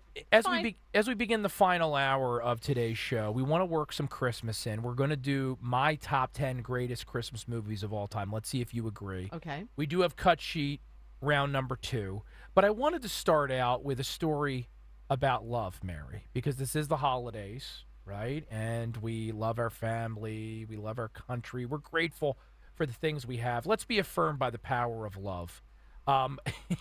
Dear Lord. I'm going to have trouble doing this with a straight face. So sounding like Anthony now. We're all Americans and we love each other. I know, We come right? together. Anthony is a little sappy today. I'm not sappy. I'm just so sick of everyone hating each other. Like, come on, let's just have a conversation. I'm not saying like, oh, let it be, give everyone everything for free. Mhm. Oh, yeah. Gonna be singing Kumbaya at the end of this. Anthony's up on Mount Crumpet. His I'll heart start growing singing 3 Let It times Be. its former size. Yeah. Yeah, I'm the Grinch. Yeah. So we're familiar with this story, even though we all wish we could forget it because it makes you throw up a little bit in your mouth. Aiden Mays Zuropski, am I pronouncing that correctly? This is the Oh, yeah, that guy. former Senate staffer that's accused of having sexy times in one of the Senate Judiciary chambers. Well, I don't recognize him unless he bends over. Ooh. Are we going to get to the bottom of this story now? Yeah, we're going to get to the bottom of this story now. Oh, my God. I've got a ton of them. You want me to keep going? You got to jingle the bell, though. I got them all. It, like, cleanses the palate. I moved them so Wait a they don't jingle as much. I moved them so they don't make as much noise. Jingle the bell, for goodness sakes. So this inspiring young man, you've probably seen the articles and the coverage of him now trying to pose as a victim. One of the themes of today's show, everyone's a victim. It's what the left's currency is, the culture of victimization. One publication has taken it a step further. This was sent to me by a good buddy of mine who's actually home on paternity leave right now, so he's got nothing to do but scroll the craziness on X in between diaper He's changes. got a new baby. How does he have nothing to do? Well, that's what I just ended, except for changing the diapers and waking up and doing that stuff. It's a little, I mean, you know, it's a mind fog when you're in that situation. He sent me this article. It's from Afru. I'm not familiar with this publication, but Never this heard of it. article is all online. It's from their LGBTQ Alphabet People page. This is the title, Fired for His Act of Love in the Senate. Aiden Mays Zuropski's act was symbolic and brave because in a world full of hate, displays of love are rebellious. We shouldn't bend over. There you go again. I don't know if Mary was maybe a ghostwriter on this, and this is actually satire. To a party that hates, we must do the opposite. Whoa. It gets better. Ready? And in a time, and this is actually not the Babylon Bee or the Onion, I promise you all. And in a time when the LGBTQ community is under existential threat by white fragility, feeling threatened, open displays of LGBTQ culture are necessarily brave. In some ways, Aiden's act mirrored that of Anne Frank, who dared to express her honest thoughts and feelings even as she hid from rabid insurrectionist-style death squads. This is what I'm talking about. Like, what is that? What are you on? What are you taking? Have you That's ever your seen opinion. lefty word salad of such high quality? Oh, my God. Well, if you look at what the page is about and you look at who they are, it all makes sense. So Yeah, it comes together, and I was adverse to even sharing this. no. Only because I don't want to promote this garbage. This is where Anthony and I agree. You know, this is the nightmare-fueled, divisive tripe that is literally ripping this country apart right now, as evidenced by that Colorado Supreme Court decision. But, you got to laugh at it, otherwise you cry, right, Mary? Oh, but if I cry because I'm laughing so hard, then I consider it a win. Jingle, jingle, jingle. There you go. A little bit of both, yeah. And don't forget, if you want to see Mary's Jingle Bell, you can go to youtube.com/@1210WPHT, where you can follow along and watch. Look at you with the plugs. Well, you know what? Greg would be happy. I haven't been doing it enough, honestly. I guess I'm a company man, and back when we launched the YouTube page, Greg said, hey, everybody, make sure people know about our YouTube page, and I just had it burned into my mind. I say it in my sleep. Yeah, exactly. See, he's everywhere. He knows when you're awake. It's right. He's listening right now. He got up early. He got up at the same time so he could stalk us, and he's probably taking notes. And we're all going to get a sternly worded memo later. Speaking of which, since we're already going to get a sternly worded memo, you can also catch me on Newsmax TV tomorrow, 3 and 9 p.m., 3:30 on Sunday, and 6 a.m. on Monday. Or just go to newsmaxtv.com and find the schedule for the Wendy Bell Show. Okay, thank you. I'm going to watch. Absolutely. And I'll do it too, because as I've joked, Mary's better at this than I am. The Matt Rooney Show airs Sundays here at this station, 7 to 10 p.m. Eastern Standard, every Sunday night, except this upcoming Sunday, because it's Christmas Eve. And as much as I love you all, and I genuinely do think of you here at this station as family, listeners included, I want to enjoy Christmas Eve. So I know you won't hold it against me. I'm sure you have better stuff to do. What you need to do is you need to listen to this station so you get Frank Sinatra pouring into your family gathering. Speaking of Greg, though, if you were committed, you'd be doing your show Christmas Eve, because not everybody has Christmas Eve off. Can we check our work, please? Exactly. Before we put it on the air and save it. He does anger so well, doesn't he? I know. Oh, that's what the listeners yesterday, they're like, I like Anthony filling in, but his calm manner just throws me off. He's not screaming like Shocker. Greg keeps it up. He's going to have a massive MI in the chair screaming at Nick. That's how he's going out. I've been telling people that it actually is Greg. He's just sedated. Yeah. We gave him a couple red pills, a couple blue pills, and a nice big glass of eggnog. That's actually I took what hearing. Kamala gets. So yeah. Oh my God! Don't start talking about Venn diagrams. Wait. So can we go back to the story about gay love in the Senate? Love is love, Mary. Love is love. I know, but we're only talking about it because we're homophobic, and you should be able to love whoever you love, wherever you love, as long as you're expressing love. So I did go to Babylon Bee to see what they had to say about it. Just for fun, because we thought that other story was written by Babylon Bee, and I highly recommend everyone go and read that other story. Like, you could sit here, Matt, and read that story in its entirety, and it will be the funniest segment of the entire morning. It's hard to tell the difference anymore, right? Exactly. So Babylon Bee, the headline is LGBTQ community in D.C. flocks to hot new gay nightclub. And word has it, this is the place, said a man wearing a pair of black leather chaps. The stories I've heard about what goes on inside this place will make you burst into flames because it's really gay. Burst into flames. The new hangout has been drawing rave reviews from the gay community due to its neoclassical architecture with ancient Greek and Roman influences that harken back to some of the glory days of gayness. This place has everything. Bald nuclear energy secretaries wearing stolen African tribal dresses, naked men shaking their boobs, and a pro-Israel Frankenstein's monster.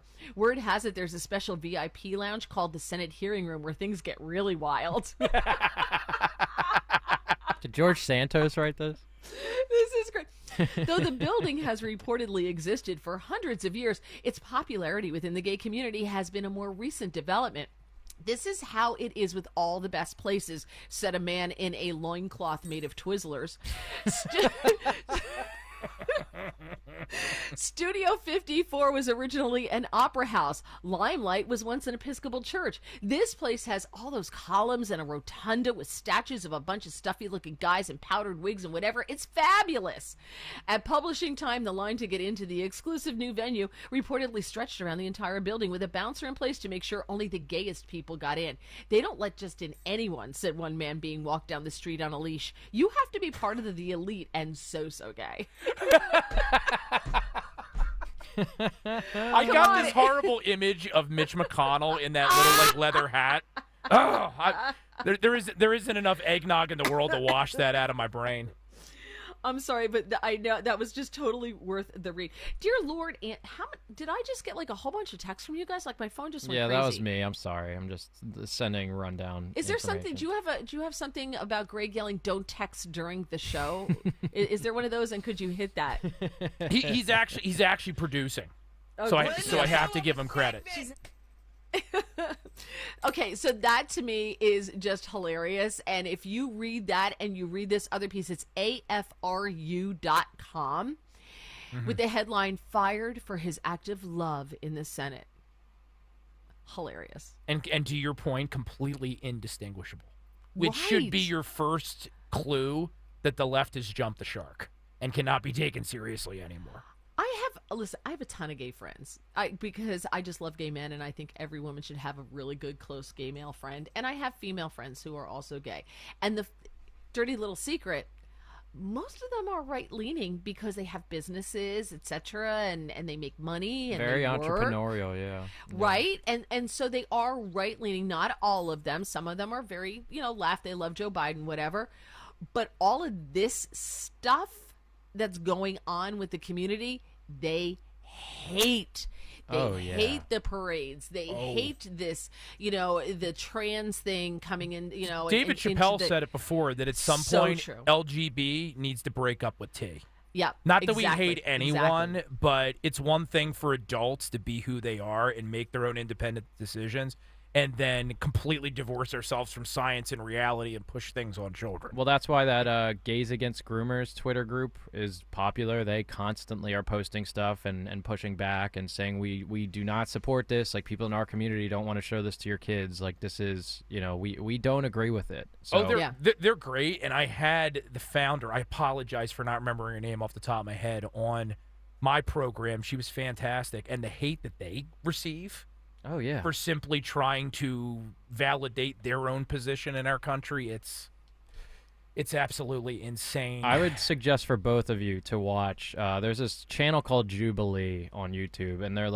amazing. I love them. They just have people have debates, kind of free speech debate, two groups that disagree fully, and they had a debate with LGBTQ members, and they pretty much debated, is pride still relevant? Do we still need it? And it was conservative and Democratic members of the gay community. And it's I just think that's the stuff we really need, because you only hear the powers of the arms of the party. And most people accept gay people now, so they keep pushing these narratives and these new crazy ideas. Well, because Mary said it earlier. And then I know we have something we got to do, so I'll make it quick. But what happens when you reach the end point of victimization? What happens when everyone's a victim? You need to keep finding more ways to make people feel aggrieved, and that's why we keep getting more ridiculous. Yeah, that's true. Yep. Well, my man, it's time for another tried and true segment here on Kayal and Company. It's time for the mystery movie. The morning mystery movie clip on Kayal and Company. Talk Radio 1210 WPHT. All I know is this should be Bailey Park. Yay! But where are the houses? You weren't here to build them.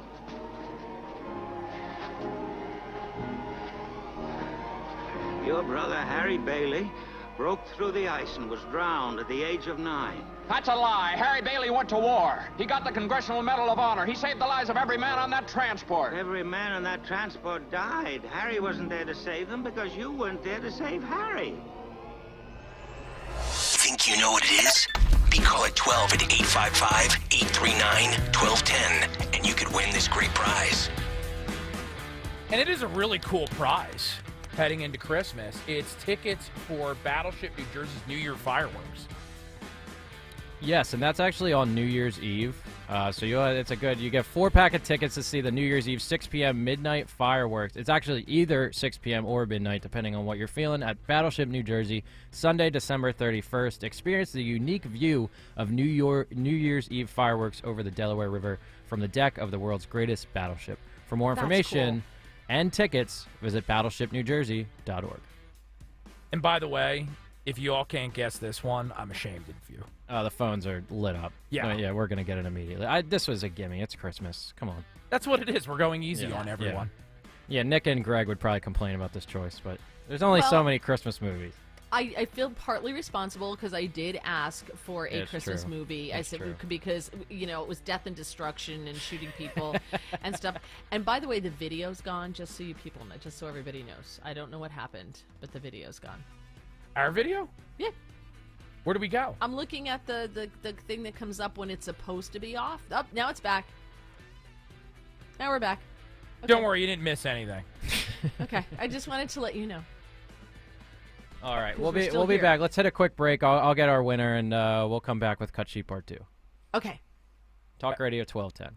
Do you have 3 ex-wives and your current trophy wife wants a life insurance policy 3 times the size of the policies you had to purchase for your previous mistakes? If so, you need to call Big Lou at Term Provider, 800-700-6898. Big Lou is intimately familiar with your problems, and if you're 50 or 60 years old and in reasonably good health, a $1 million policy should only cost about $100 to $200 per month. Big Lou may have a solution for your previous policies as well. You may even save enough money to lighten the load on your new $1 million policy. Remember, call Big Lou. He's like you, except he's only on number 2. Call Term Provider at 800-700-6898. That's 800-700-6898. For $1 million in term life insurance that you can live with. Call Big Lou at 800-700-6898. 800-700-6898.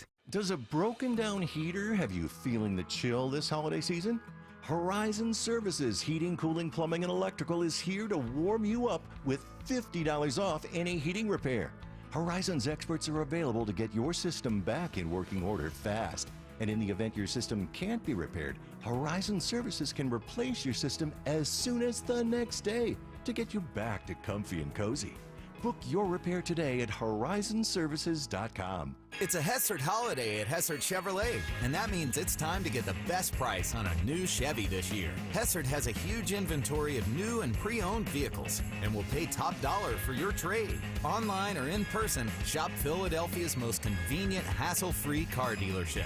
Enjoy a Hessert holiday and get to Hessert Chevy today. Online at HessertChevy.com. Chevy, together let's drive. Your way or no way at Hessert Chevrolet. See dealer for complete details. Sports Radio 94 WIP is your exclusive home of the Philadelphia Eagles. And with the free Odyssey app, you can listen to your favorite Philadelphia announcers during every game. Turn down your TV and turn up Merrill Reese and Mike Quick. The kick is... It's goalable time! They just do not want to go away. He's at the 5. He's in! Touchdown! The Eagles win! It's easy to sync Sports Radio 94 WIP with the Eagles on your TV. So download the free Odyssey app today. That's AUDACY. This is Larry Steinhaus of Investor Schooling.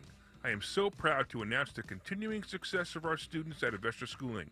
You already know that at Investor Schooling, we teach real estate investing and stock options. Did you also know that we teach things about tax savings, estate planning, and business coaching as well? We teach things about money I bet you never knew. At Investor Schooling, we teach from the perspective of true experience. If you want to see what our students think about Investor Schooling, please check out the over 160 5-star Google reviews.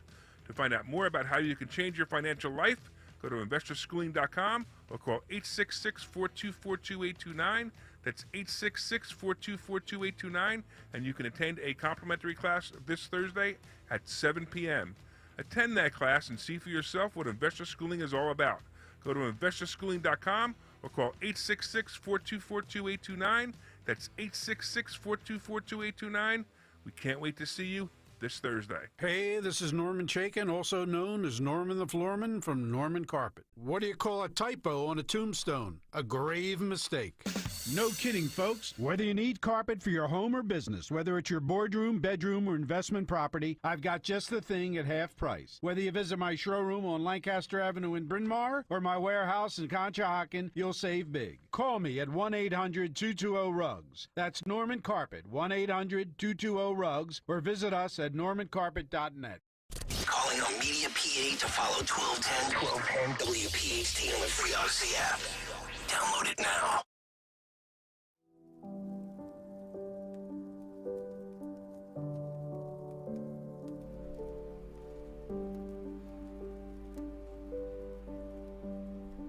All right, now you're just trying to put me to sleep, Andy. I'm ready for sleep, yeah. I just keep picking, like, you know, the most ambiance songs. I thought this had lyrics, but I guess it doesn't. It sounds like a lullaby. Yeah, this is like the Yule log your aunt puts on the TV when she's sick of everyone talking about football when dinner comes out. Like, that's what this is, yeah. Do not be dissing the Yule log. Do not diss the Yule log. But when we've been up since 4 a.m. and I need to stay awake for at least another 32 minutes, we can't do the Yule log. Yeah. Well, you have to drive, so you better it's true. Stay up longer than 32 minutes, because that could be an ugly ride home. That's true, especially on the Schuylkill. Mary's just going to, like, lean to the left and collapse. She would never lean to the left. Oh, you're correct. Why do I have her lean? That was not meant to be the way I said it. I'm sorry. That's okay. That's the worst insult you can level at someone on this station. Matt Rooney and Mary Walter filling in for Nick Kayal on Kayal & Company. Today we gave you our mystery movie clip, and it looks like, Anthony, we have a winner. Winner, chicken dinner. Arlene from Blackwood, New Jersey, my neck of the woods. Welcome to 1210 WPHT. What is the mystery movie clip? It's A Wonderful Life. Restored my faith in humanity. One of the happiest movies ever. Yeah, it really is. Yeah. And I'm not ashamed to say, Arlene, it's one of the movies that makes me cry. Oh. I'm not just peeling onions. It actually, I get the feels, as the Gen Zers would say. Yeah. We need, you know what? That's a movie that needs, speaking of Gen Z, we got to get them to watch that stuff. They got to start watching some of the classics. They have no idea of anything that's been produced since before they were born. Well, I will say, my dad, at least, he loves that movie, and he made me go every year to go see it. And we, like, sometimes we go to, like, the Sellersville Theater, stuff like that, and we go out, watch the whole thing. And I'd always, like, you know, poo-poo it. But I mean, I've felt like George Bailey so many times in my life, and at times I still do. Aww. And I just, you know, I feel like that story is so relatable to each and every one of us. You feel worthless. Now I'm crying so for many... Anthony. But seriously, who's your Clarence? I don't know. I feel like I have multiple in my life. But Matt Rooney, cough. Matt Rooney. Yeah. Matt and Mary Walter. Yeah. Arlene, is your family going to watch It's a Wonderful Life this year? Maybe you already got to it. Oh, absolutely. Every year. We love it. We usually watch it, Arlene, at that point after the meal where no one can really move anyway. So it's a good time. We're quiet. We're sitting there. You know, you're wearing your sweatpants. It's a good scene. Arlene, thanks for calling in. Congratulations, and Merry Christmas. Thank you. Merry Christmas. Merry Christmas. Happy New Year. Yay. Say Merry Christmas to as many people as you can. I experimented with this recently. I was traveling and I was in an airport. I said it to everyone. I did not get one nasty or even tepid response. Everyone was very warm. I think they miss hearing it, Mary. I agree. I always say Merry Christmas unless I know you're Jewish, and then I say Happy Hanukkah. I go out of my way to say that. But this time of year, like, I've had people wish me Happy Hanukkah. I'm like, oh, thank you. Because they're not wishing me anything bad, right? They're not, because I live in Jersey, because people tell you to do stuff to yourself that's anatomically impossible all the time. So when somebody's doing something like wishing me Happy Hanukkah, I'm like, oh, thank you. That's so nice. You didn't tell me to go, blank myself. So yay, it's a win. So I think it's the same thing with Christmas, that most people are like, oh, well, it's a nice saying. So I love it. I think it's great, and I try to do that as well. Like I said, I have my cookies out on the front porch for the delivery guys. There's a nice sign that says Merry Christmas. I am going to porch pirate those cookies, by the way, somehow. I don't know how. You can't see our porch from the road. Very clever. Uh-huh. Our front door does not face the street. It's on the side. By the way, Joe over at our YouTube page says Greg Stocker is Anthony's Clarence. We'll have to ask Greg about that. Aww. Yeah, that might have won YouTube. That's good. Yeah, that's good. that's pretty good. Let's do this before we head in. Well, I know you're loathing for our audience. You just need to give them a chance, Mary. They're fans of you. We have people on here saying, "Great show today, guys." Mary for president. No one's saying Matt for president. Well, that's because they want me to be president. It's a miserable job. No, it's. I try to just stay away from negativity. That's all. Well, let's do this then. Speaking of staying away from negativity, although this conversation can get contentious, let's run through, and this is just one man's opinion, but you're listening to me on the radio, so I'm assuming you think it's at least worth considering. These are my top 10 Christmas movies of all time. And this is an extremely hard list to put together for what it's worth because there are so many options. But let's give it a shot. I'll tell you what I think the top 10 are, and you can tell me if you think I'm wrong. I'm going to go in reverse order here, Mary. Okay. Number 10, just to prove that I can be sappy when I want to be, Love Actually. Oh, look at you. I know. Okay. All right. Because when you are hanging out with your spouse, particularly if you're a man, and I'm referring to biological men out there, not the fake ones, this is an acceptable rom-com that does not drive you nuts at Christmas. It's got a lot of humor. It's got some really good actors and actresses in it. It's enjoyable. I think that this is, because there's different movies for different things, a great, hey, let's have a drink and wrap the kids' presents movie. It can just be on in the background. Okay. All right. Okay. You don't have to agree, Mary. You can. I'm not. I just said okay. I didn't agree. I said okay. Mary's okay is I'm not angry. I'm disappointed. I feel low already about this list. I'm just gonna stop I'm just hoping it gets better. That's all I'm saying. Okay. All right. Listen. You got nowhere else to go but up. Nowhere. Ouch. I need Stalker here, my Clarence. Number 9, Home Alone 2. 2? Home Alone 2. Yes, 2? Home Alone 2. This is a rare movie franchise where, spoiler alert, both of them are in the top 10. Because, and here's why. The thing about the Home Alone movies is it does a beautiful job of making you remember how big and wondrous and mysterious Christmas is when you're a kid. You see the whole thing through Kevin's eyes. And a bonus with Home Alone 2, you get a Donald Trump cameo. That's true, but it was actually on the other day, and I said, oh, maybe I'll see the Donald Trump thing. And I was just like, why am I watching this entire thing? The premise is just so ridiculous for the entire thing. Really? They left him home again? Come on. Yeah, I just watched the first one, but 2 is a little... It's just Hollywood getting greedy. Yeah, I think they repeated the formula. They didn't try to subvert expectations, and it works for a Christmas movie. I'm not saying it should get an Oscar. I'm saying for a Christmas movie, it works. All right, let me keep trying because I'm not winning over either of my coworkers here This is today. going sad so far. 8, How the Grinch Stole Christmas. I love that one. Yeah. Which one?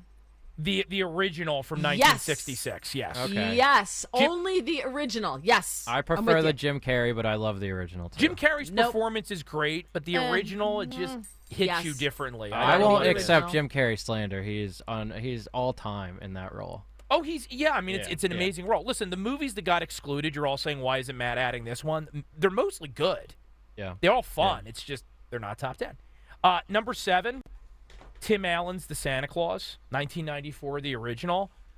Not only is it really fun and a cool premise, and Tim Allen is great, but I actually am a family law attorney. That's my day job. I've been one for many years. It's a divorce Christmas movie. So I think, again, at the risk of being corny, but it's the holidays, it's a really good movie for kids who come from a home where there's a lot of stuff going on. So it's nice. And Tim Allen's funny. Tim the Toolman Taylor, if you were a kid in the 90s like I was, love my Tim Allen. Is that Home Improvement, right? Yep. Yeah. Home Improvement, yeah. Home Improvement. Number 6, White Christmas. Ooh, I like that one. Another I great like Christmas present wrapping movie because it's a musical for all intents and purposes. Awesome classic Americana, 2 World War II GIs going home to help their former commander who's going through a rough time. Everything to love about it, Mary. Mm-hmm. Yeah, no, I like that one. That's a good one. I give you that. Number 5. You're getting better. National Lampoon's Christmas Vacation. Yes, that's one of mine too. Amazing, Yep. I mean, what more needs to be said? Even though your family's gathering is hopefully not going to be this crazy, burning Christmas trees and hostage situations, we can all relate to the people in that room, and it's one of the reasons why the comedy works. Number 4, original Home Alone. I already explained why. It's the classic Christmas movie, takes you back to childhood, minus the whole BB gun, burglar. Every adult, by the way, in that movie is miserably mean to Kevin. It's true. It's so true. And I think it's, again, because that's how you feel as a kid, right? Yeah. When you're not happy, you feel like everyone's against you. Number 3, A Christmas Story. Yes, I've got that on my list. Yep, got a good one. I like that one. You'll shoot your eye out. There's so many classic lines in that movie. Bumpuses! There's just so many great classic lines. Fragile. It is crossed over into our pop culture in a way that some of these movies have tried but have not quite accomplished it. Number 2, you got to have one of the Christmas carols. Mine, the 1951 with Alistair Sim. There's lots of good versions. There's a lot of miserable versions of the Christmas Carol. I still think that one takes the cake. On my list, it's The Muppets Christmas Carol. Hilarious. It's true. I haven't watched The Muppets in so long. Oh Light my the lamp, God. not the rat. Light the lamp, not the rat. I remember going to the movies great. when I was like in elementary school, going to see The Muppets in space, and I just was like so excited. Oh my God. I love The Muppets. Muppets Christmas Carol, best one out there. And Michael Caine, right? Like, he could have done a normal one without Muppets, and it would have been amazing. But I'm also a Muppet fan. Honorable mention, Muppet Family Christmas ran on ABC back in the 1980s. Amazing. Find it on YouTube. Okay. Last but not least, kind of a little bit of a spoiler alert since we just had it in the mystery movie segment, but It's a Wonderful Life. It's the perfect Christmas movie. It's got everything. Feel free to hit me in the comments or over on X if you think I missed something, but those are the movies I'm going to be watching over the next few days to the extent I can fit them in, Mary. Now, can I tell you which ones you missed that are on my list? Yes. May I tell you? In no particular order. Miracle on 34th Street, the original in black and white. I should like it more as a lawyer, but I think it's a little slow. Okay, that's fine. What about A March of the Wooden Soldiers? Another classic, black and white. Ooh, that is good. It's a good one. Yeah, that's a solid one. Yeah, I like that one. It happened on Fifth Avenue. Most people don't know this movie. I don't think I've seen that. Great movie, and it's about this group, and it's after the war. And it's a group of people. It's a story of this guy who is homeless. He's a vagrant, right? But he dresses very nicely. And in the winter, all the mansions on Fifth Avenue are boarded up. Back in the day, I guess, and everybody went south. Kind of like, they do now. And they went to their mansions in the south. So he would move in to a different mansion every year. So he moves into this one mansion of this, millionaire, and all these other people wind up living there with him. But he takes very good care of the place, and everything has to be put back. And you have to watch it, but I don't want to give it away. The owners of the mansion wind up living there disguised as homeless people too. Oh, wow. But it's just such a feel-good movie. In the end, it's such a good movie. I love it. I could sit and watch it every single time, so I love it. So it's Miracle on 34th. It happened on Fifth Avenue. That's the beautiful thing about the holiday, right? Everyone has that movie they connect with. I'm gonna drop these grenades, Mary, real quick before Anthony tells us it's time for a break. Wait, I'm not done yet, so go ahead. Well, we can do it. Do we have time on the other side? Yeah, I'm getting the we need to break signal. Back. Oh, all of a sudden breaks are important on this show. I just worked with Kayal for the last 2 days, and all of a sudden breaks are important. Anthony's giving me the Anthony look with the beard, and I'm a little intimidated. So I feel like I need to. Ignore him. Final break on 1210 WPHT, and when we come back, a Merry Walter Christmas. You're not going to want to miss it. Thank you. Jingle, jingle.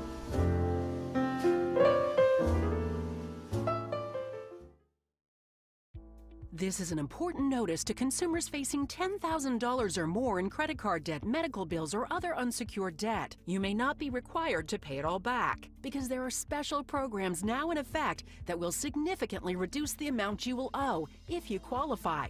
This is not bankruptcy or a debt consolidation loan.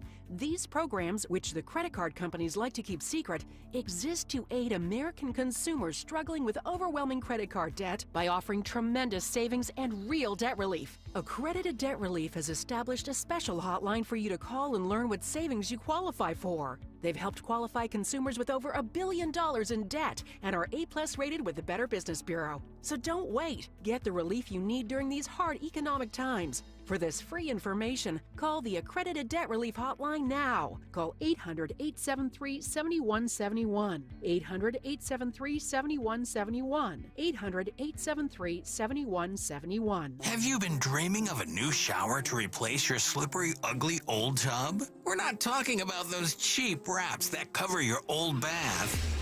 PJ Fitzpatrick can install a low-threshold or low-entry, fully customized jacuzzi shower system in just one day. It's surprisingly affordable and comes with a lifetime guarantee. Visit trustpj.com to set up a free design consultation and take advantage of generous winter promotions. That's trustpj.com. You should live without boundaries and no fear of missing out. Be fulfilled in everything you do. How you feel tomorrow starts today. With proactive steps to be well, take time for you. Be proactive. Maintaining total health and wellness includes staying up to date on preventative immunizations so you can be your best self every day. Talk to your doctor about which vaccines are right for you. Paid for with Pennsylvania taxpayer dollars. Hey, this is Ray Didinger. I had the opportunity to open the new Joe Conklin show. It was sensational. It includes all the impressions, Iverson, Merrill and Mike, Barkley. There's a whole new musical element to it. He performs with the City Rhythm Orchestra. So if you get an opportunity, get out and see the new Joe Conklin show. See Joe Conklin in the City Rhythm Orchestra at Westchester University, January 26th and 27th. And at the Broadway Theater in Pittman, New Jersey, February 25th. For tickets, go to joeconklin.com. Looking for a new Ford? Winter Ford has the vehicle for you. Choose from our large selection of new F-150s, Explorers, Escapes, and Bronco Sports today. Winter Ford also takes care of you after the sale. Stop in their service department with no appointment necessary. Call 800-428-4000 for offer details.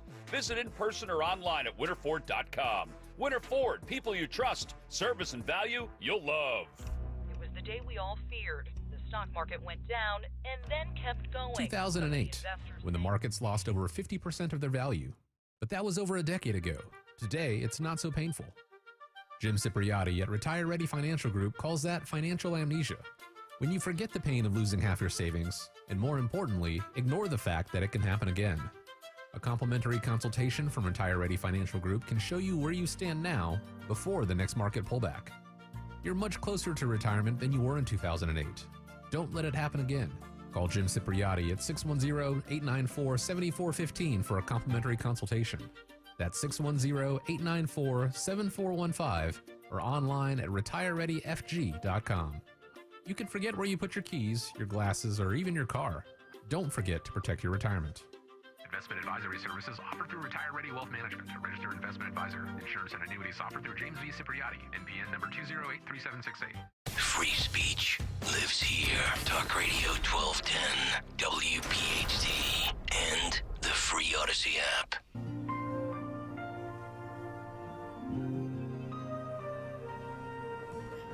Come, they told me, ba-rum-pa-pum-pum. A newborn king to see, ba-rum-pa-pum-pum. Our finest gifts we bring, ba-rum-pa-pum-pum, rum-pa-pum-pum, rum-pa-pum-pum. One of the worst things, Mary, about losing David Bowie. I know. Shush. Here we go. Years from now, perhaps we'll see. Here's part of the song right Our finest day of glory. She's physically affected by this. Folks. I love this. It's great. It's an amazing song. Oh, I love this song. Okay, now you can talk. I got to hear the part I wanted to hear. Feel free. Well, Go ahead, trample all over it now. No, I was just going to say that one of the many tragedies of losing David Bowie was that I wanted to hear this song again with him throwing it to the next generation. I don't know who that would be. Yeah. But the continuity was broken, right? What a great idea. Like, she's not my favorite, but you got to think that probably the most prominent artist of our current time is Taylor Swift. I was going to say, if you say Taylor Swift, I swear if I was close enough to punch you in the throat right now, I would. I'm not a big fan of T-Swift. I'm with you. But I'm just trying to think of someone who's got that, you know. Yeah, it would be like Justin Bieber, maybe. I don't know. If you're thinking a guy. Well, he has a good voice. No, Lizzo. no, not Lizzo. Oh Leave my Chris God. Christie out of this. Michael Bublé. That would be good. That works. You're right. That does work. That very much works. Wow. It was one of the great missed opportunities in the history of music. That's so true. I'm glad I allowed you to interrupt this because that was really brilliant. I usually, 1 out of every 2 times I interject, it's worth it. Yeah, no, and the other 2, you just have to rely on our friendship here to forgive me. So, speaking of interjections, I got a text from Michael Pelka, who he's in for Zioli today, and he wants us to plug that. So I asked him what it's worth to him, and he sent me back a picture, but I can't tell you what it is. Hey now. So yes, so Michael Pelka is in for Rich Zioli today. And apparently sends interesting texts. Yes, he does. In exchange for plugs. Yes. Mike, yes, I don't need any texts from you. I just want to make it clear. I will plug you, and I don't need any of that. No, it wasn't anything like that. It wasn't anything like Joe Biden would send, okay? Or Hunter. It wasn't like a Hunter Biden text, okay? Let's clarify that. Oh, Pelka's laptop is clean, folks. Nothing interesting on there. Yeah, no. And also, coming up next, because even when the regular hosts are away, we still have great programming at this station. We have our own Anthony Dorenzo. Yes. Filling in for Dawn with the man that I still have in my phone is Tall Dan Borowski of the Dom Giordano program, because I had to differentiate him from my former producer, Dan Valdez, who is literally half the height. So, do you know, fun fact about Dan, we used to work together on another radio station. He was the pool boy. We always just joke around. He was the pool boy. Called him pool boy. May I finish one of the best. My list of my TV shows, my Christmas movies? Can I just very quickly before we go into Christmas songs? No, you may. Okay, so I'll just make it really quick, and then you can continue. Charlie Brown Christmas, because it's one of the few that are still religious that are out there. I love that. The Charlie Brown tree. It got to me so much as a kid that we have had several Charlie Brown trees because I feel bad for the trees still left in the tree yard. Like Phoebe on Friends, remember when she wanted all the trees that were left and then they went out and bought them all for her? That's me. My wife said that I was the Charlie Brown tree of men. That she kind of plucked me out of the lot, felt bad for me, tried to dress me up a little bit. You know, I kind of like the way your wife rolls. She like totally keeps your expectations low. I have decided in this 4 hours of radio that you guys would get along, and therefore you can never meet. You can never meet. She's brilliant. I like the way she's a brilliant wife. She has you trained perfectly. Absolutely. Yeah, I love her. And if you're listening, yes, ma'am, I'm I love her. Doing everything I need to do. My Bells of St. Mary's with Bing Crosby. Great movie. I cry with that one. You have a sister. You have a case of tuberculosis, and she's got to go away. Oh, dial, what is it? O for O'Malley. I love it.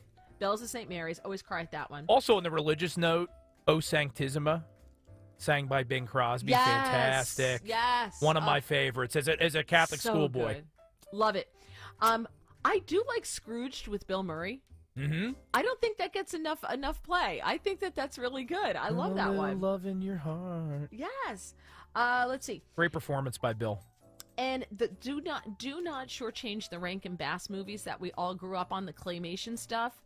I like Rudolph with Abominable, right? And Herbie wants to be a dentist, right? So I love that. And I also like The Year Without a Santa Claus only because of the Heat Miser and the Snow Miser, who totally steal the show. The rest of the story is kind of okay, but the Heat Miser, the Snow Miser, the Winter Warlock totally make it. I'm 100% with you on that one. Rudolph, I hate to rain on the Christmas parade here. I hate how mean Santa is in that claymation. Santa is a jerk. Yeah. Total jerk. And it's just not the image of Santa Claus. That's the one. Is that the one that they also take all the toys from the kids in like the town center with the No, it's Meisterburger. Yeah. Burgermeister Meisterburger. That was the one that had Mickey Rooney as Santa. Yeah. No relation. No, wasn't that wasn't that the one that had Fred Astaire as the mailman who tells the story? Yes. Singing. That Santa Claus is coming to town. Shout out to Jim. I don't like Jim that one said. as much. That's got the weird 70s or 60s scene with Jessica, and it's got like all the weird moving stuff in the background. And you can tell true, that Rankin yeah, and Bass were like seriously on drugs when they did these things, right? Like, but I like Burgermeister. I do like the Burgermeister Meisterburger. He's kind of fun, but that one's not one of my favorites. But in general, I do like the Rankin Bass stuff just because we grew up on them. Okay, I'm done with my list. Feel free to continue. I promise I would do it before. I'm going to drop 2 grenades here. One, Die Hard, not a Christmas movie. Agreed. It's not. It has, and I went over this on my Sunday show here at the station. It has elements of Christmas, but just because it takes place at Christmas doesn't make it a Christmas movie. It's a good movie. I love Bruce Willis, but it's not. This is probably my most controversial Christmas opinion, Mary. Elf with, the great Will Ferrell. It's okay. It's okay. I like it. It's cute. I'm not as head over heels as some people are about Elf, who think it's like the penultimate Christmas movie. Those are the same people who think Die Hard's a Christmas movie, though. So I kind of think Elf is, at least for modern Christmas movies, it's the standard. It has adult humor, it has humor for kids. It's fun, it's different, and it's like the message at the end is wholesome. So I know I'm in the minority on this one. I'd like to point out your co-host in the next segment, Dan Borowski. Just walked out, stood in the glass, and made a gesture at me, which is not appropriate for family radio. Ignore him. It works. Yeah. He goes away eventually. I've tried it several times. Yeah. He just goes away. But look, like I said before I get any hate messages, it's not a bad movie. It's just all about what connects with you this time of year. And Will Ferrell, I prefer some of his other work better. I just put up in the YouTube chat, I know we're wrapping up here, but is Die Hard a Christmas movie? We got 13 votes so far. 38% say yes, 62% say no. It's just, there you go. It's just not. I'm sorry, folks. And there's a few movies like that I think kind of hug the line. Yeah, like Harry Potter, the first one, everyone says is a Christmas movie. Right, but in Harry Potter, they also have that cool little scene where they're having a Halloween banquet. It's spooky, there's witches, there's wizards and everything, so is it a Halloween movie? I kind of feel the same way about Nightmare Before Christmas. It's in the title. Yeah. But it's not really... Yeah, it's a Halloween movie. Right, exactly. It doesn't really fit in to the Christmas genre. Even though I love that movie. That one I really liked growing up. You want a deep dive, Mary? Because you gave us a deep dive. Do I have a choice? Sure, go ahead. Because if I say no, what are you going to do? You do if you react like that. Yes, I do. Let's do it. 1985 Santa Claus, starring Dudley Moore and John Lithgow. Being an 80s kid, I loved this movie. John Lithgow, great villain whenever he is one. John Lithgow? Yeah, John Lithgow. What am I saying? It's the end of the day, so I'm mangling syllables. Yeah. John Lithgow, he's in it, and it's really cool. And Dudley Moore does a good job as this errant elf that doesn't feel like his genius is being appreciated at the North Pole. I've never heard of this movie. So he teams up with Lithgow, and obviously, eventually, he finds redemption. Santa Claus comes and finds him. I mean, it's cheesy as all heck, but that's Christmas. So try to see if you can find it this year if you're looking to go a little bit deeper into the Christmas canon of movies. Huh. Dan Borowski couldn't help himself in our chat. 1, Elf is the best of all time. 2, how is Love Actually a Christmas movie but not Die Hard by these standards? That's a good point. I'm going to call into the next show from the car on my way home. Yeah. And he only thinks Elf is the best movie of all time because it was out when he was a kid, so that's why he thinks it's the best movie of all time. That's true. Yeah, there were Christmas movies made before Pool Boy was born. Well, look, because I'm just a little bit older than these guys, Mary, I think that's why I feel the way about Santa Claus with Tim Allen. Yeah. Because that was something that was on nonstop on the Disney Channel when I was a kid. Okay, well, I wasn't born in 1945, but I still like it happened on Fifth Avenue and Miracle on 34th Street. So, but, maybe it's because I'm mildly aware of things that came along before I was born. It was because you were an extra on the set of Bells of St. Mary's, right? See, that's another one that I love, The Bells of St. Mary's. It's a great movie, but it wasn't alive back then. I'm just shooting the old jokes and the age jokes back across the net here. Oh, yeah, you could do that. That's fine. It doesn't bother me, but... Well, now we're going to have to end the program on a hostile note. Merry Christmas, bah humbug. You're very sensitive. I am very sensitive. Not as much as some, though, that you and I have encountered in this industry. I'll say that much. I was going to say, I thought your wife would have beaten that out of you by now. She needs a couple more years. We've only been married for about 6. I think by the time we get to 10, I'll finally be cured. Oh, you'll be numb. Yeah, you'll be numb by then. I'm working on it. The rate she's going, less than 10 years. I'm getting 100%. calloused. But forget about 10 years from now, everyone. Christmas 2023 is upon us. Last show before Christmas. I hope you all have a blessed and wonderful Christmas, however you are spending it in just a couple days. Honored to be filling in today. I'm Matt Rooney with the great Mary Walter. Thank you, Anthony DiRenzo, and the rest of the team, including you, Phil, despite what we said about your music. Be sure to I don't tune take in. that back. It's not despite what we said about it. It's in spite of what we said about his music. All right, I'm just ending the program now. Wait. We're back next Friday. Next Thursday. Thursday, that's right. 28th. So if you weren't turned off by all of this, you can revisit us next Thursday. And stay tuned for Anthony and Tall Dan coming up here in just a moment on 1210 WPHT. Merry Christmas, everyone. And Opelka in for Zioli. Yes, watch. Bye. Merry Christmas. Hey, it's Rich Zioli. It's not too late to get yourself a great gift this year. The gift of a gorgeous smile. By booking an appointment today with my friend, Dr. Michael Veneria at Veneria Dental. I've been telling you about him for years. As you know, my entire family goes to Dr. Veneria because the level of care and commitment to dental excellence that Dr. Mike and his staff delivers to every patient is simply unmatched. He's been delivering results that surpass expectations that have made him a top dentist in New Jersey for 10 consecutive years. He has one of the most respected reputations among his peers as a master of dental implants. So, if you've been on the fence about getting that dental procedure done, reach out to Dr. Mike today. You have a choice, a clear choice for you and your family, so give Dr. Veneria a call. I promise you it will be the best gift you can give yourself. A beautiful smile. You won't be disappointed. 2 locations to serve you in Cinnaminson and Woodbury, right over the bridge. Schedule your free implant consultation today for your perfect smile. 856-786-2020, VeneriaDental.com.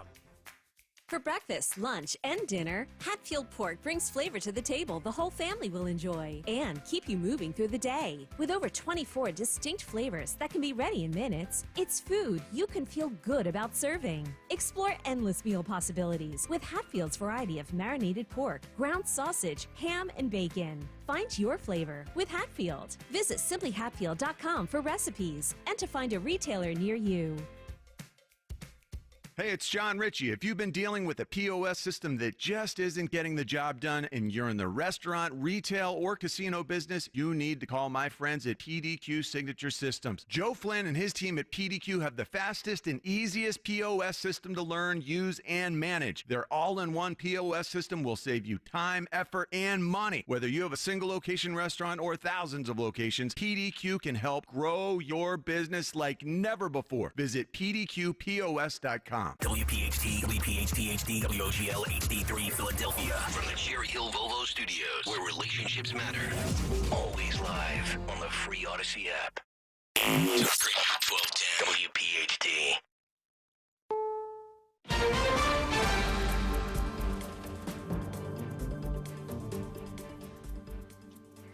I'm Stacey Lynn. Israel says a 73-year-old dual U.S.-Israeli citizen believed to have been taken hostage by Hamas is no longer alive. CBS's Linda Gradstein is in Jerusalem. God was a father of 4 and a grandfather of 7. Israeli officials announced his death and said his body is still being held by Hamas. Some 120 Israelis, including 17 women, are still being held by Hamas in Gaza.